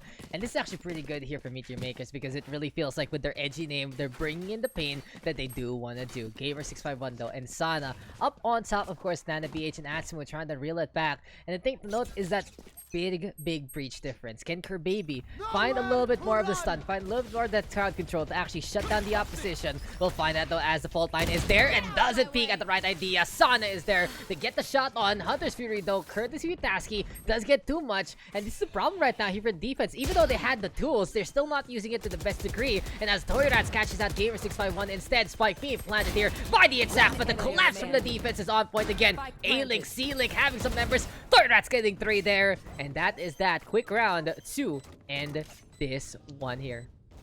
That was a solid round by Oding Malake. Just a solid hold all around. Toyrats actually making the most out of his TP. The enemy did not know that he TP'd off backside instead of just doing a fake TP, and that just kind of blew off all proportion. Toyrats, good job on you, and right now it's looking for a 4-6 coming from Oding Malake. Hey, it's all up to you, bud. 4 to 6 right now. Seems like the push is gonna be going over the C side, and what I see though is it really is just a bout of utility that's more successful here for the attacking side of Meteor Makers. They use the smokes, they use the blinds, they use the TPs, they use their push a lot better from what we've been seeing so far here from Oding Malake, and I think that's a big difference. In terms of tools, the defense should have this one in the bag, but in terms of execution, it's the offense doing its work. Alright, so when we go into the C push, they actually had a good idea of having a wall blocking of garage side. Let's see if this Atsumu can actually get one off before dying. Mhoon takes one, Kerbaby off. Sana gets Tasky off, Atsumu gets one before going to dismiss mode, gets another one, gets another dismiss off. Let's see if he can take one more. Oh, Atsumu gets another one. Oh my god, what is he doing? And he takes the last one off. He tries to get him with a classic. Foodie takes Atsumu off, but Nana BH with the trade. Good job by the defenders again with that good Last defense round in for the half. C. Good defense on C, and right now 5-6 coming from Oding Malake. Fact of the matter is Atsumo was able to stay alive for a little bit more, and he was just able to basically slow down everything. The attacking side trying to figure something out there against the defenders, but it was a little too late with the rotation. And if you're gonna go for a fast execute, you really need to get rid of the defenders there to set up on site, to set up your post plan, to set up in locations that you're gonna be happy to play into the next half of this round. And it just didn't happen. But here we go again here, drop out. It's Gamer651 leading charge, and through the sewers he's already going, but Nana BH with the first kill, and Nana gonna get a second one as well. That's a nice job. He actually uses all to get more kills into that, but in front of the flash, Mhoon had something to say about it. Says, "You can't see me." Kills Nana BH off, and they kind of just stop the rotation coming from Meteor Makers to push into this A side. Kerbaby kills Mhoon off. Tasky using his Odin to kill Lloydie off, and now Foodie on to that garden side. I think he's AFK. Yeah, he is AFK. Oh, not anymore. He's back on.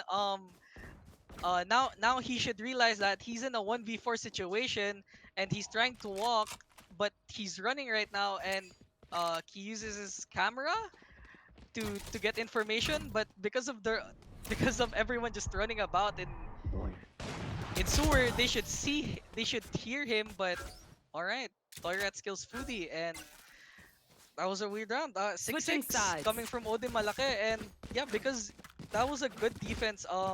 Because one of the problems I could probably see in this offensive team is that they don't have any abilities to like bait out people into coming out of their spots. Because as you can see in their comp, they don't have someone like let's say a Phoenix or a Breach. All that they have are smokes just to delay them a little bit, but all all the defenders have to do is just go in, and that's what's been happening right now. And let's see if they could actually win a game off, a round off in this pistol round. Meteor Makers. Let's see if we can do this. And we'll find out if it's gonna happen. But from what I've seen so far in the second half, in the first half rather, it really feels like it's a utility versus execution. And then on the last two rounds that we saw, the executes there from the attacking side, a little worse for wear. A little too hasty, getting caught out, still getting caught out as much as possible in every single angle. And in a case like that, it's gonna be high time to see what Oding can do on the attack instead. They already go for the D take. Gamer651 does get a trade back though after the initial kill onto Sana. But for now, we'll see if Dasky can actually make this happen. Lloydie still swinging on in. Here we go with the shots immediately from every single person, all the way by Link. And something to note though, that this is just gonna be all about those sidelines again. Atsumu catching out Evan. There we go though, with Foodie getting the shutdown. And that's gonna be that. The defense looking for the bomb, be able to get the defuse on the spike. And in the end, it's gonna be Gamer and Foodie surviving for that round.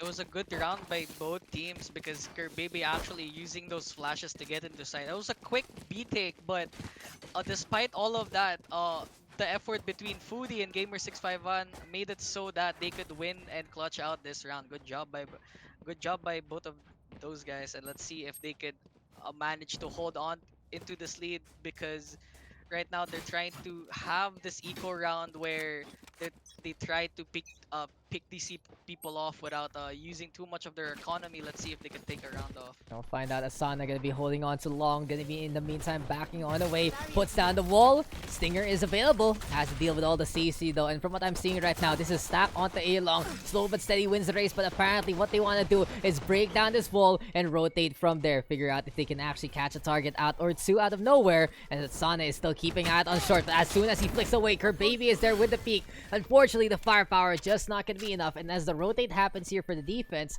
it seems like here on the offensive side of Oding Malake, they will say, okay, now we can go over to C site instead.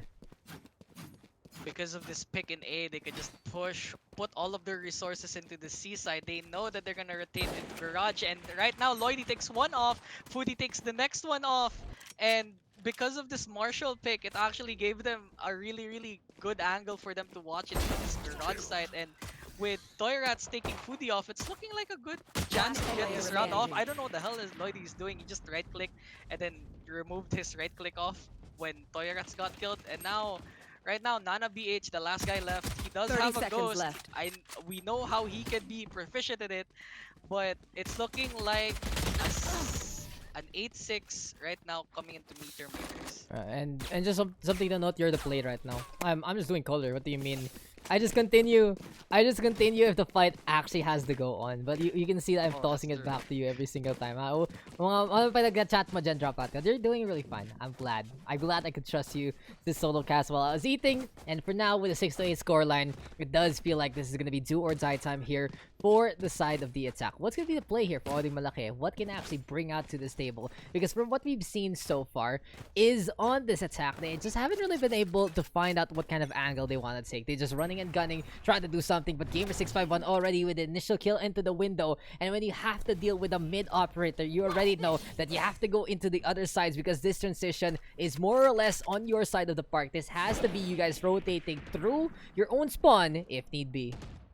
Yes, because of that pick in middle, they don't really have good flashes to work with. Even though Toy Rats and Natsumo are still there, they kind of need the leeway with that fault light to get in. As Nana BH takes the pick off Lloydie, and they're gonna go for the C pick.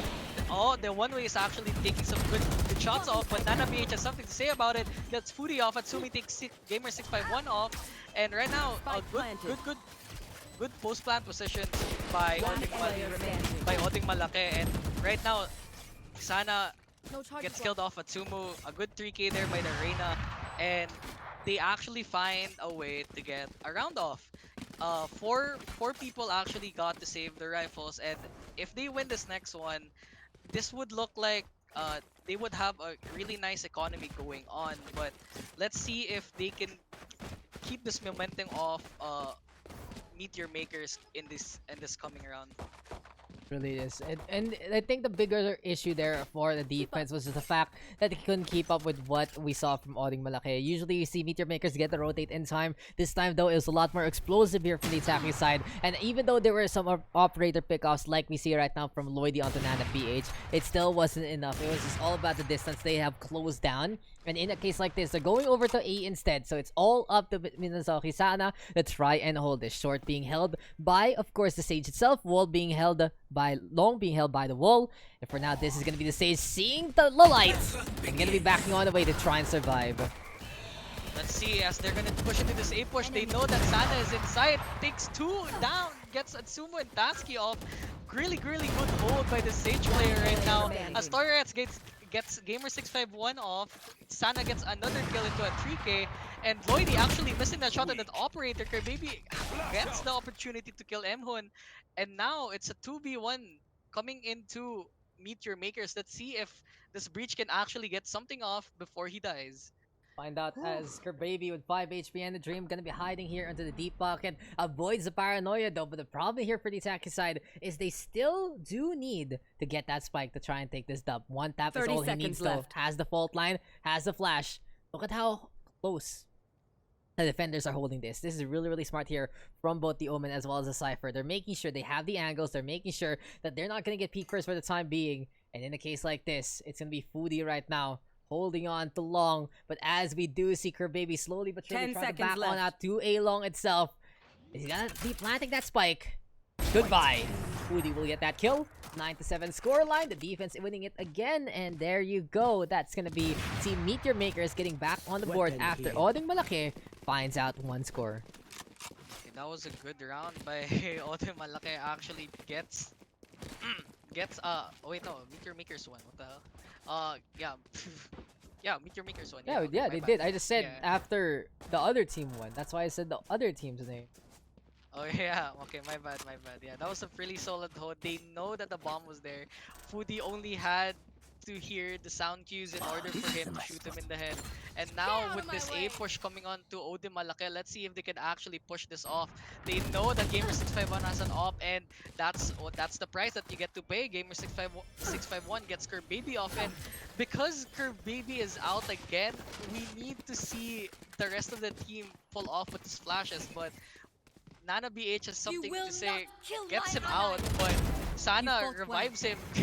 Sana kills Nana BH off, and because of that Sage ult, that actually gave them a One chance to player get this remaining. round down. Foodie gets 2 off, Tasky takes 2 off again with his Odin, and because this Odin play is really jerking into Meteor Maker's hands, it's just really making a nuisance out of the other team. Tasky just going to rotate into this A side. Let's see if he could actually push this down. And because of this weird situation with this Odin against a Vandal and an Op, I don't really see him try to clutch this off if it comes to long angles. I think, in my opinion, he needs to hold off a really close angle in order for him to get this round 30 off. But seconds left. with Gamer651 trying to get into the A side, they don't know that Tasky is in sight. All he has to do is just get him out, and that's what he did. Gamer651 takes him out with his Vandal, and 10-7 come into Meteor Makers. Good job by the Jet. I forgot his name. Surprise though, and you really just gotta show a bunch of the different fights there. When you look onto A-Long, we saw the resurrection. It was really a little bit of Asana saying, "Hey, I'm gonna protect you. Don't worry. Trust me." And from then, he was able to pick off Nana BH. Well, all of that was happening though. A B take was in order as well, and immediately the Odin making a big difference there. Through the smokes, just going for the spray and the prey. When everyone is just basically in the same corridor as you, then you'll eventually hit them. And you saw 3K there from the side of the Odin, but unfortunately, still not enough. And we do see the defense winning it out again. So Oding Malake, they are back on the drawing board. Meteor Makers in the meantime gonna be holding it this one, and we have seen this before. Lloydie just spraying and praying. This is something that people have picked up to do a lot more. When you know as a take is happening, might as well spray it down. And Lloydie with 3. Gamer651 with the collat, and another quick round here for a 7-11 scoreline. Yeah, as you said, the smokes there, yeah, people have really picked up a really good strat when they know that they're gonna push. They just need to spray that long hallway off, and that's what happened. Toyrat. Oh wait, no, was it Toyrats? No, it was Lloydie. That Lloydie takes off 3 people as Gamer651 takes that collat off, and really nice job coming into this next round. They actually have rifles to buy, and Tasky again with that Odin. I really is he doing this on purpose, or does he know how to, or is he really proficient in this? Hey, go for the Odin spray and pray onto the garage. You're gonna be able to at least get a few bangs here and there. And it'll be very surprising to see someone actually fall to that because they already know that Tasky wants to play the Odin in the first place. But with the Vandals in hand as well as some Phantoms, it seems like it's more a mid-range orientation again here for Oding Malake. But here comes the Empress. Emon gonna be holding up on top. There we go though with the Leer immediately. But we'll see if Emon can actually get a target or two, as this is a window hold dismissed to get away. 1-for-1 so far and take it away. Okay, Mhun takes one off, Lloydie takes another one off. They did not know that Gamer651 is actually coming from mid. Takes her baby off, Atsumu gets Gamer651 off, looking for the One 3-2 player situation. remaining. Mhun misses his shot, Atsumu takes him out, and Sana, the only one left, coming in long side. Here's the bomb One plant, player takes him remaining. out, does not know where the last one is, tries to wall himself off. That's a nice that's a nice call by Sana. Knows that because of the gap in the wall, he could just stay in that wall and just camp it out until they get another bomb plant. And because of that, and because of the sound cue, they 30 only seconds the left. Reina needs to get the hell out of here and go to another site in I have order to this plant. But I think she does not go there, but and decides to Spike just plant planted. it in C site. Sana does not know that it's actually in C site, actually goes to B, and since she's going to garage, no, she's not going to garage, she's going inside B side, coming into link. And with this weird thing happening where two people don't meet because they crossed each other at such different times, it's gonna be a it's gonna be a weird situation where Sana needs to take him out before the plant goes kaboom. And because of this the fuse sound, now the Reina needs to go in, tries to get him out, and that's what happened. Atsumo with a 3k takes Sana out. Good clutch by them. A nice way to ending this round. And 8-11 right now coming into Oding Malake. Let's see if they can take this next one out. I'll find out, as this is Oding Malake at least getting a little bit back there. It does feel like though that Ring Around the Rosie in the end working out in favor of Oding Malake. And when they do get the post-plant situation, it becomes a game of cat and mouse. And more often than not, we have seen Oding Malake be more successful in what they've been trying to do so far. But for now, Atsumo gonna be looking to get a little more tempo on. 19 kills here for Arena, 19 also for Nana BH. And this is gonna be all about these duelists getting these kills in the first place. Sana though already trying to find something out by the sewers, and Gamer with the entry to open it up and make it a lot easier here for the defense to hold on the side of Meteor Makers. Sana knows that there's actually 4 people into that sewer site, to walls it out just to have a really safe way into holding the site off. But Mhun has some other ideas. There are only two people left in the side of Odin Malake. And with this pick off, her baby takes Sana off, while Gamer651 takes another one out with his off. Mhun takes the last guy off her baby, and right now it's looking for match point in Meteor Makers. Match point. Just a really nice showing by the defenders, just holding out their angles. And because Gamer651 is taking these picks out really early into the round, they have a good 5v4 advantage, potentially 6v4, albeit with the revive. And let's see if they could take this map out of them as we are going into match point. Let's see.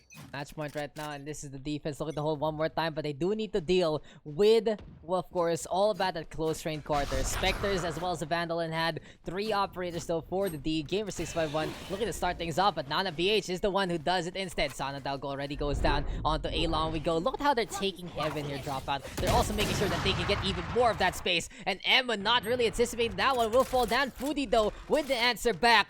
Foodie in the meantime though, getting the operator. Have Lloydie trying to creep on forward, spike though planted, and this is gonna be a really good setup here for Oding Malake. But Lloydie catches that curve baby mid-transition into hell, and that will help out the odds of the defense to take this win already. And because it's a 2v2 situation right now, because Lloydie takes Atsumu off, knows that Toyrat knows that the Cypher gets tagged off with the dart. Oh, he just okay. Toyrats takes 2 off, and 9-12. It's not over yet, Daks. as Oding Malake barely scrapes off that round, and 9-12, it's looking good, but as we saw in the economy right now in Odin Malake, they can still scrap off a full buy, but Kerbaby is gonna have some issues with it because he is not going to have some full armor. I think there's gonna be a little bit of trouble between Odin Malake, and let's see because uh let's see if they can take this round off. Find out as here we go again. Odin na naman para kay Tasky. We'll find out if he can actually make this big bad machine gun to get the shots on. And as I said before, post-plan situations here for our attacking side has been very, very effective to say the least. It's all about that setup. It's all about seeing how this goes. As Atsumu right now gonna be popping that Empress. He's looking to seal the deal here with the shots, but Sana with that initial kill on the Nana BH already hurting the chances of Oding Malake. But on the C side we go. Atsumu looking for a target or two, and Toyrats and Emman trading blows for the time being, as Gamer will be there as well. Lloydie will wrap it up. And that's gonna be that 13-9 victory here for the side of the team Meet Your Makers. There you go, guys. That's another game, and oi, nice game. I loved it. Break time for Daks. Oh, it's break time for Dax indeed, as Lloydie takes a really, really good lineup to take those two out. Good job by both teams. Nana BH actually getting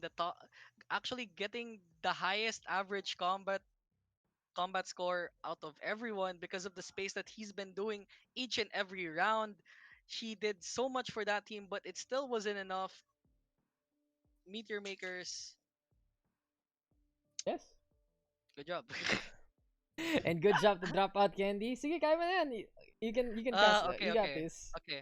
I got. Let's see. Uh-huh. Yeah, okay. Thank you, thank you. So Gamer651 Huh? actually also no I no no like no, I don't need you to analyze it for me. I'm just like, you got this. You did a great job oh in your cast. Very good, very good. oh You yeah. can you can actually start hosting your own pugs. There you go. You can actually do it yourself. No I believe in you. no. You can do the next game also while I get to lots of wanting to open a new bag of those Titos, honestly. All And right. we Go got ahead. Nana BH and Gamer though with the top frags again. Really goes to show our Jets making a big difference. Sana, Lloydie also on the board. Atsumu there as well. And it really goes to show with those 20 bombs that we see all scattered all throughout, there has been a lot of frag potential from so many of these teams. But in the end though, it really was just a more well-balanced effort there from the side of Meteor Makers. They had a really good first half, and then on the second one, sure, it was a little lackluster compared to the first one, but Oding Malake could not take advantage of everything that was going on. And in the end, that's gonna be that. There you go, guys, with the victory. 22 rounds of action there in Haven and Dropout. Anything you remember there from that map? Anything that's noteworthy to begin with?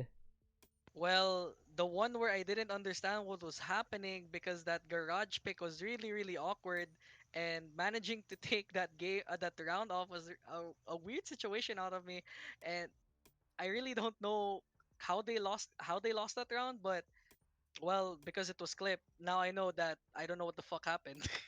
I love it. It was just so funny. It was like the funniest moment I've seen. But there you go, guys. That's gonna Thanks, be Dax. another game. What do you mean? You're the headcaster now, bro. No, What? Ayaw mo? I'm giving you I the mean, opportunity. all right, go ahead. What will be the next map for this game in particular, I don't know. Dax? Let me fix the lobby. Don't worry about that. That's my job. Okay, we're going into Ascent. It's Rammy's babies versus Billy's babies, and yep, that's pretty much that. Uh-oh. We're going to Ascent, and as I've seen from last week's games, Rami B. Yasirski is gonna have a really, really fun time again. Let's see if he's gonna use this Odin again, because as we saw from last week, he was actually the clip of that week with that 5k off his Odin. Let's see. And the other team, what's the name of the other team? Billy's, no? Billy's babies. So Rammy's babies, and then it's basically Team Rammy versus Team Billy. Billy's babies versus Rami's babies. Yeah. I could see the potential here. We do have legit Abyssal on that other team. I did not see Billy, Snowstream, Terrible, and Black Rain on this team though. Were they playing the last few games, or are they new? Billy hopped on in Snowstream. Is Snowstream supposed to be here? I'm trying to figure out. Like we got Billy, Abyssal, Niebe, Black Rain, and Terrible. Niebe, who's Niebe? Who's Niebe? Who's Snowstream? What's going on, guys? So I'm trying to figure out who's not supposed to be here. Yo. What's going on, guys? Who's not supposed to be here? Aika, Rammy, Charlie, Ghost, Jace. Where's Where, Jace? where are your managers? Is Fix the it, lobby. no, I mean it's me.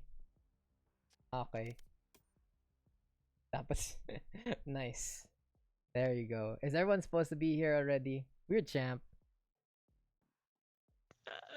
What a weird Uh, champ. All good, all good. all good, all All good. good. And Who else? Everyone here supposed to be here. I'm just checking real quick. Billy, Abyssal, Black Rain, Niebe, and our opening experience. Oh, okay. Wait, let me just double check. Niebe is no stream, right? Just making sure that that's the case. Okay, go. Let's go, guys. Into Ascent we go. Game number 6, and there you go. As you were saying, Mr. Dropout, what do you think about this map? again, the one with the doors and the one with that weird ass mid control. Both teams actually have really good chances to taking this one out. But as I've seen from last week, again, Rammy B with that Odin, yes sir, ski.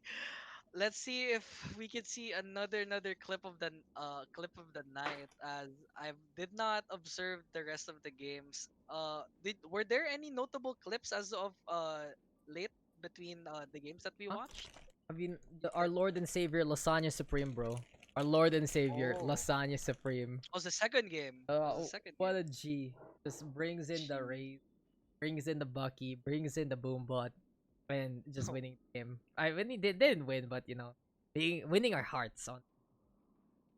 Um, and it's really important to winning your hearts right now, because all that we want to see in this Pugs is just the heart of the community right now, because Valorant PH is really steadily growing up. And because of the Pugs that we're having here, this is the sixth game right now, Dax, Hmm? and it's coming late into Select your agent. the AMs already. Good morning, Dax. And since Yes, we're gonna go into this match, let's see the agent picks that they're gonna pick in this map. Again, yeah, what chips have you been eating? I have Tostitos. I'm trying.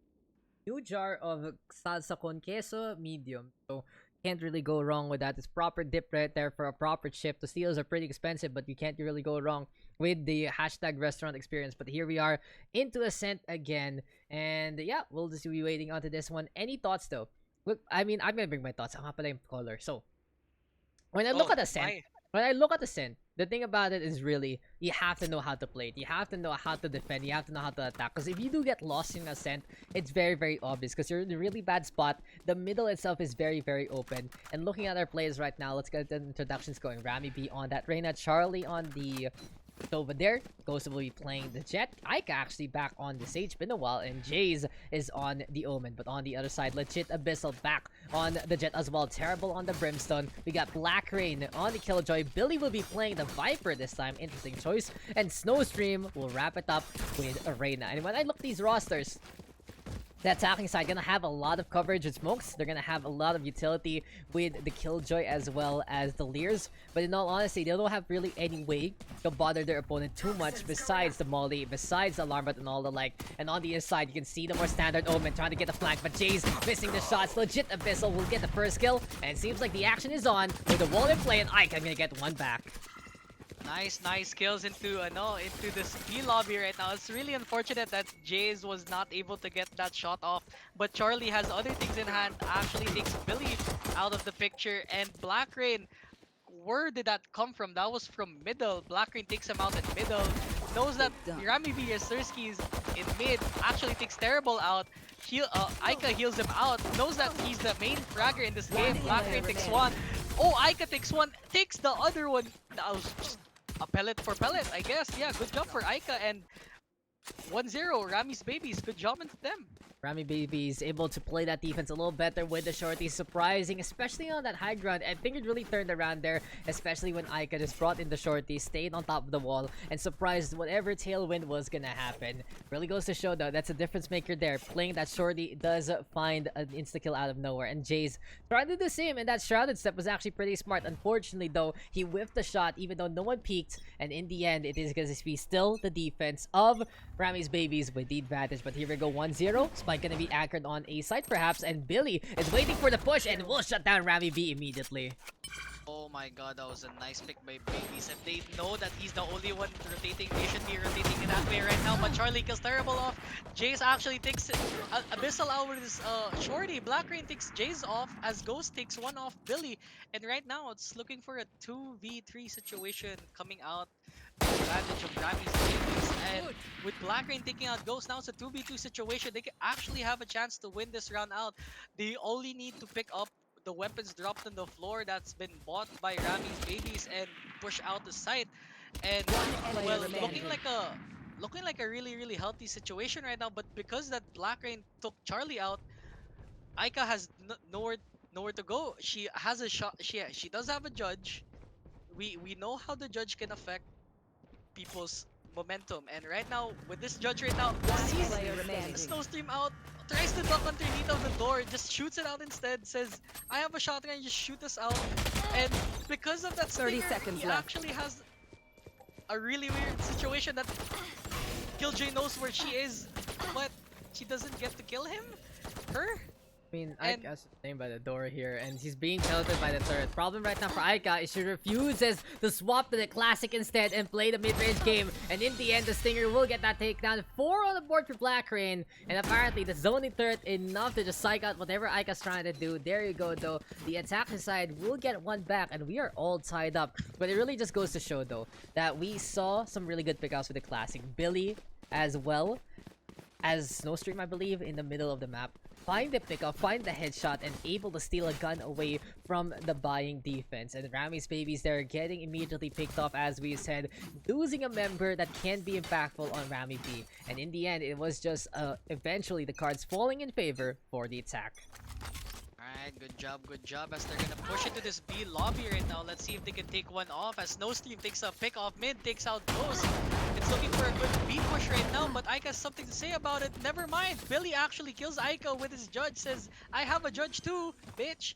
And Charlie kills out Snowstream, and now, right now, it's looking for a B push, B plant right now, according into Billy's Babies. Terrible actually takes one out with the Molotov, killing Charlie in the process. Jace actually kills legit Abyssal off that TP up, and right now it's looking really good because of this Viper's Pit. Really solid usage out of it. Jace kills one out, kills Black Rain out, but Terrible trades him out. Billy trades Rammy B out, and that's it. That's the round. Good job. 2-1 over to Billy's Babies. I believe Quick Babies push. just getting the really quick push there. They're able to just bust on through whatever the wall was supposed to be. And Billy having his own judge, giving Aika a taste of her own medicine. And that's what we talk about the Viper, though. The Viper's Pit gets the zone on. He literally makes the souffle down into where the water used to be. And it really just goes to show that he's able to control it. I've said it before about the Viper. You have to be able to play away from your team because that's what all your abilities do. It makes sure that you're playing a 1v4 or 1v5 even if need be. And this time, Billy able to execute and is able to do something about it. But here we go again. It's time for the judge to get caught out. Ghost will be going for the peek, going for the push, and Aika immediately with the wall after the fact, really making sure that B side is held for the time being. But I don't really agree with that wall because that is the spike drop, and that could have been more control here for our defenders. But legit the missile with the flank. He has gotten 2, and so far so good. Yeah, good job by Legit Abyssal. Actually takes 2 out, but Charlie has something to say. Actually takes Legit Abyssal out. Knows that Terrible that he shot someone through that ult, and because of that, it's looking for a 3v3 situation coming out of Billy's Babies. Let's see if they can get this push out and get this plan going, as they know that there's an Omen out of that mid side. Omen decides to TP out. Snowstream takes Charlie off, and now they know that there's only one person left in this site, but they do not know that Jace is actually flanking behind from CT, getting ready for a really nice pick coming off that. But Terrible has other things to say. Knows that the Omen is there. Decides to push with the team. Goes into this B site, knowing that this Rain is the only one in. 30 They need to seconds check left. all of their corners before they planted the site because this is going to look a little bit grim. Rammy gets one. Gets the trade off. Good job by Snowstream. And this should be a really good post plan by both by this team because Spike planted. now they just need to hold off as Jace gets a judge off the floor. Black Rain kills him with a Guardian and 3-1 coming onto Billy's babies. 3-1 indeed, Billy's babies looking to run away with it and more. And as you said, right, it really felt like, okay, they found out that the Omen was flanking, they saw him coming, and they still knew that they could push. Overrunning, Rammy B there having the man advantage, and even though we did see Billy get caught out by Ghost inside B main, like I said, it's just so difficult when you do see the spike, but you just give it up for free anyway, no contest whatsoever. That could have been a defense, just literally anchoring on where the objective was. Could have actually walled a little more far forward there from Micah, and it is now time to see what Ghost is all about for the operator. Holding onto the cubby, playing that jet, but Snowstream will answer back and will pop the Empress as Billy destroys Ica along the way. Nice, One Snowstream enemy actually remaining. takes one out while Billy takes out the other. A legitimate solution is all to kill Rammy B Yasirski, and now again, Jace again as the last person on the team. Terrible takes him out, and that was a solid round by Billy's babies. 4-1 coming to them. These babies doing it again, and it really just goes to show that they can be very, very effective on the quick trigger finger. Gets the punish here and there, actually shutting down the operator, and that's a big one because Ghost was trying to line it up, but it was like, nope, not gonna happen. Snowstream says, I got the one tap on. I'm gonna see you all the way from Cubby there, and for now, with some ultimates online here for the defense, they should be able to reel it back. Resurrection gonna be very important to keep them numbers into play. And on the other side though, lockdown available for the attack, so I wouldn't be surprised to see Black Rain play a little closer and get a little bit done against their opponent as Jace will go down and Ghost will get the trade back. Nice, good job by Billy again with the judge actually making a big impact, and again with the Black and using his Guardian to take people out as Ghost will use his ult to get one out. And right now 2v2 situation. Rammy B Yasirski actually takes that flank out, does not know that he's there. And Out of that was a charges. really weird interaction where both both of them just decided not to fight anymore. Snowstream knows that there's a jet in this lobby, but he does not know where he is. Snowstream knows where the arena is now, One enemy takes him out remaining. because he was holding his flash down, and One he enemy was just going to remaining. A side, but Ghost with that shotgun actually giving a chance for their team to Blocking actually sight. take this round back Blocking sight. off. Let's see if Snowstream can clutch this out. And Spike with planted. this post plan right now, all that Snowstream needs to do is just close the door and check out the angles. Because of this bomb plant, it's really looking like an open position where they could where Snowstream has a chance to peek at all angles. So really weird situation, but because of that glass breaking, Ghost now knows that he's in heaven, and this could give so much time coming into Billy's babies There. as he will try to fake the fuse. Oh, Snowstream just looks at it, and he knows that he didn't have to fuse it, and now he's just gonna have to commit. Snowstream takes Ghost out, and good round by Snowstream actually clutches the round for their team. 5-1, and they're pretty much taking this lead out of the water. Good job into Blitz babies. They're playing with time, they're playing with their opponent, and they're just able to play it out in the way that they can play it smart. Something to note though is always turned into a 1v9 scenario. It really feels like things have been pretty even here for both sides, and it really goes to show though that it hasn't been as dominant as the scoreline would expect. But the thing to note though really is that we have Billy's babies being a lot more effective in the clutch that they have to do. They're winning out the duels more often, they're winning out these fights that they need to actually allow themselves to get on position. And here we go right now with that jet. We have me closer, but Jace will actually catch Billy instead. Good entry frag here, courtesy of Jace. Ghosto in the meantime with 1 HP and a dream. Good survival here for our jet. Operator still in his clutches, and every single time that sniper rifle is seen, you already know that someone might die. Good job by that. Good job by the Omen actually taking out one of their teammates and going into this round. They know that they know they did not have a jet. They can't revive. Legitimate Missile takes Ghost out as Ica trades him out. Snowstream takes Charlie out as Ica would revive Ghost. Terrible kills Jace with his ult. Rammy B he kills him with an op. Snowstream takes Ica out, and right now it's looking for a 2v2 situation. But with the bomb out in the open, they really have they're gonna have a really hard time into getting this bomb Yeah, it's just gonna be with so his bomb hard. out. The operator Yeah, it's there, gonna it has the sightlines in the first place, and there you do see the Jet of Ghost playing closer. I like this a lot more compared to the last round that we saw them get that spike drop. It really feels like they're playing for the objective right now. They're waiting for opportunities, You and this should does run. force 30 Snowstream and seconds Black left. Rain to do something else, but that is gonna be what the lockdown is all about. Can they actually get the zone on? Seems like it's the case. It's time to go for the run and gun, but Ghost is peeking, doesn't care. The one tap is there from Black Rain, and here we go again. It's another solo mano-a-mano situation. Yes, sir. Rammy Sirski actually just jumps and shoots Black Rain out of the window.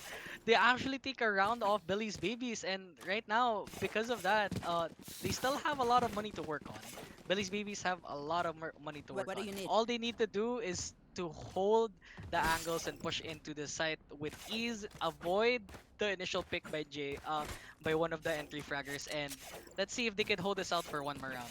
It's interesting though that we see Billy keeping on with the judge. Now, if you're playing that Viper, and if you are going to be going for that Viper spit, might as well, right? Might as well be a very strong gun on the inside, but more often than not, it's not going to be too effective here on a map like on Ascent.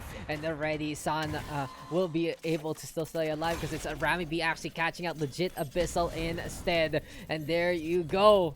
Rammy B playing the Cubby, operator control, very effective. Jace though in the meantime tanking the poison, and Billy will see a free kill talk his way.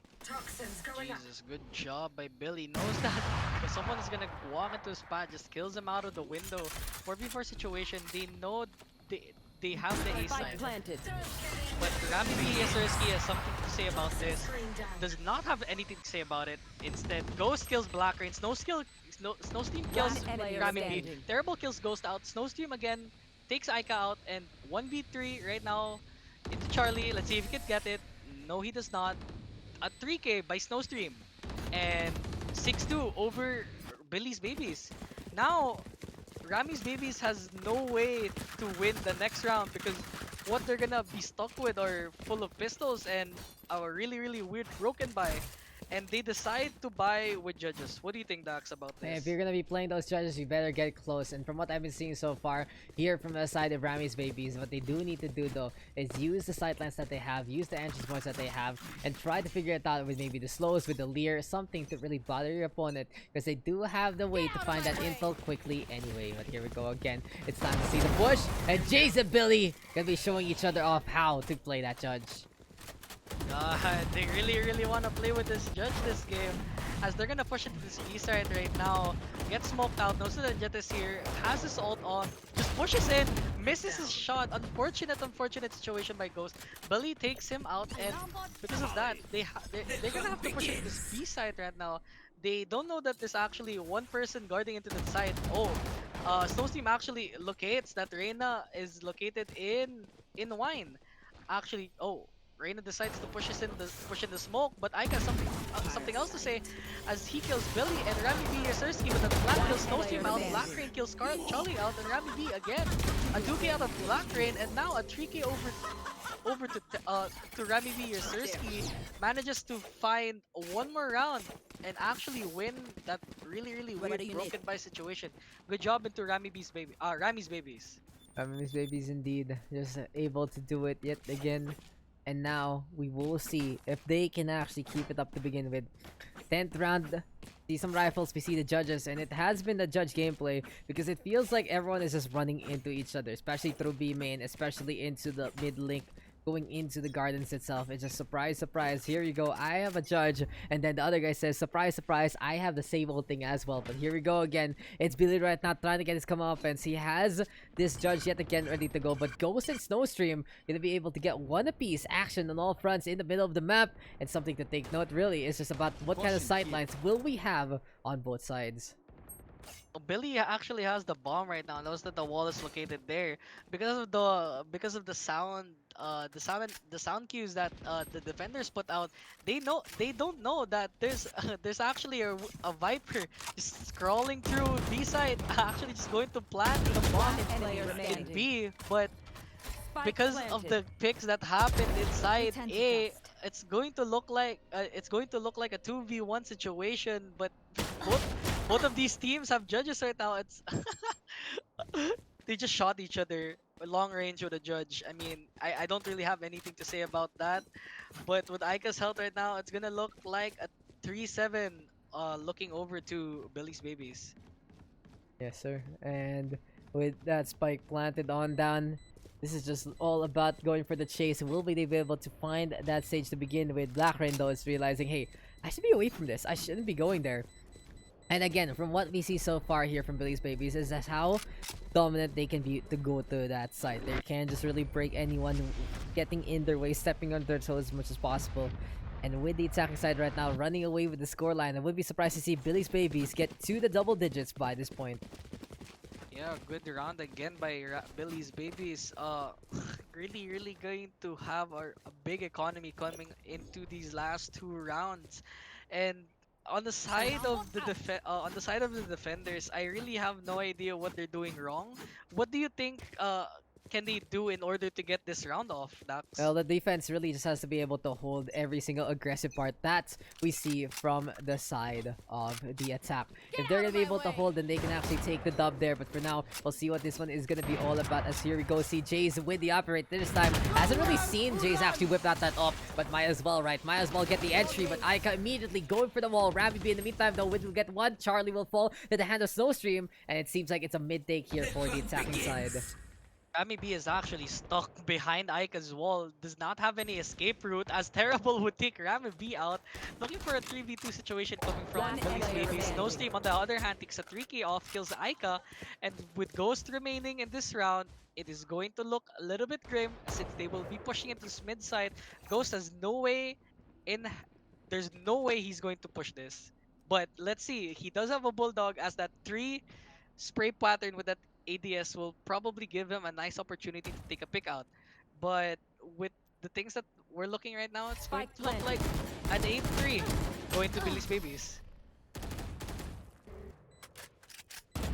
As indeed, Last Billy's round Billy's before Babies the actually half. took that round off, and again, I don't know what's going on the defender side. They've been taking these picks early on in the round, but they haven't been holding off the side as much as they could as later rounds, and they need to find a nice position for them to hold in this last round, because this is going to look a little bit grim coming into this next half, as they will be the ones defending in this map, and as what I'm seeing right now, ah, it's looking a little bit grim. What about you, Dax? Are you still there? Yeah, I'm just like seeing what this is gonna be all about. How do I not be here, dropout? Especially when I'm doing the camera work, bud. But That's true. Rammy B looking to find one back. Seems like for Billy, he's been on a journey with that Bucky, with that judge rather. And even though he's been getting pickoffs, you'd really expect Billy to do a little bit more for that team. But Jace in the meantime, gonna be going for the swing this time. Does get to by the Cubby and A control in order for the defense. They're looking for a dub, they're looking for a win, but they have to be careful because there's a Black Rain and Snowstream answering back. Can we get one more peek? Will this be Rammy B going for the duel? Trying to play it close. The guard shots don't connect. And now it's 2v1 with Arena all the way in behind. Yes, sir, Ski. Rammy B now using the judge instead of the Odin. Really weird pace of events that's happening right now.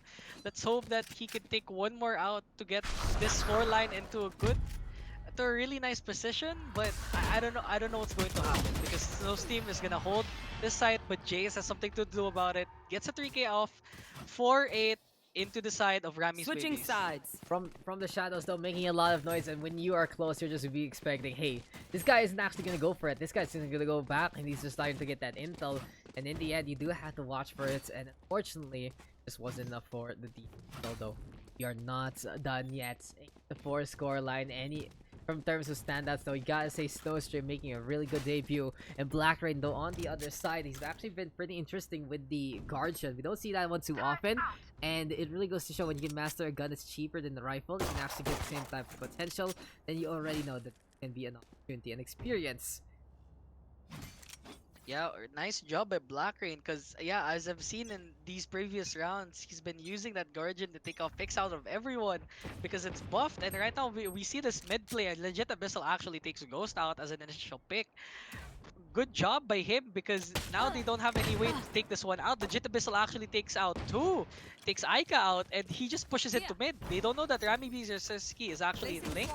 Oh, actually just peeks out. Rammy B takes one, uses dismiss to get out. Legit Abyssal takes this third one out. Billy takes Rammy B out, and 1v4 situation coming out of that coming out of Jay's.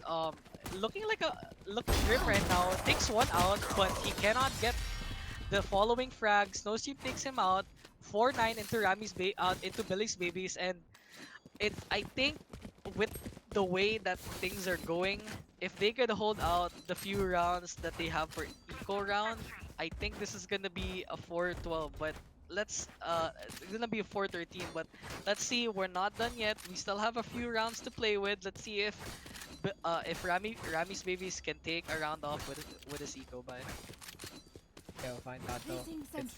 It's gonna be effective in the first place. Rammy Baby is very, very desperate.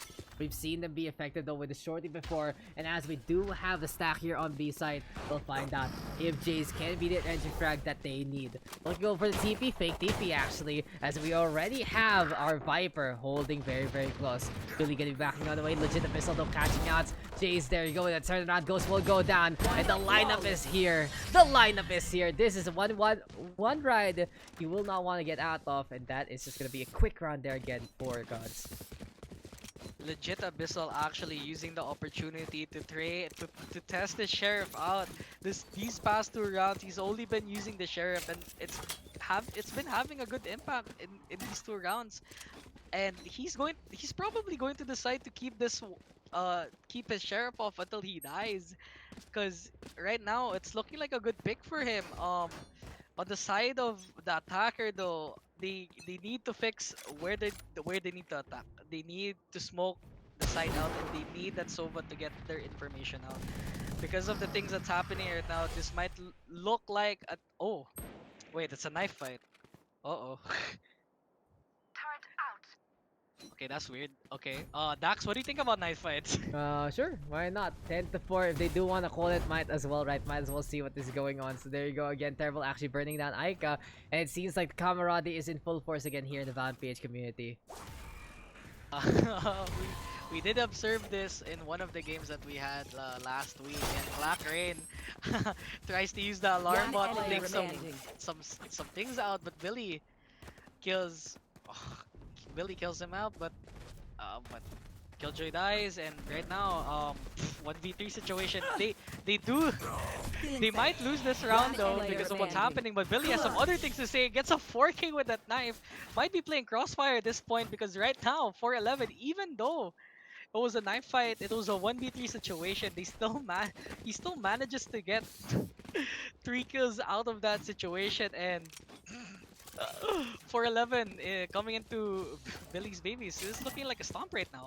Yeah, the score has been pretty one-sided. Billy's babies has been able to take more opportunities there compared to what Rammy B has been able to do for his team. And now with them on the defense, it really goes to show what the Viper and what the Killjoy can be on all about. We do see a little bit of a defense though with a quick little trap onto B itself, but on all the way in 8, it's Ghost right now catching out legit Abyssal. There we go though with a quick little one way. It's all about that spam long range gameplay. Rammy B will go down, and Billy immediately moving back to the side. Toss that Viper spit. Terrible though also on the board, taking control of top mid. And the thing to note though, even though the spike is gonna be in the clutches of the stage right now, they don't want to push that at all.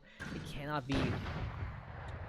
be just basically compulsory about this and look to try and force things out against the Viper.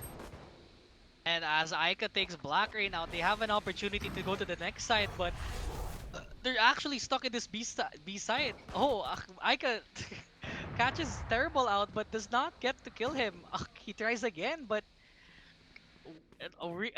it's really that's an awkward situation. Like they know that they're there. They know that behind that wall, I think Terrible should just shoot it, but Billy just goes out, just say, I'm just gonna kill you, and the Omen's inside. He does not know what to do. Where is he actually? He's on top of the Viper's pit. Actually takes Billy out. The Viper, 30 seconds the left. God is down. Looking at Speedway. Tries to get one, but Terrible takes him out. And is looking like match point. coming over to Billy's Babies. Billy's Babies on Match match point, point. and like you said, this is really it. They were able to find the exploits there. They were able to find out their targets, and in the end, it is a victory right there for Billy's Babies again. Match point right now with the 8th round lead. What's the economy like? Oh no, this is gonna be so very dire here for our offensive. And with the judges, with the rifles, with the operator, and with the stinger in hand, it feels like anything can really be done here by the defending side so far on how they want to play this. Think they're gonna plan to do a mid take. I think a legit Abyssal is planning to push with his ult. Let's see if he can take it. It's an ult v ult battle. What's happening right now? Oh my god, legit takes Ghost out. I am the better jet out of you for today, but Charlie trades him out. Rammy Sersky actually takes Billy out as No Scheme would take Charlie out. And now in a 3v3 situation like this, they do have an opportunity to go to B. There is no one in B side right now. All they have to do is push it. But on the side of the attackers, they don't know that. They don't know that there's someone. There's no one in B. All they have to do is just get into sight and get this post plan out. Rammy Sersky gets no steam out, gets caught off guard with the Spectre, and dismisses out of there. He says that Spike I don't want that. I don't want that no more. I'm just gonna hide, and I'm gonna have a really nice position. But Terrible has something to say about it. Kills him. And with this bomb plant out, it's looking for a 2v2 situation. They could actually win this round if they get the picks right. But since the Brimstone is really low in health, one bullet could kill him, and this could mean the the round of for them. But Aika has something to say. Aika kills Terrible as Jays would take Black right out of its judge. Scrapes one off for Rammy's Babies, but this is still looking a little bit grim right now. Let's see if they can take one more round out of this game. The thing about Rammy's Babies though is still they're gonna be having a struggle to keep their economy afloat, but it feels that could have been hey. In any case though, have a 5-12 scoreline. Ultimates are online here for the side of Rammy B as well as Aika. The resurrection can make a difference, but here comes Snowstream already. Trying to go for the push. Rammy B in the meantime will get trade back, and that's in the extra fire rate. Not really doing much. It seems like though the operator not paying attention. It's all about to see who is the true queen of the jungle. Let's see if it's gonna be enough. There we go. Up there. Billy takes one out. Snowstream takes one out as Rammy Sersky will take that trade off to Terrible. Rammy Sersky looking right now for a 3k. Billy takes Ghost out with his what? With his smoke? What's that? The Viper Spit? Yeah. Actually killed him with the line. The snake bite and the top screen Oh, the can snake actually bite. hurt you if need be. But here in the meantime, we will have Rammy B trying to go for the push. Can he actually clutch out for the team? Knife is out, and that is gonna be Billy going on down. This is no joke, says Rammy B. He's gotten it 4, and he will get the ace yet again on the same map. This time though, with more style, with more substance, and with more sense. Really goes to show though, when the going gets tough, Rammy B can get even tougher. Yeah, actually threw that round out. Actually trying to do that knife kill onto Rammy Sersky. Trying to style out this last round, but Rammy has something to say about it. Gets the ace out, and 6-12 right now. This might be a comeback, but let's not be too sure about it as Billy's Babies would have to save this round using their weird broken buy again. Let's see if they can take this round off. Find out if this is actually gonna be making a difference there. As here we go again, Rammy B right now gonna be able to catch out Terrible. Seems like though Snowstream is order. It seems like the Empress Bug is still there, and Aika actually with the judge kill. Middle push though, courtesy of the attacking side, and this will force the killjoy away. But legit Abyssal right now going for spray and pray. Rammy B is there to get that takedown. Res in order, and 4v2 here. 4v2 to try and push onto A site. Rammy Sersky has something to say about it. Does not want this game to end. Knows that the Killjoy turret is there. Actually moves out. Knows that the Killjoy is in heaven. But Jace has something to say about it. Kills Black Rain out. And the remaining person in this team, the Viper. Let's see if he can take this round off. He does have a judge in hand. But with the way things are going, it's going to look like a 7-12 scoreline onto Rammy's Babies. Too early to call if maybe Billy can actually steal this gun away from Aika, make a difference, trying to go for the hop. Aika very close to Billy though, and you can even feel that they know that each other is just in their way. Who's gonna get the angle on who first though? Who's gonna get the call? That's gonna be Jace going down, and Billy will get 2 on the exit, looking for a third, a little too far off. Maybe can actually get the gun that Aika has dropped. Goes for the peek though, and in behind, here comes Rammy B with the leer, misses the Viper at the right time. This is gonna be the spike diffusing, spike popping very soon, and Rammy B B gonna get the hell out of there for this round. Seems like that's gonna, as you said, 7 to 12, but 2 exits, very helpful in the scheme of things. Yeah, in the scheme of things, yes, but they well, Rammy's babies really have to hold off again with what happened because right now Aika's just gonna buy a judge and it's looking like another weird buy again at the Rammy's babies. Billy's babies actually decides to buy with two judges and a bulldog even though that they won that round.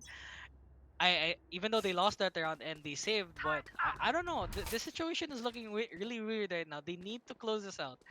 They know that they could frag it out and they know they could hold this, but with they actually stack in A and they Rami B should realize that B side is clear. They're gonna have to ping it inside the map, and yes, they did. They need to ping this, and they need to let their team know that the B side is clear and go for the plant. Aika has the bomb. Aika just needs to plant and go to a nice post plant position with that Ghost. Legit Abyssal kills Charlie out. Ghost takes Legit Abyssal out. Rami Spike BSRC planted. just staying in Y. Let's see if he can say anything about it. Actually gets Black Rain out. Knows that two guys are in CT. But what's out? Oh, Billy just takes him out with the judge and 3v3 situation as Ghost would kill Terrible out. Caster's Curse as Snowstream would take Ghost out. Another Caster's Curse and looking for a 2v2 situation coming out of both of these teams. The Vape Blood is out. Billy has an opportunity to clutch his round on the team, but Aika has something to say about it. Kills him with a judge.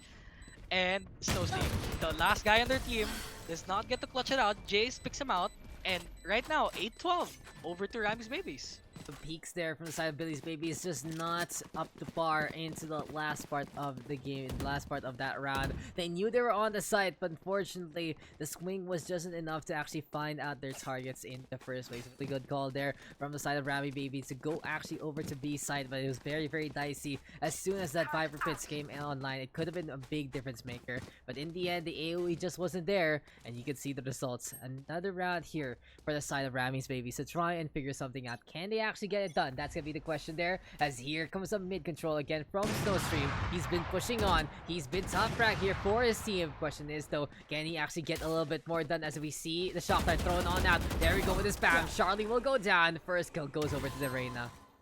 Nice good pick by Snowstream, but Rammy B actually takes Terrible out from coming from A side. And they know that A side is clear. But with the team scattered all around, it's looking like a weird situation, but Rammy B actually takes Black Rain out from behind. They need to push this B side, but this Viper is just staying there. He does have a judge again. Looking for the pick. Takes Aika out. There's another one, but Jace that just takes Billy out. It's gonna be a push into this B side. Snowstream has a chance to clutch it. Let's see if he can take it Spike as he's planted. gonna walk into inside Wine. Gonna look at the left first before looking to the right. Does not take Rammy B out, and again 9-12. They have a nice momentum going here. What do you think will happen in these next few rounds if they keep this thing going? Rammy's babies is just looking for the comeback. They basically tried to find out where they can build up their momentum, and they have done it through the economy. With a few survivors there, including Jace and Ghost keeping alive in these wins, it has built them a buffer. So even though if they do lose out a lot of people, they're gonna have enough of a buy for a round that is absolutely desperate. But like we said though, since there is a match point here for Billy's babies, they cannot afford to lose whatsoever. And this 5-round streak is a testament to that. But we are not done yet. Here we go right now, a legit Abyssal in the middle. Seems like the plan of action here for the defense is to give up A, and that is gonna be Rammy's babies. Happy to oblige, happy to go on site, but legit Abyssal also shut down by Rammy B, giving him even more tempo in this push. Rammy B takes one out, but Billy has something else to say. Actually takes the main fragger out of that Spike team. planted. Is looking for a 4v4 situation with Snowstream out of heaven. Knows that Aika's there. Tries to take him out, actually takes him out. And knows that there's a guy in long. Does not get... Oh, Ghost does not take the opportunity to kill him. Snowstream takes him out as a punishment. And going to hell. He does have the TP. I don't know where Jace went, but Snowstream just waits and kills him. And last guy... Charlie does Defenders not win. get to opt to defend the bomb site, and 39 coming on to Billy's babies. Good job by them.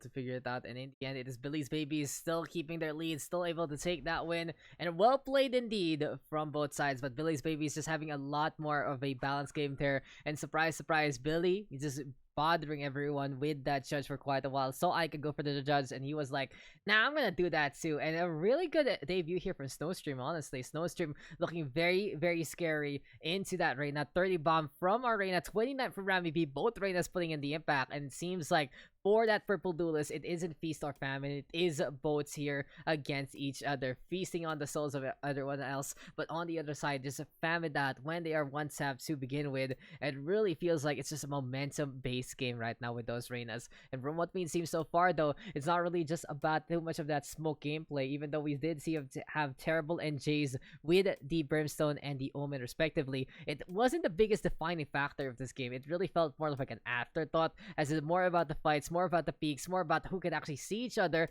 and go for a more substandard duel rather than any. They actually managed to stop that comeback from happening. It was a 5 round winning streak coming over to Rammy's Babies, but they managed to find that 1 round off to take Rammy B out, and that's what costed them the game. And yeah, good job into both teams. They actually just stepped it up. Rammy B Yasirski on the top of the right beside Snowstream, who actually is the top frag, taking out having a 30 bomb in this game. Good job by him. And it pretty much goes to show that this is a battle between duelists lately, and I just want to see like good performances out of every person here. And yeah, good job in general. There you go. That's what you gotta like there. And we are gonna be getting into our next game on the list. How you feeling, Dropout? You doing good? Yeah, I'm doing good right now. It's I mean, I'm done with my work.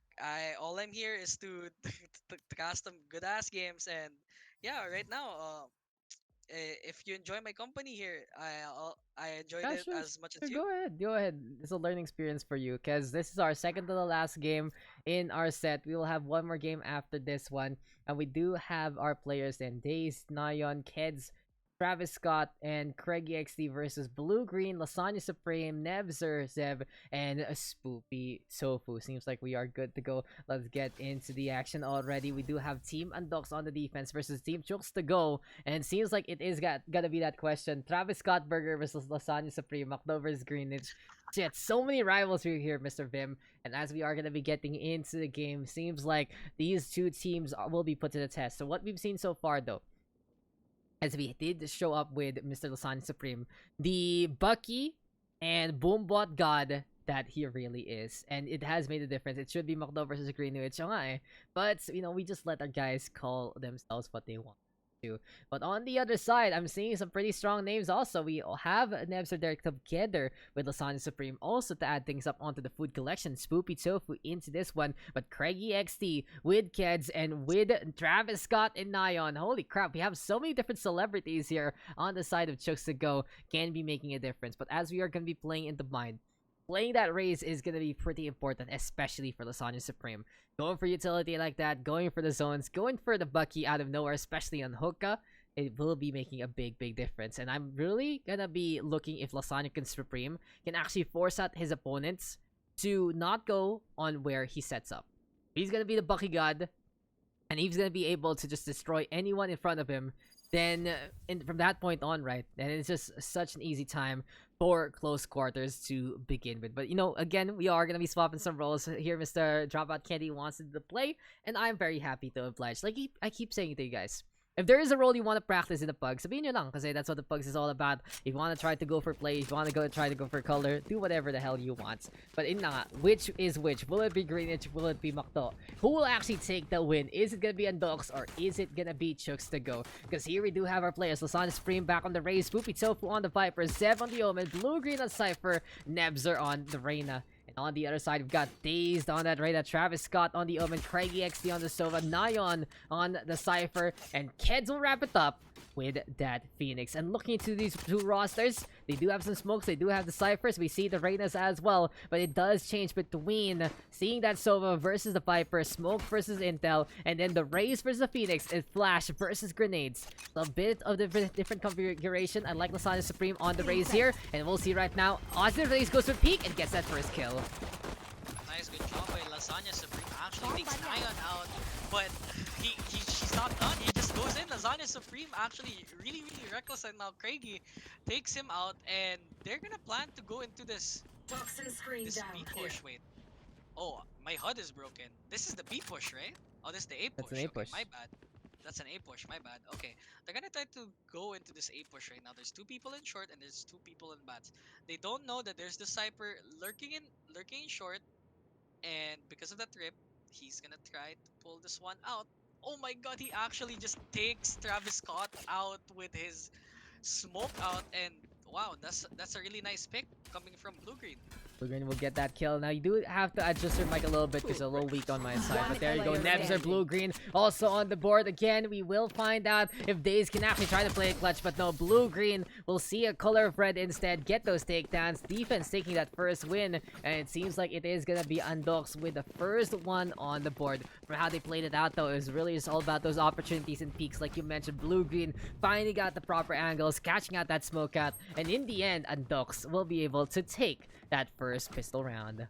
Yeah, nice pick by Blue Green. Actually, that last shot was a flick. Good job by him. And with what we're seeing right now, if they could hold off this line, hold off the lines and look for flanks, this is gonna be looking like a good half in this future round. But let's see, because the game hasn't started yet, because it's still an eco round. Many things can happen in the span of these few rounds, and right now they're gonna go look for that B play.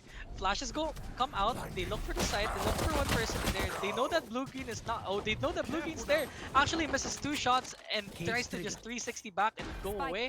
But with this plant down, all they need to do is just hide and get these picks out. Lasagna Supreme with that Bucky, as you said, really good play right now. Actually just pushes off with a blast back, using his blast back to further put his momentum out. Snapster takes two out, Daze and Nayon, and Blue Green takes the last guy, Craigie, out with his Sheriff, and 2-0 into the team of team.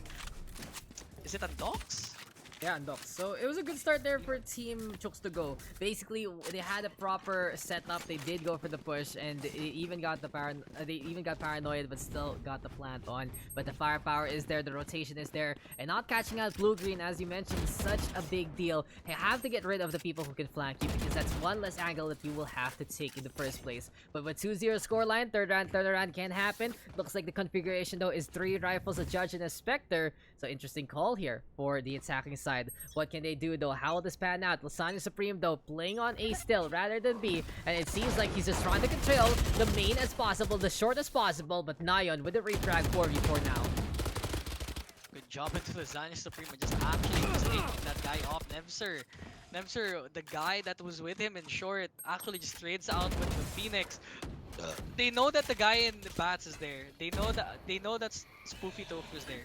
But with the snakebite that's coming out, the Sova just decides to get the hell out, and Nemser just takes Daze out. And is looking for a 4v2 situation coming into team Andoks, and right now they need to find a way to get into the site without actually costing too much of their resources out, because right now they keep getting picked out by Lasagna Supreme with the Bucky, and with a $900 comparison to a Vandal, it's a really good choice to use the Bucky to take people out, to waste their economy just to keep the defender side rolling. That does change the taste of the game, and it basically builds up Lasagna Supreme as a bank that pays for itself, because not only does he actually get a trade as much as possible, he also makes sure that he's gonna have the economy for his team, that they can play a little more reckless, a little more aggressive if need be, and that can actually be such a big boon for your team. It makes sure that you can actually do whatever the hell you want and more, and being consistent with the Bucky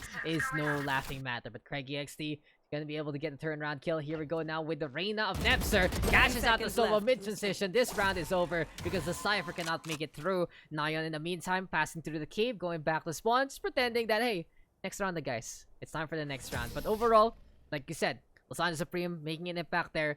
And I was already gonna be asking why are they having the raise here on A short rather than B short. But it really is, if we see Lasagna Supreme able to anticipate any kind of push, he will slow it down regardless. And my only worry right now is if we see the Bucky in a situation where Lasagna Supreme cannot get close whatsoever. That is true, because with what's happening right now, he's been getting these picks off in really weird short angles. But if they could take Lasagna Supreme out without him taking out any of those guys and attacking side, they have a chance to get one of these rounds out, and that's what they're planning to do. They're gonna plan to go into this A take, and with this bats push right now, they don't know what's gonna happen. They know they're gonna keep Careful smoking here. that other B site as a fake, but they know there's three people they don't know that there's three people in the side. Flashes out, come in. The Viper wall just comes in. Nion uses the smoke to actually just plant the bomb, but with the decay that's going down, he's actually getting low on health. Travis Scott takes one out, Kids takes Nebzer out, and uh, just a really solid push coming onto Team Chooks to go. To go all over the point, and they are gonna be throwing down that hot hands to get the zone on for the time being.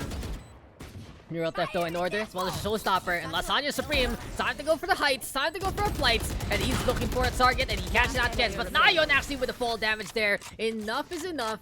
Seems like the Cypher got enough of a tag, and now the attack finally getting around. But basically they're able to walk over their opponent. They got onto the site. They planted it down.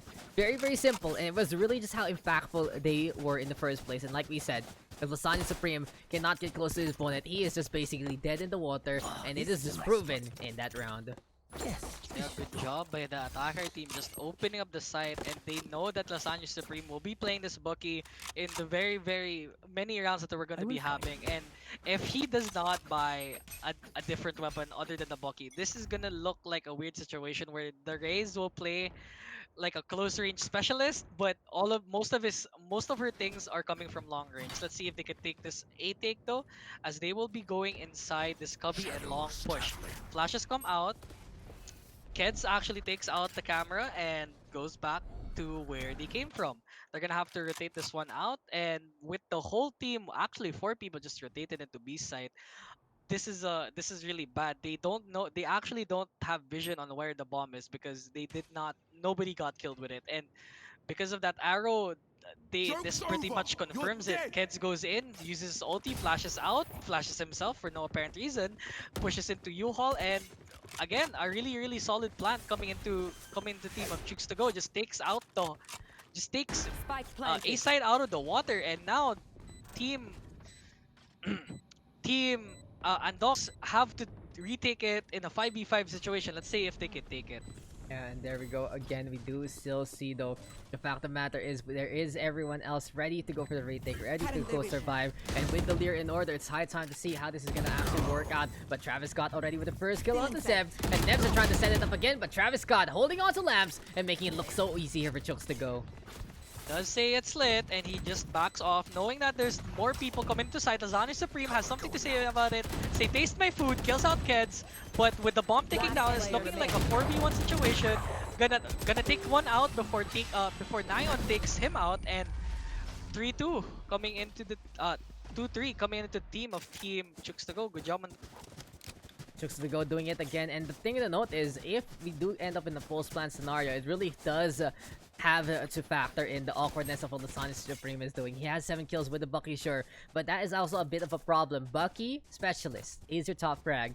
You expect some of your more mid-range to long-range guys to actually do something about that kind of setup, and we need to see Lasagna Supreme get close enough to the opposition, but it didn't really happen too much there. We did see Daze though get taken down in the end, but look at this, 4 rifles and an operator again. Very classic stuff here from Craigie XT and the crew, and with Geds actually catching out Nebzer and Lasagna Supreme waiting for a little bit more of the push. We'll find out if this is going to be a proper beat take. Yes, it is, as Daze catches out the Bucky Lord in transition. And this is really where the problem is. 900 money is sure a good gamble, a good steal, but at the same time, need to be close enough for it.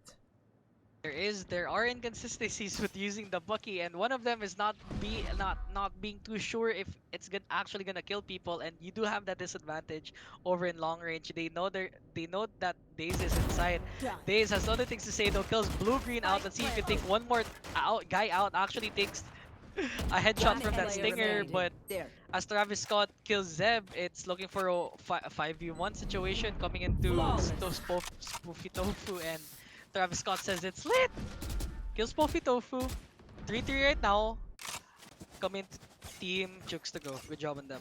The biggest defining factor of this game is really that spike. If the spike is planted, you already know that Chooks to go has this one in the bag, especially if they have the members, because it allows them to just stay onto the side, stay on positions, and not go in where Lasagna Supreme and the rest of the crew are. And from what we've seen so far also in this game, the rifle gameplay here for the attacking side a lot more superior than what we're seeing on the defense. So it has to be a bit of a reel back here from Spoopy Tofu and the rest of the crew. They have to figure out how to cover up for Lasagna Supreme's strengths and weaknesses. And we'll find right now as Nebzer gonna be bringing out the operator and we'll be able to get that kill. Lasagna Supreme though trying to defend onto the cubby out in the open. There we go with the push. Boombot is there. Spray and pray trying to figure it out. And the flight to get the hell away. Good job by Lasagna Supreme. Knows that he can't take that short push because of the distance again with his Bucky. It's really weird how Lasagna is having more kills than Spoofy and Zeb, which are using rifles at the same time. Maybe it's because of the consistency that Lasagna can dish out with this Bucky, as they're gonna push it to this A side. Craig takes out Lasagna Supreme, the Bucky of their team, and it's going to look like a B push coming over them. Let's see if they can hold this one out. Oh no, Zeb after catching out Travis Scott, Zeb gonna be able to get to, but Nyan will get the refrag on. Time to Bucky perhaps, no, Nebzer says, no, not the one that gun.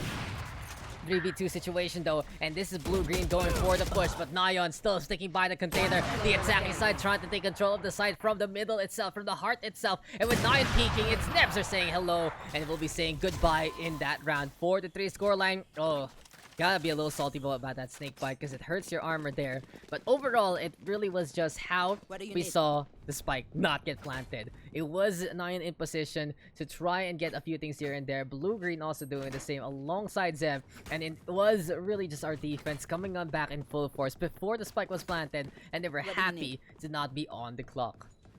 Good defense by Zeb. Actually takes out 2 people right now, as you actually got a subscriber, Akosui Everyone gets YP. their Thanks for plus the one. sub there, Jip. But yeah, we'll go back to your points. But we do see though Lasagna Supreme back in his element. It's time for him to hold on to the hookah. Lasagna Supreme though dropping on that. Pain Chills is ready to go. And it's time to spam. It's time to go for the nades. It's time to see who can get hurt. Alright, it's looking like a B push right now, as they're gonna try to push up with these smokes out. Keds, again, the main fragger in their team actually just uses his abilities out to zone out people. Lasagna Supreme has other ATs, uses the blast pack. You heard the rearm time going off, but Craigie kills Lasagna Supreme again, kills Toos, kills Spoofy Tofu. Looking like a 5v3 situation right now.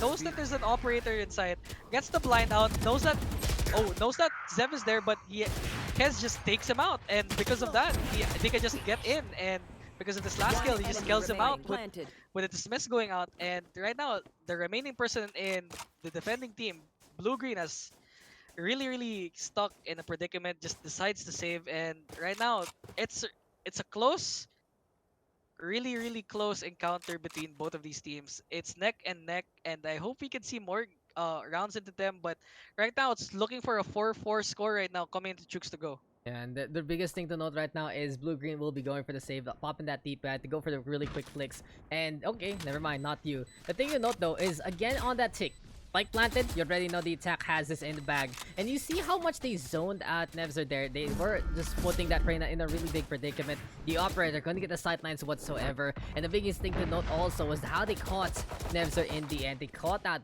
the Reyna with the thought after the dismiss. And it just made such a big difference there to break the economy a little bit more on the other side. So this time, this is the defense struggling to keep it up, because this is just looking really good here for Chooks to go. Nyan and Keds taking the front, and it's a very well balanced effort here from the attacking side. That's true, because Nebzer right now really needs to hold off with this picks right now, because one of their teammates is not one or two of their teammates are not performing as consistently as they want to be. Let's hope that they can actually pick these rounds back up, as they're gonna try to go into the speed push again.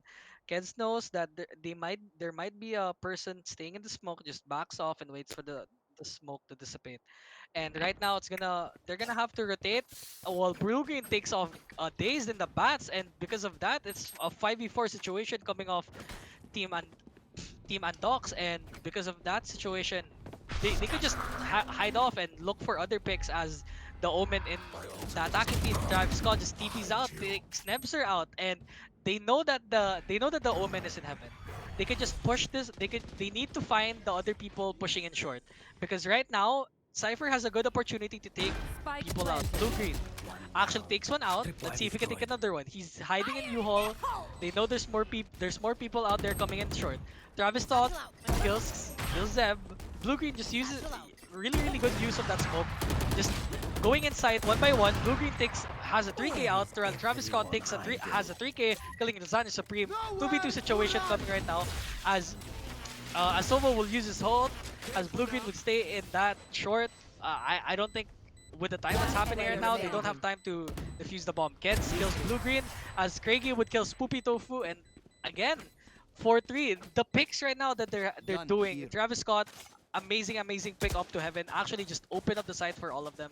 Good job. 4-5 coming into Chooks to go. It's a bigger mistake though, Nebzer, rather than Travis Scott's part, in all honesty, because Nebzer actually had the angle there against the Omen, waited it out, and let it just happen in front of his eyes. If you don't win that duel, then you already see what's going to be going on. And like we always say, as soon as the spike is dropped, you already know Chooks to go has this one in the bag. Chooks to go is their name. Spike drops is their game, and it really feels like post plant is the way to go. But here we go already with an aggression from Keds. But surprise, of course, we will see Lasagna Supreme hiding on the cubby as per usual. It's all about that close quarters. It's all about the utility here. Trying to go for the spam with the blast back, and Keds will get caught in the blast ray, just blowing up someone. The Kingdom Come. Aggressive pushes there though, and as Zev catches out Craigie XD, it feels like now with Lasagna Supreme getting that initial kill, it has made a difference. And with a peek on the paranoia, Nyan doesn't care. We'll still get that takedown. Good job again. Lasagna Supreme just taking control of that A short. It's like it's her lawn right now. Does not want anyone to get into the site. But because of that deep play, he has to rotate onto this. Let's see if Lasagna Supreme can get one more kill. Knows that there's an Omen that TP'd, and he needs to get that pick. Daze takes one, takes two actually. Takes Blue Green out as Lasagna Supreme will take Travis Scott out. Daze takes a 3k onto Nebzer. Lasagna Supreme with the Bucky right now. Let's see if he can right click out and take this one out. Because Nyan is at the long side and Lasagna Supreme does not have any way to take the fight onto that long range because the right click has no chance of reaching that. Does not deal that much damage. And right now 6-4 coming to Chooks to go again with these picks happening right now. It's looking a little bit grim for Team Andoks. They need to find a way to get these take this picks into advantages, and it's not happening to them. They need to fix something.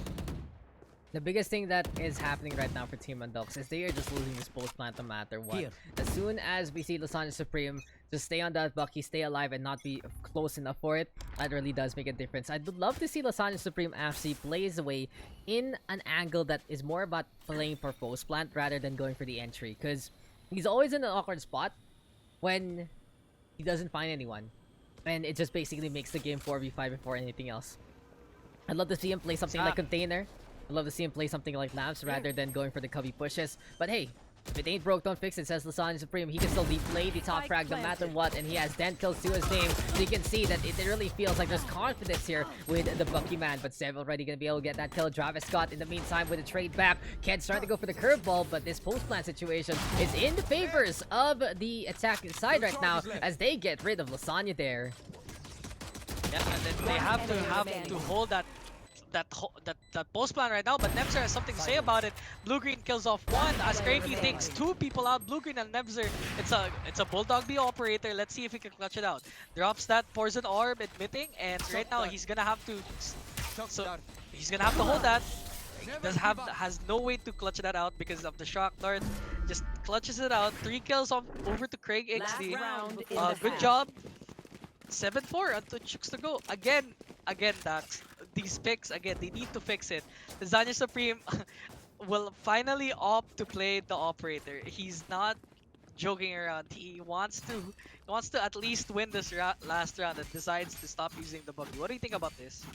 Thank God. But the thing to note is, in that defense, could have really been a little bit more on the smarter play against that spike. They already got two. That could have been a big opportunity. And dealing with the operator of Greggy XD, as soon as he gets that clear sight lines, he can just pop off like crazy. It's a little bit more utility there to cover up long. Could have been very, very helpful. But for now, it's Zeb trying to play that intel game, coming over from B to A. Seems like the transition is in order. And there we go with Lasan Supreme actually whipping at the operator, as you said. Ready to go for a shot or two. Seems like the hops are there, and onto the TP we go. Between everyone else, it's a fake push onto A, as they are going over to B instead. Showstopper thrown inside, but no one is waiting. But Blue-Green actually with the op, catching out Travis Scott instead, as post-plant gonna be happening soon. Nine wants to get this one down, but Blue-Green can actually make it through and catch out their opponents. Spike planted. Good job by Keds taking out Zev away. Actually takes two to Nebzer. Nion takes Blue-Green out. Does not take advantage of him just staying in the long plant as Lasagna Supreme kills Keds with the op. But with the post-plant that's happening right now, Daze takes out of Lasagna as Nion takes Poofy Tofu, and 4-8 coming right now onto team Switching Andoks. Good job sides. with them, but Lasagna should have just, started using rifles. The beginning that the beginning The beginning, the when they middle, the started end. when they started losing, I think that that's when he should have switched into a rifle and actually tried, because even though he does have a really, really high scoreline, it is not helping his team, goes there. and he needs to get these specs out and try to play according to how their team wants them to be. So yeah, they need to fix it. The biggest problem right now is, if you are going to be playing the gamble that is the Bucky gameplay, you have to make sure your team can actually do something with it. And it isn't panning out whatsoever. We see Blue-Green shirt popping up from time to time with Zev and Spoopy Tofu. Not really having the best game into this one, but here we go again. The defense now wanting to play the aggression, and there we go with the curveball immediately. Sonya Supreme though answering back. Daze in the meantime with the kill on the Spoopy Tofu, and the first kill does go in favor of the defense here. Good job by Keds, because he literally just threw that fireball out, and Keds just misses. He does not destroy the boombot, and that actually costed them two really, really important frags. Lasagna Supreme taking the third one out, Craig XD, and 4v2. What a disaster that's happening in Team Chooks to go. Doing it again, they just let that boom bot happen. Spike And Lasagna Supreme planted. very, very happy about this outcome. He always has this tendency to get these boom bots on top, basically. It really feels like that these boom bots are no fail whatsoever. But as we see Lasagna Supreme right now get blinded, everyone is pretty low HP here. So one taps are gonna be in for days. Nion will get that kill, but Nevzer will get a trade back. There we go. The bar, and Blue-Green from the Gardens plays the crossfire, gets the shutdown there. Good one there from the Itaki side, gets the postman situation. But like you said, it really was all about that boom bot. Getting 2 kills for free is no laughing matter. And from hookah control to no hookah control, that is where the defense fell apart.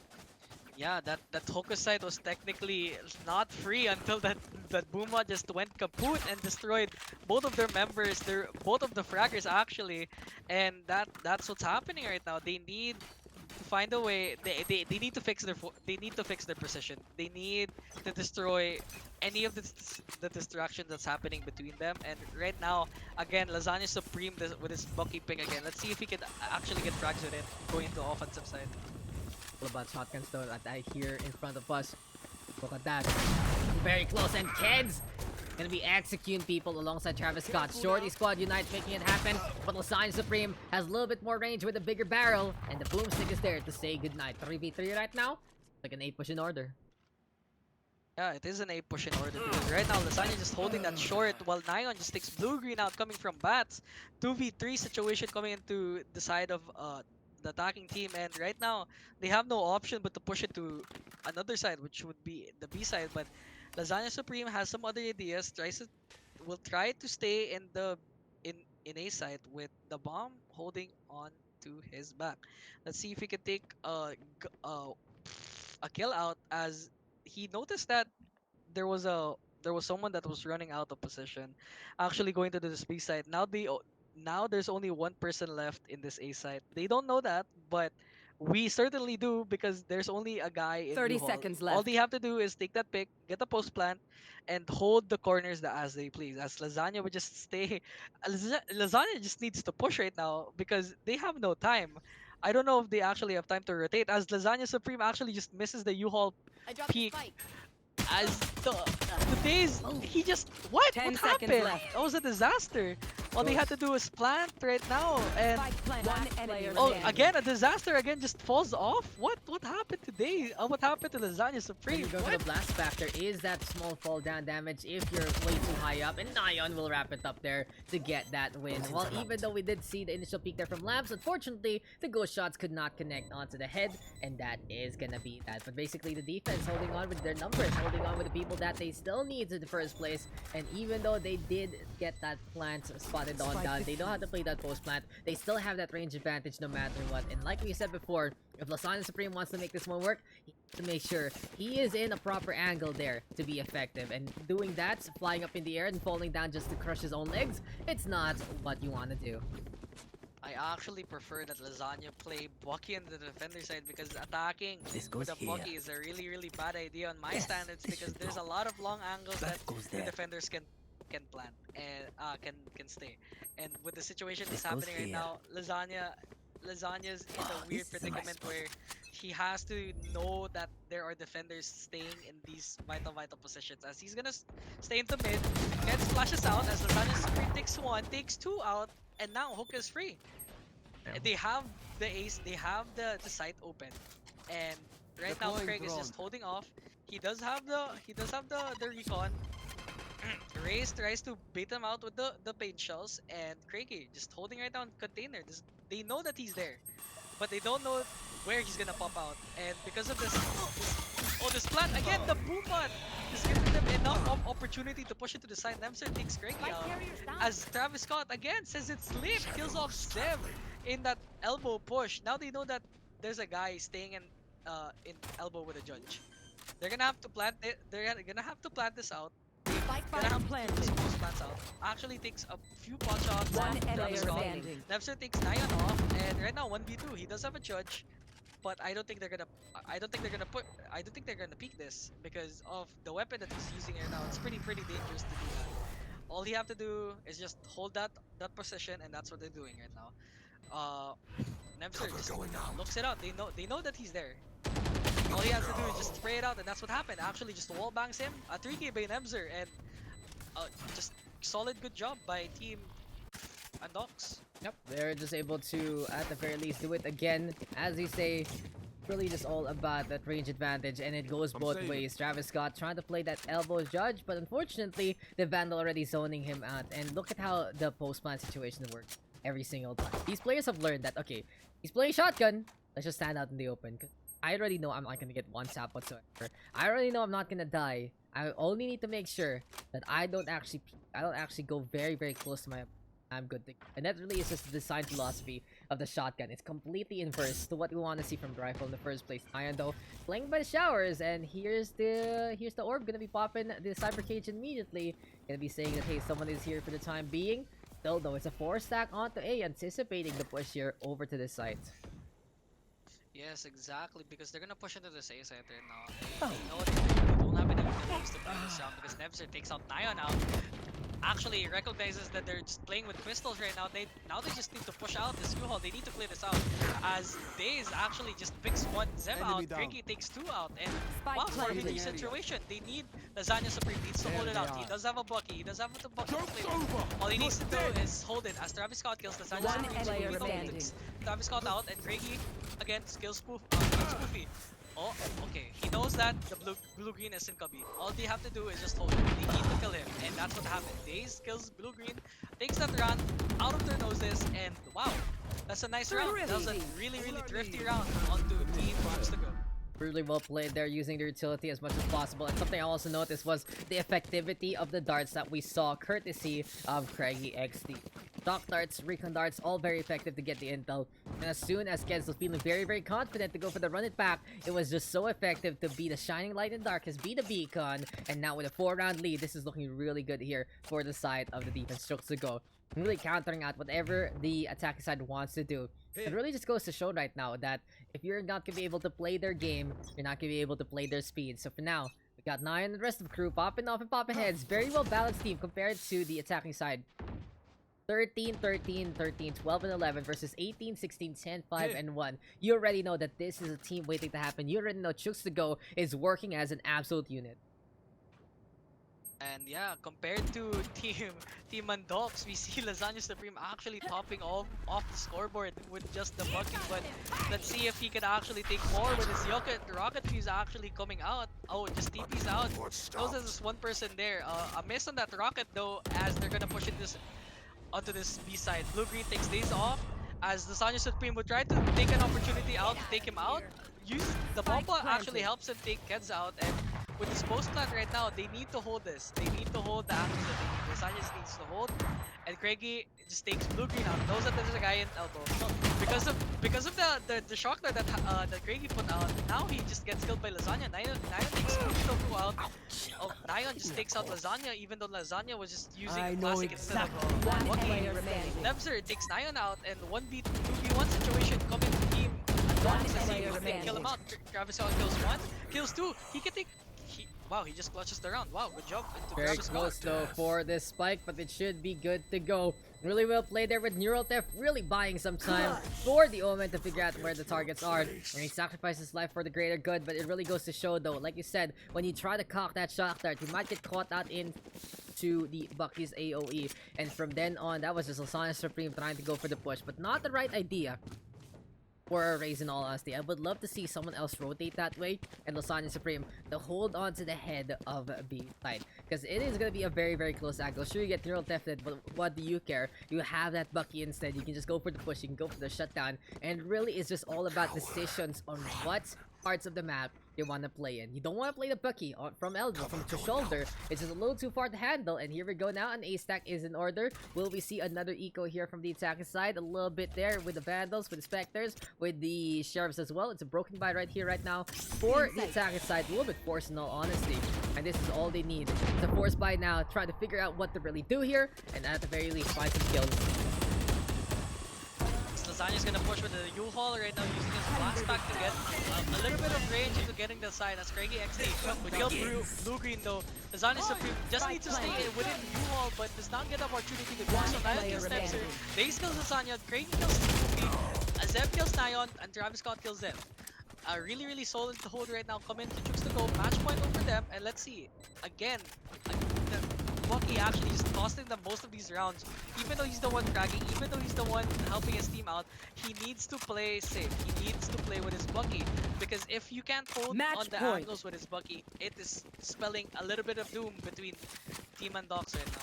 I mean, it's not the biggest. I mean, it's one problem, but the biggest problem also is no one is able to match the caliber of Lasagna Supreme right now, which is also a big factor there. Because like we always say, if you're gonna buy that Bucky, you aren't gonna have that money to give anyone else Phantoms, Vandals, and Operator. And what I'd love to see though from Lasagna Supreme is he buys the Sheriff from time to time to try and play that long range game if need be. Something else to note though, it has to be Zeb, Spoopy, Tofu, Blue Green trying to keep up into the rhythm and trying to keep up in the fight. And it seems like it's a knife round in order again. It's that kind of game here, it's that kind of day drop out. And hey, it's just about the Odin to go for the backstab. But surprise, surprise, not expecting it. And this is the Operator of Craigie trying to go for the shooting range. The Great Betrayal is on. There we go with the shots. Craigie XT clutching it out for the time being and does get the kill. Doesn't matter if the knife honor has been besmirched because Craigie XT will hold the line and win it out. There were 5 imposters on Team Andoks, but apparently the crewmate Craigie just clutches one out, does the impossible and just gets out everyone. And that last shot, that was sick. It was actually a no scope onto the last guy, and really good job into that into the side of Chooks to go. Just really, really good showing over these teams. Uh God, that was a good game. And as I saw, Lasagna Supreme just with that Bucky right now, he does not. Even though he's the one that top frag, the problem kasi with the team that he had is that he has no way of getting the refrags out of his Bucky play, and that's what's costing them the round. And that's what happened. A bunch of rounds were just given out because of the Bucky play, and that's what cost them the game. All I gotta say is Craigie XT, you're my hero. And what I've noticed there is, it was happened once before in the Pugs, that the knife round has been besmirched. The honor of the knife round, pat on. But then suddenly, we see a guardian angel named Craigie XT. See what was going on. Whip out that operator. And it's on a high note. What a way to end that game, in all honesty. And exactly the fact that the philosophy there for team team Andoks was to play that Bucky +4. But what happened there? It was just Bucky +1, Bucky +2 from time to time. And it needs to be your whole team stepping up because you are basically sacrificing a player to give you guys a better economy in the long run. It's not the best strategy, but it is something you can really do. And if you have a player who's really good at the cheaper gun, then might as well, right? Might as well figure it out. But if you can't play as a full team, you can't play as a full unit in what you're trying to do in the first place, then you already know where the problem really lies. So Lasani Supreme, impressive again with the top frag. Always impactful with the utility, with the Bucky itself. But in the end, even though Craig XT didn't have the most explosive game, that was an explosive finish. And it is going to be him rocketing all the way to got second place out of nowhere, 18-8. Just a nigh unstoppable Sova. And that is going to be that for our second to the last game. So Dropouts, after everything, how are you feeling after all the games you've been casting? I am proud that I have survived this long. And I am grateful for the opportunity that you gave me to actually just do the play by play all by myself while you're eating. But overall, it was really fun. I have a cracked voice right now, and I think I need a little sip of water. If Vyminal is going to Yes, cast, Vyminal is I will hopping in. go ahead. Yes, I okay. will go ahead and go watch that last game. I will enjoy my last moments in the stream uh by plugging my Twitch, Dropout Candy. That's it.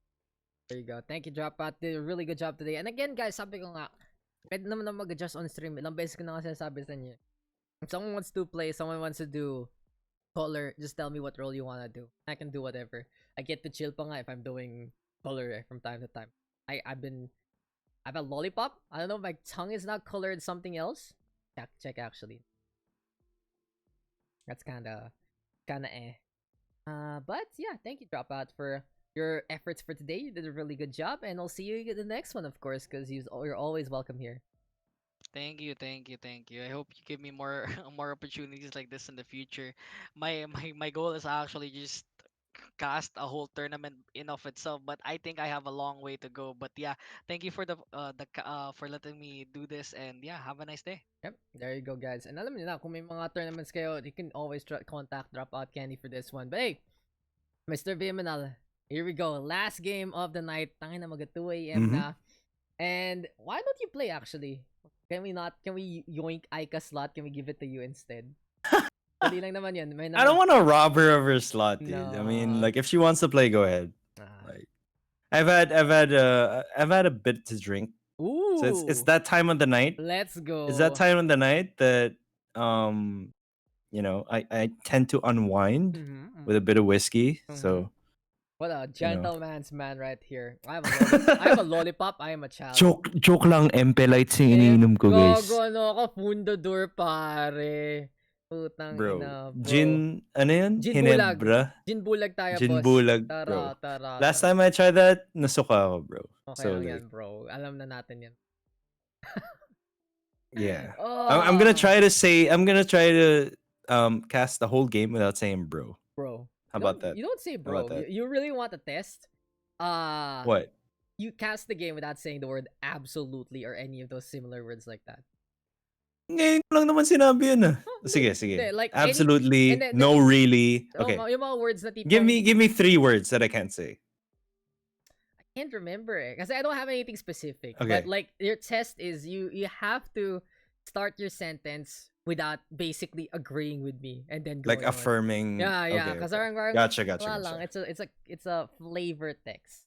Kung Oh, tingnan it's a natin. bit of a crutch for me Oh, right yeah. now. Like kung gusto mo talaga ng real shit, I was just thinking anything that can come out. No, for sure. sure. No, I agree. Sige. No, absolutely. No, really. And Whatever sige, you say. let's try with those two. No, really. No, absolutely. And every time I say it, You have call to me take a out. shot. No, you have to take a shot. Are you serious? Okay. Wait, let me pour a bit on the glass because I only had like half a glass. Okay. There you go. Let's pour one for the stream, for everyone in chat, and for you, Daks. I love it. Give me a sec. Not that kind of stream where we can show it, but it's okay. We can talk about it, and I already love it. This is a good idea because Either way, Vyminal will be saying good nighty night, and I will love it. So there you go, guys. We're just waiting for a last player here. Our last map of the night will be Ascent. This is game number I don't really know anymore, actually.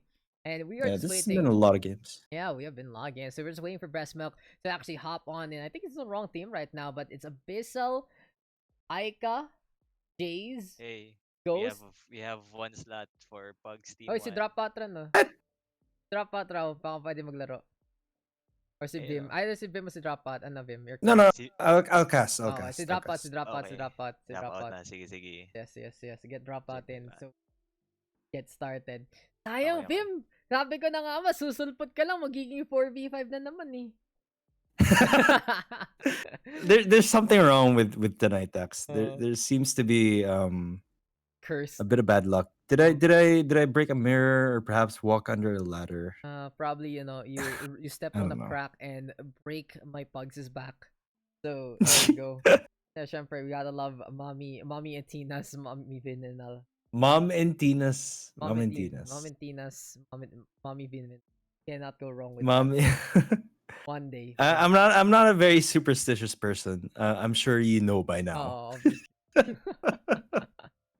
Ay, nako. Wait lang. Let me double check the people. Ghost, Shock, Aika, Bissell, Jays, Nemo, Atsumu, Nana BH, Pro Roblox Alright. player. What a great name. And we also will get Dropout Candy for our last slot. Our map is Ascent. We will just be checking the pings again. Hong Kong 1, number 1. And we are good to go for game number 8. Our two team names are, of course, Noodles versus Sizzling Sinigang. Good names. Whew. Good names. And it's pretty Okay. spicy. Alam mo, Sizzling sinigang. I believe you can order that dish from a restaurant called Locavor oh, somewhere in Pasig. I thought you were gonna say Mom and Teen. I'll No, take it. not Mom and Tina's. We serve American food because we love America. I love America. I am a I white love man. America. I love I am America. a white man wannabe. I- All right, before we get banned on Twitch. No. Okay, we Um, can't be against white people. Everyone knows that. But hey, much love, guys. And Shepherd's Pie Much number love. 1. Love. oh hell yeah, Oh. hell yeah! I should send some your way next time. Let What? me know. Let me know. Much love is my favorite answer now, and I got it from. It makes me happy to hear it. Bro. Oh, I broke the rule. Oh my god. Okay. Bro. Okay, that's an exception to the yeah, rule. the game hasn't started. It's fine. We're not. I mean, passing what it, else am I supposed to say, right? sir. And, I guess I should have just ignored it, but sure. Okay. That's You're- fine. I That's get your fine. point. That's I get your funny. point. I get love- your point. Okay. I love it. Okay. Honestly, it's it's the smile. Like, and I say something and say smile. That's pretty much it. Smile. Anyway, Lasan much- Supreme much saying, love, bro. Much love, bro. Yeah. It's almost it's good. Lasan Supreme saying us have a good night there, Lasan Supreme. Good place on the Bucky and 99 pesos on Green, which I already know. Cap G here also saying Locavor. He's a Locavor fan and best dish sizzling sinigang. I'm a sizzling bulalo kind of guy, honestly. I've been missing like a hearty Choose sizzling your bulalo Oh hell yeah. with that chunky sauce on a sizzling plate rather than the soup. It's been a Mm. while since I've been to something like that. It's been so very long. But let's get into the game. We are just waiting for our players to pick their agents. Hopefully, no one tosses us back into the lobby. Our map is Ascent. Seems like we are good to go into this game. And we will have Team Noodles versus Sizzling Sinigang. And my first question to you, Mr. Vyminal, is do you like Yeah. menudo or do you like sinigang better? I am a sinigang person. You know those Norse seasoning packets, Mm-mm. and you know how they recommend using half the pack for a serving of sinigang for a family. I use 2 packs Jesus Christ. for a serving of 1. Of serving for Bro. Vyminal. One Vyminal to rule them all. One Vyminal to bind them. Seems like I BH. swear to you, Hmm? like it's just people are too afraid to use more of the seasoning. Fair point. Like I made a double patch of Indomie noodles, and it's just so much better to use 2 seasoning Yeah. packs rather than 1. You already Agree. know. More flavor, more MSG. That is pretty much life. But hey, Nana BH gonna be reconnecting for the time being, and here we go. Vyminal, give me some intros. Who's playing on what? All right, Nana, who is reconnecting right now, will be on Jet. Atsumu on Reina. Nemo. Is it Nemo or Nemo? I'd say Nemo because I say Vyminal with the Y. Yeah. So Nemo on Cypher.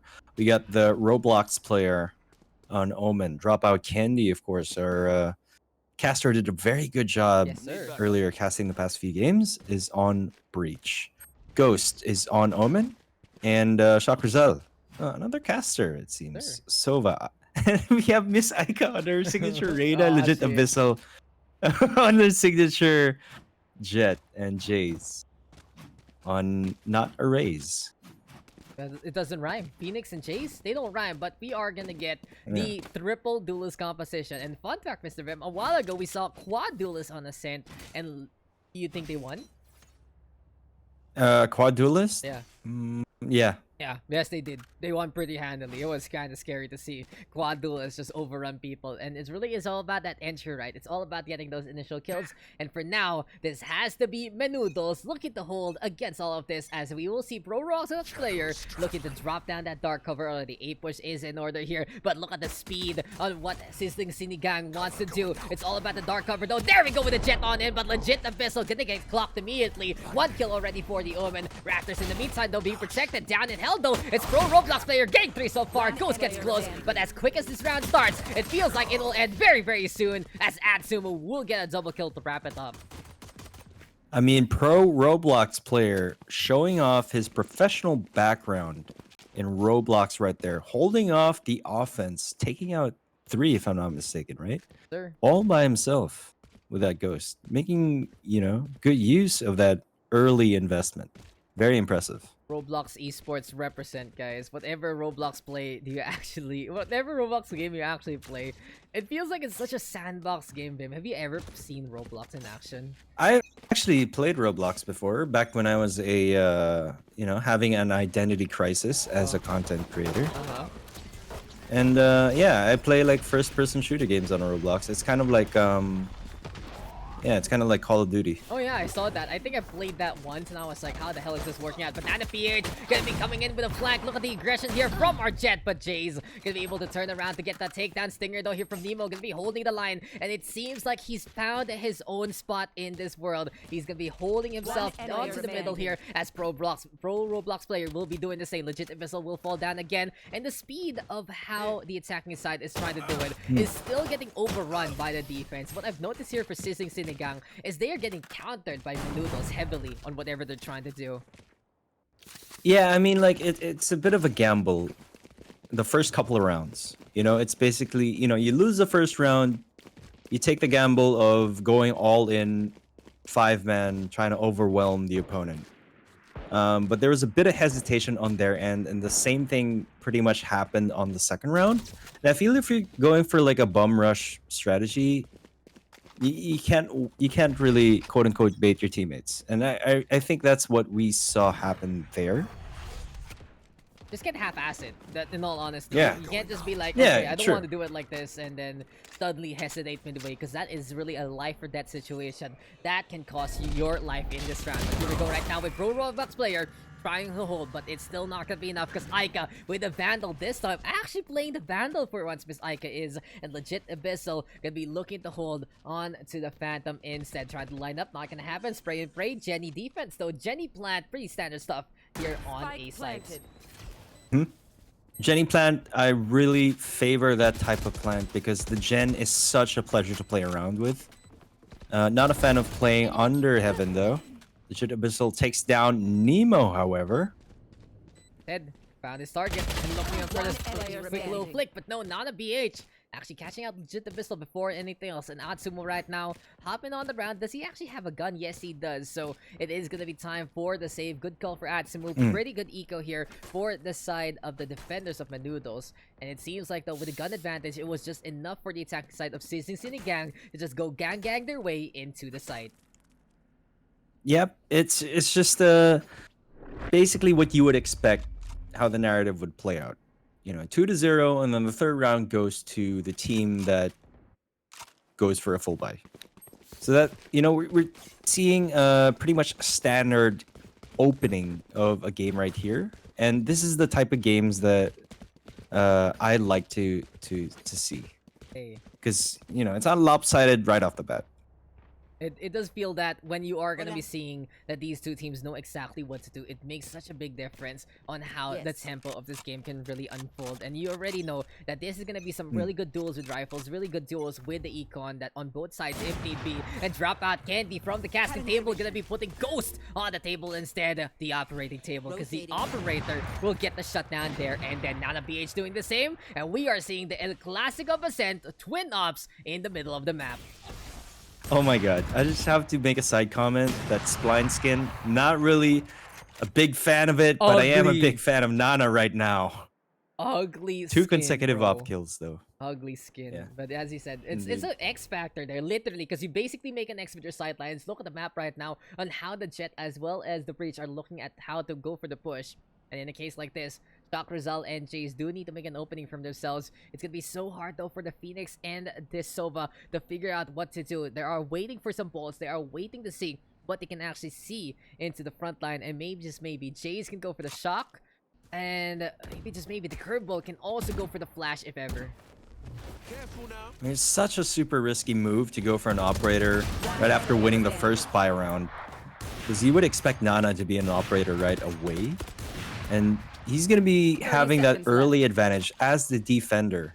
When you're trying to outpeak an operator versus operator on a map like Ascent, the defender always has the peeker's advantage. So, you know, It's pretty risky. It's at high ground. It's also how top mid really works in the first place. You have to walk a little bit more just to see them, and you can 10 always seconds just left. move away in the middle itself to keep alive in the first place. Sizzling Sinigang gonna be having this one last member. Seems like though I'm more of a Nilaga fan, but for now we'll see if this is gonna be Shock Rizal getting the kill close enough. Actual peak, but hey, surprise! It's a judge, and 3-1 scoreline though. Our defense is holding on for the time being, and I think the biggest deal right now is how the operators has brought in a big surprise to this game. They're not holding back right now, Mr. Daks. The defensive team, Noodles, is basically going double operator. And this is a strategy that I love to see. And basically, pretty much every tournament I cast, when the play-by-play caster throws it back to me and asks me, like, okay, what does this team need to do? And then my go-to answer is go double operator. Why? Because it works so fucking well. And we're gonna see that happen. It works so well because, especially of how the attacking side is playing it out right now, they are trying to contest the middle. They are not going to be putting themselves in BNA. From what I see though, in double operator scenarios, you also want to have people that can kind of solo hold on the choke points. You have your Razors, you have your Killjoys, you have your Cyphers, as Atsumo is just popping up and getting to it. But legit, the Abyssal and Aika going to be able to get the push into the middle itself. And from the middle into the markets, they do go over to B side instead. Pro Roblox player has his ultimate online, can reinforce. There we go with Nemo trying to get it happening. And for people, they don't really know that you can actually wallbang that dragon, as legit Abyssal is gonna get the Easter Dragon under his belt. Enough is enough, flying to the wind, and will get 3. Looks like legit Abyssal, you know, making good use of that Blade Storm, securing that operator in return. You know, I've seen the future, Mr. Daks, but you know, it's up to you guys to change it and make it your own. And I was completely wrong in that round. I thought you were gonna inspire me or something. I was like, oh shit, is this a Vyminal quote that then I can actually frame courtesy of what was that place? People will rot. It's one of those places. They're inspirational quotes on wood. That I thought it was that kind of thing, but no. BradyQuotes.com. BradyQuotes.com. BradyQuotes.com. Shutterstock. I mean, I was trying to go for an inspirational tangent, but it just, I was trying to save face because I was completely wrong.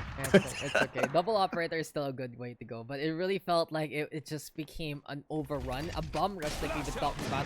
So technically you're right, but the past Vyminal was right. Don't half-ass that bomb rush. Make sure that you are going to be able to commit on what you want to do. And now the PH actually only have one more knife available. Gonna be flying up in the air, doesn't really get it. Cloudburst is thrown out as well, but here comes Jace wanting to bring the front here. Has the Vandal in hand. This is gonna be a good round here for the attacking side with their economy in a better spot, as this is gonna be the time for the defense to go for that force buy and drop out Candy, actually dropping legit Abyssal there from above to the ground. Atom also catching out Aika. Seems like the ANA connection will be going down. The batteries are kaput, and there we go with Nana BH as well as Pro Roblox player holding this defense strong, and the buys are working for them, Vim. Absolutely. Oh fuck. I said absolutely. I'm not supposed to say that. I gave you a Shock as pass a well. while ago with the yup. Yeah, I but, know with the yup. yeah, Yeah, it's but 30 that's seconds left. still a different word. yeah, it's So it's a I'm yup. getting more creative. But Sure. going back to my point here, that's the thing. I feel like on the side of Sizzling Sinigang, when they hesitate, that's when they falter, and they gotta trust each other. Oh, okay, that's a nice shot. That's a nice shot. Okay, here's the thing: when you're playing in a pub team, in a pug game, and I do understand, the reasoning behind that, and it's because you don't know your teammates, and this is probably the first time you're playing with each other, so it's often very hard attacking. This is the same thing in matchmaking. If you solo queue even in high elo, if you're on the offense, it's gonna be a hell of a lot tougher than defending most cases, and that's because of the fact that you haven't really built chemistry with your team. So I feel like they have to make a very quick adjustment as Dropout Kenny takes down Aika really quickly. Very good opening kill right there. It really feels that they are on the same page here for the defense, because you can see Dropout Candy as well as the two duelists going for the push into the middle without any regards for the opposing life. Atsumu right now creeping closer and closer, and you can feel the rush now. It is never gonna stop because Atsumu is gonna keep the Vandal on, and that's gonna be 3 on the board. Have you ever felt a Vandal in your hands as Arena? It really feels like it's a bucking horse with a fire rate buff, but Atsumu controls it so well. It is just to die for, and that they did 3 kills for a 3-round lead here for the defense. Speaking of that fire rate buff, it was really a phantom meta up until they switched it up a bit and made the Vandal feel so much better. The interesting thing about that buff is that it increased the fire rate without really punishing the recoil. So I do understand why, even as a Reina with the Empress active, you would still go for a Vandal. It's just so much more damage, and it really pays off in some cases. It's all about control though. The recall is pretty crazy, so you really have to figure out a way to hold that barrel down. But for now, Paranoia into play. Atsu trying to get away. Look at the utility usage though. We see the plays, we see the dark cover, and now we see the lineup with the Hunter's Fury. Shock result gets a tag onto one, and Aika in the meantime popping her own Empress. Question is though, can she actually do anything about it? They already were able to infiltrate a little bit onto B, but they backed on out, and we can see the hesitation again, slowing down whatever the side of Sizzling Sinigang wants to do. Cover going out. Here's the thing.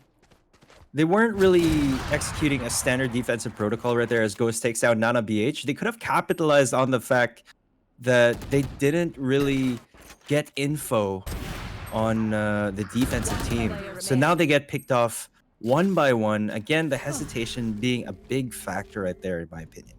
Atsumu is quad feeding it also, and he has been the 1v1 duel god so far. Confidence from that 3K, even more so here on the 4K. And this is our last game, guys, for the night. 30 We had a seconds pretty left. long session today, so really proud of the community for that. Friday night is a good night to play some Valorant, that's for sure, especially since we don't go out. I remember Vim, but back in the normal days, I would always block off Friday night with nothing just to go out. And since it's not happening anymore, it's like, We might as well block it out for pubs, right? Pugs is like, as I already know, Pugs, Friday yeah. night is one of the most special days for the community, honestly. It's if you do have a community thing, it's best to do it on Friday night, because it's like, oh, chill lang, we're at home. And even more so nowadays, as you know who else is gonna be at home. Ghost is going back home to the wine side, gonna be playing with the plushies there. 6-2 though, and this defense is looking really, really superior with Atsumu with a 12-2 scoreline, and the aggression here from Atsumu, Nana, and Dropout being the biggest heads of this Hydra. Yeah, they're going to be on Broken By right now for the side of Sizzling Sinigang. However, Ghost really has to make some plays for his team right here. The sole operator for the side of Sizzling Sinigang. And it's 6-2.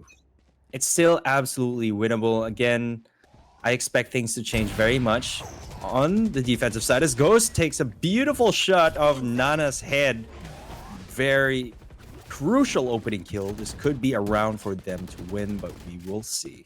I mean, he kind of shot the left kidney, but you know what? It counts. We'll take it. We'll take it. But Yeah, actually, yeah. You're right. You're right.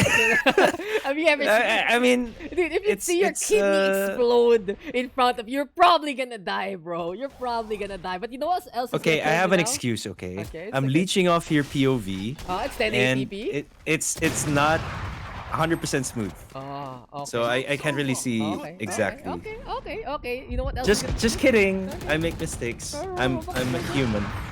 Okay, we're playing anatomy game. is this how we are? We just want to have fun with the cast. We just make it up. But here we go. Atsumo is on the high ground again. We will see a little bit of that window transition. And you know, I hate that window because you have to break it. It makes such a loud noise. It's like I'm trying to be sneaky here, but then you hear the glass shatter. And look at that. Atsumo almost catches the sofa out, but Aika this time gonna be able to be one above against 30 seconds Atsumo, left. and even sees the Cypher there. Double peek in order, and Nemo is gonna get distracted. Aika will make it happen again. And 6-3 right now. Seems like we are seeing signs of life here from Sizzling Sinigang. As we note the signs of life from Sizzling Sinigang, it compounds even more as a disconnect happens, I believe. I think one of the members disconnected. Am I not? Oh, he's wrong? back. Don't worry about it. Oh, he's back? Okay, I thought I was cursed again. But I'd like to highlight what Aika did right there, securing the round win. 6-3 for the side of Sizzling Sinigang. She used the dismiss in, I think, the best context possible in peaking at the right time while you're invulnerable. Yep. And that's what we saw Dispenser do a lot in the early days of the Reyna. And a lot of players have been adopting that as an operator duel. It's just happening right here. Just blind firing the operator, trying to get a lucky shot, but not quite. Want to disengage an operator fight though, you just throw down those cladvers and say, white flag, I'm done with this one. But as you said, it really has been popular actually in SEA meta. I think it's one of the only regions that we actually play the Reyna a little more than usual, especially in periods of transition, trying to figure out what is the meta. Will we see raise more, those kind of questions? And you see the Reyna just pop up for a few tournaments here and there. But is it the right call? I don't really know myself, but oh my god, Draft Kenny turns around. A legit Abyssal Shock result. Are so surprised to see people there that they just take the denies from the Guardian itself. But Ghost is there to also get the shot on Nana BH in the meantime, fighting someone else, and Jace will fall. Spike though, gonna be dropped by the market there, and Aika will get caught by the op as well. 30 seconds left. I mean, that was pretty strange to see. Like, they should have been free kills. Aika and sorry. I was It was Shock and It was Abyssal. Shock and Abyssal, right? Yeah. I think they whiffed a couple of their shots. I mean, it was 2-on-2. The defending 10 team was seconds caught left. off guard. They weren't really looking where the opponents were. As a pro Roblox player takes down Ghost in a professional manner. That's what you learn in just Roblox. BMing. That's so professional. Bro, I learned that from Roblox, don't you know? But exactly, it felt so awkward because it Yeah. felt like it's a sitcom where people just stare at each other before anything happens. Like, this happens in Valorant? Okay. And even That was so unexpected. Drama Kenny's like, you're not gonna shoot us? Okay. I'll shoot you instead. Yeah. And he managed to do a 100-degree flick and shot with impunity basically, and that was pretty unexpected. Not gonna lie. Damn, no mercy whatsoever for the Wicked. But here we go now. It's time for another push onto A side. And if you whiff those shots, you are going to be in trouble. But apparently, Choco cannot line it up enough. And pro Roblox player still survives for the time being. Twin operators again. The Omen will be able to get that first kill. And even though you don't like this hell defense, it's been working out so far for PRP. But no, it's not going to happen this time. And as soon as the smoke dissipates, it's so awkward for Nana BH. And Aika will get that kill instead. Atsumo though, getting the frag on back. That's good to play with the ARP. Empress is online. And very, very close for Atsumo to actually pop this one down. I'd just like to commend Ghost so far. He's been making his plays for his team. I mean, despite not being the main entry frag for his team, he's been getting a lot of early kills. And speak of the devil, Ghost takes down Dropout Kenny, and Aika takes down Nemo in return. This is a 3v1. Make that a 1v2. Atsumu just taking down Jason, getting that overheal. This is a winnable condition. Piso na lang yung buhay ni Ghost. So Exactly. San paabot ang Spike piso mo? planted. Ito yung tanong. And we do have Empresses on both sides. So both Aika and Atsumu can mirror the fire rate if they can control that gun. But it's all about the taps here for Atsumu. And he's been popping off like crazy. 14 kills, 3 deaths, and a dream to actually get the clutch. And with Aika going on down, you already know the advantage is in favor of Atsumu here. As you said, 1 bullet for the Omen, but 1 bullet also needed for the Reyna. Time node ticking on down. This is going to be very, very close here for Atsumu trying to go for the fake. Will Ghost be able to get the peek in time? And there you go with the shot, but it's a little too far off. The jumping peek into the 180. Atsumu will get the 4K and another clutch here from our defensive Reyna. Here's the thing. Where are the trade frags, guys? He was one person. He was a lone agent. You guys could have set up a crossfire, perhaps a sort of what do you call it? That thing from Zelda. What? The triangle thing. Triforce? The Triforce crossfire. But Yeah. don't you need 3 people for that?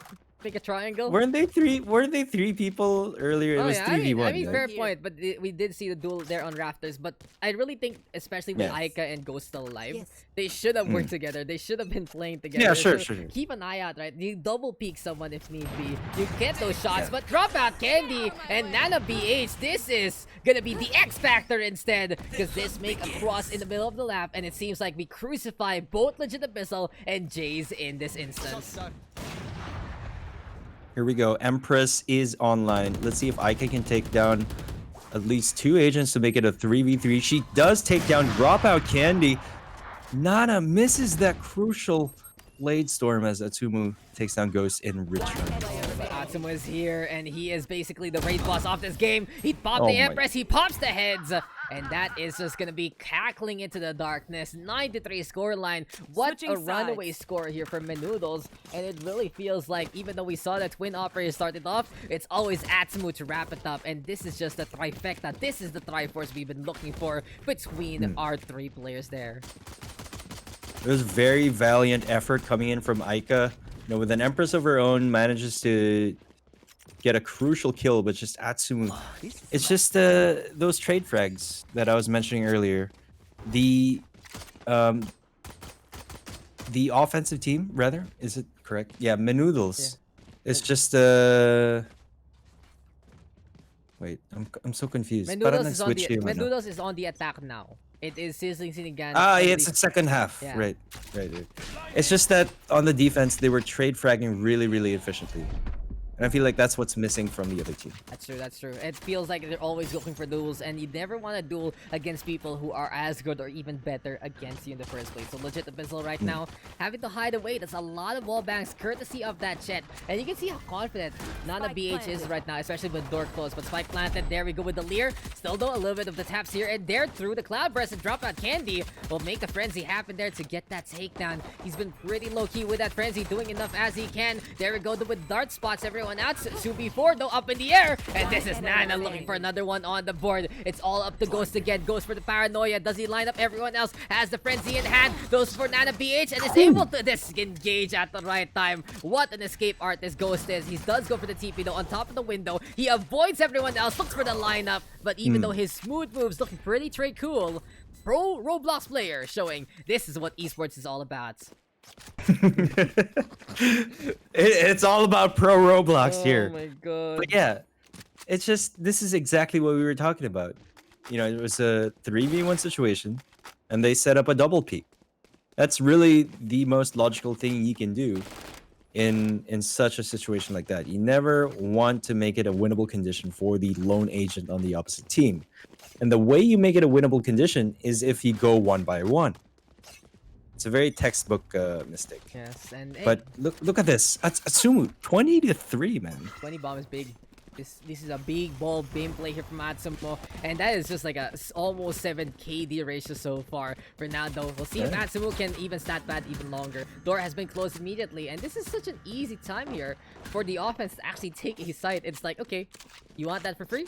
No problem. Have a nice day. And this is Noodles already setting up to play post plant, and Spike this planted. will be the side of the defense Kovaaks trying to reel it back, but drop out Candy with a kill. Asimo peaks Jace in time. enemy Aika goes all do fall, and this might be a close team ace here as Shock Rizal right now trying to hold, but drop out Candy will get the second kill for himself and a flawless win. It's like, thank you very much for the round. I will take that and more. You know what's really like bad? What? Sizzling sinigang that's gone cold.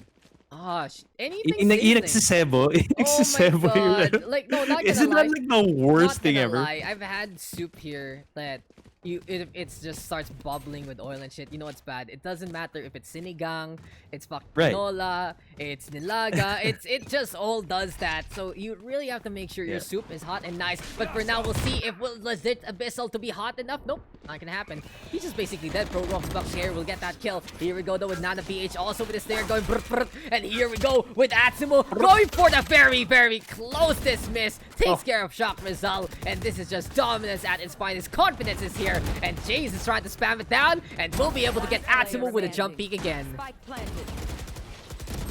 Seems that Chakrazell was playing a bit of Call of Duty right there with that jumping spray. But very little you can do at that situation. Match point right now, 12-3 in favor of Noodles. And it looks like, it's night time for me to, heat up some hot water and get some La Paz Bachoy going on.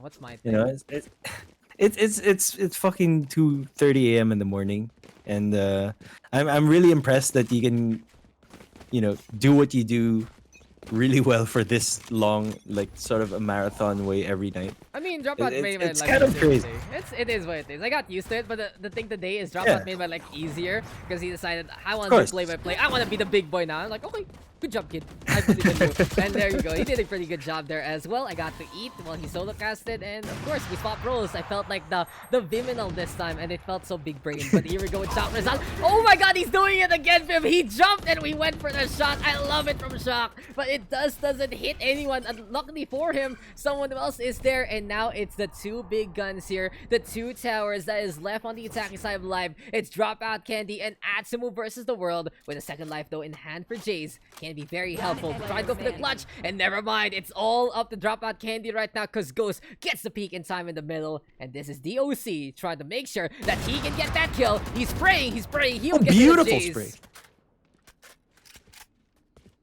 Okay. One more. Oh, the operator doesn't connect, Mr. Vim, but a shock dart is there to try and hamper, and Dropout Candy almost clutches it out, but Ghost will stay that we still stand a chance in this one. But what a spray indeed there, Vim. Yeah, this caster's got some moves, man. I gotta say, I gotta hand it to Dropout Candy. Right. Very impressive plays. Pang esports academy na tong batang to, honestly. Esports. Okay. Oh, hindi na lang casting, also playing. The casting player, the playing caster. Can't go wrong with that. Like I'm saying, guys, like if you do, I don't know, alam mo, actually, I'll tell you this off stream. What's up? Pero basically, kung there are a bunch Give me the of, gist. I can just explain to you right now anyway. It's just basically Fine. mentor-mentee program with the whole collegiate thing. Yung parang peg. So if they do actually message you, that's pretty much how it's gonna be. Like you're gonna be the senpai to someone's kohai. You get me? That's Okay. That's just pretty much Yeah. it. Yun lang. And they are looking to, I syempre, of course, I mentioned you, Boyo, and then they're like, oh, well, if they haven't Spike messaged you planted. already, then you already know. But here we go, and back into the game. Alright. Enough about these backroom casting calls. It's not really a secret. It's just like, it's like, I don't give a shit. This is Nemo though playing the generator so far. There we go with the spray again, and Shock Rizal! Ooh. You would not believe your eyes that you were gonna get blown up by the aftershock, and he's too busy droning just to see what's going on. But the intel game here from Nemo is very effective, but still it's not gonna be enough. Ghost will get that saved down through Roblox player with the lineup, and it's all up to Ghost again. But I don't think this time this is gonna be the defense standing a ghost of a chance, because it's gonna be high time to say goodbye. Dropout Candy getting blown to blitz, but that is pro Attacker Roblox win. player showing us what the real esport is, guys. Pro Roblox is the future, and there's a 13-4 victory in favor of Noodles. I'm actually curious how old this pro Roblox player is. He's either Because it 8. kind of makes sense. He's either All 8 right. years old or 24. It cannot be. Because these young kids, we see Mhm. Gamer, we see Zydras, we see Dropout. Calamitous, Dropout Candy. We see all these young kids, popping off. And Pro Roblox player has been, having an impressive performance in the past game. Of course, we can't discount Atsumu. Look at that beautiful scoreline. 363 average combat score, dude. Fucking broken ass The hell? score. That's a big one there. And Atsum was scary, but Ghost has been really clutch. Ghost did so much for his team to try and go Absolutely. for the bailout play. Nana BH, Dropout Candy, and Proto Rox player though. It felt like they were all on the same page there on that top 4 on the green side, because everyone understood that it's either the hold or the aggro. And they were doing just that, getting the catch onto so many there. Pretty tough day at the office for legit Abyssal after getting outshone there, but especially being beaten by Aika. So not only did he get embarrassed today by dying to a Bucky jumping 3 times, but also he loses to Aika. So this is one of those days where this Abyssal's like, oh. Yo, I lost to Aika too. Remember that fateful day when we met in matchmaking? Oh. Oh well, Aika was on the Reina. That was and I lost. That was 900%. You were memeing with the Odin. That was 900% because of me and my Odin, obviously. Come on, bro. I know. That's the thing. Yeah, so but doesn't it's not Aika's fault. It's my fault. But there you go. Kidding aside, Aika's a decent player. More than decent, I'd say. Yeah. Siyempre, VPH yun eh. Siyempre, Aika the Siyempre, best. VPH yun eh. Aika the best. Yeah. Aika Simps, yeah. Aika Simps. I'm kidding. Guys, I'm the kidding. Aika Simps squad makes it so much easier to handle Pugs. So big shoutouts to Aika for, making it all easier for all us. But there you go. We are actually done for the day, Mr. Vim. And we are wrapping it up. Another professional Roblox player joining Pugs. Well, yes, guys, it's really it. If you play Roblox, you already know that you are good at Valorant. Diba? Yun lang talaga yun. And thank you guys for tuning on in. Apparently, his story that's his friend. What a surprise. The Roblox player bringing in even more of these Roblox players to begin with. But hey, we are not done. We are actually done. I was about to say we are not done, but we are done for now. It's 2:30. This is one of our longest sessions, but it's also because we did end a lot. We did start rather a lot later than usual. Thank you, Mr. Bim. And I'll see you on Wednesday for One Tap. Indeed. Yes, sir. And I can't wait for Very, that. very excited. But yeah, thank you guys for tuning on in. We'll wrap it up. Big shout outs, of course, to all our co-casters today, especially Mr. Dropout Candy, because he was like, oh, I want to do the play-by-play. Okay. And kaya nga, guys, and if you are tuning on into this one and you see this one, I am very willing to not do play-by-play. You guys forget, I am very flexible in what I fucking do, especially games I give a shit about. It's only if I get a game I don't know, that's when I can only do play-by-play. But then Valorant here, I can be big brain this stuff, and it makes my life easier because what I see from my lovely community staff that is giving this even more, that we're getting more and more my lovely friends from Overwatch and the community staff, they are making Pugs longer for a reason. Smile. Shoutouts to Fascinate, to Riz, to Yumi, and to Aika for making my life harder. So if people like Dropout do show up, people like actually Max was the first one to do the play-by-play stuff. If people like that show up in the Pugs, I am very welcoming for it because I can actually have dinner. I can actually eat some candy. I took like a little bit of a 2-round nap kanina and it was all good. Thank you there, Dropout. So yun talaga, guys. Thank you guys for making my life easier. And this is all forced practice for you. You can always use this content for whatever casting reel or any samples that you may need. It's always going to be here either on the Twitch or on the YouTube. So don't forget that, hey, you are part of the system. You are part of the community. And we thank you guys for all the efforts that you have done. But thank you guys for tuning on in. Thank you guys for coming. Thank you for the follow that for Sammy at the end of our stream. But from us to you here at Valorant PH, we'll be seeing you guys on Wednesday for One Tap, Tuesday for Matira by Thursday for Sweaty Nights, and for all the weekends of October past. The first one for everything else KDR related. It's gonna be a great one here from VPH. And Mr. Bim, anything else you want to say before we wrap it up? I'd just like to say I'm always going to be here to laugh at your jokes, Mr. Daks. Absolutely. And with that said, I bid everyone in chat a good night. Good night, guys. And if you guys do need to find community, check it out. Discord.gg/ValorantPH. Have a good night, ladies and gents. I'll see you guys in the next one. Bye.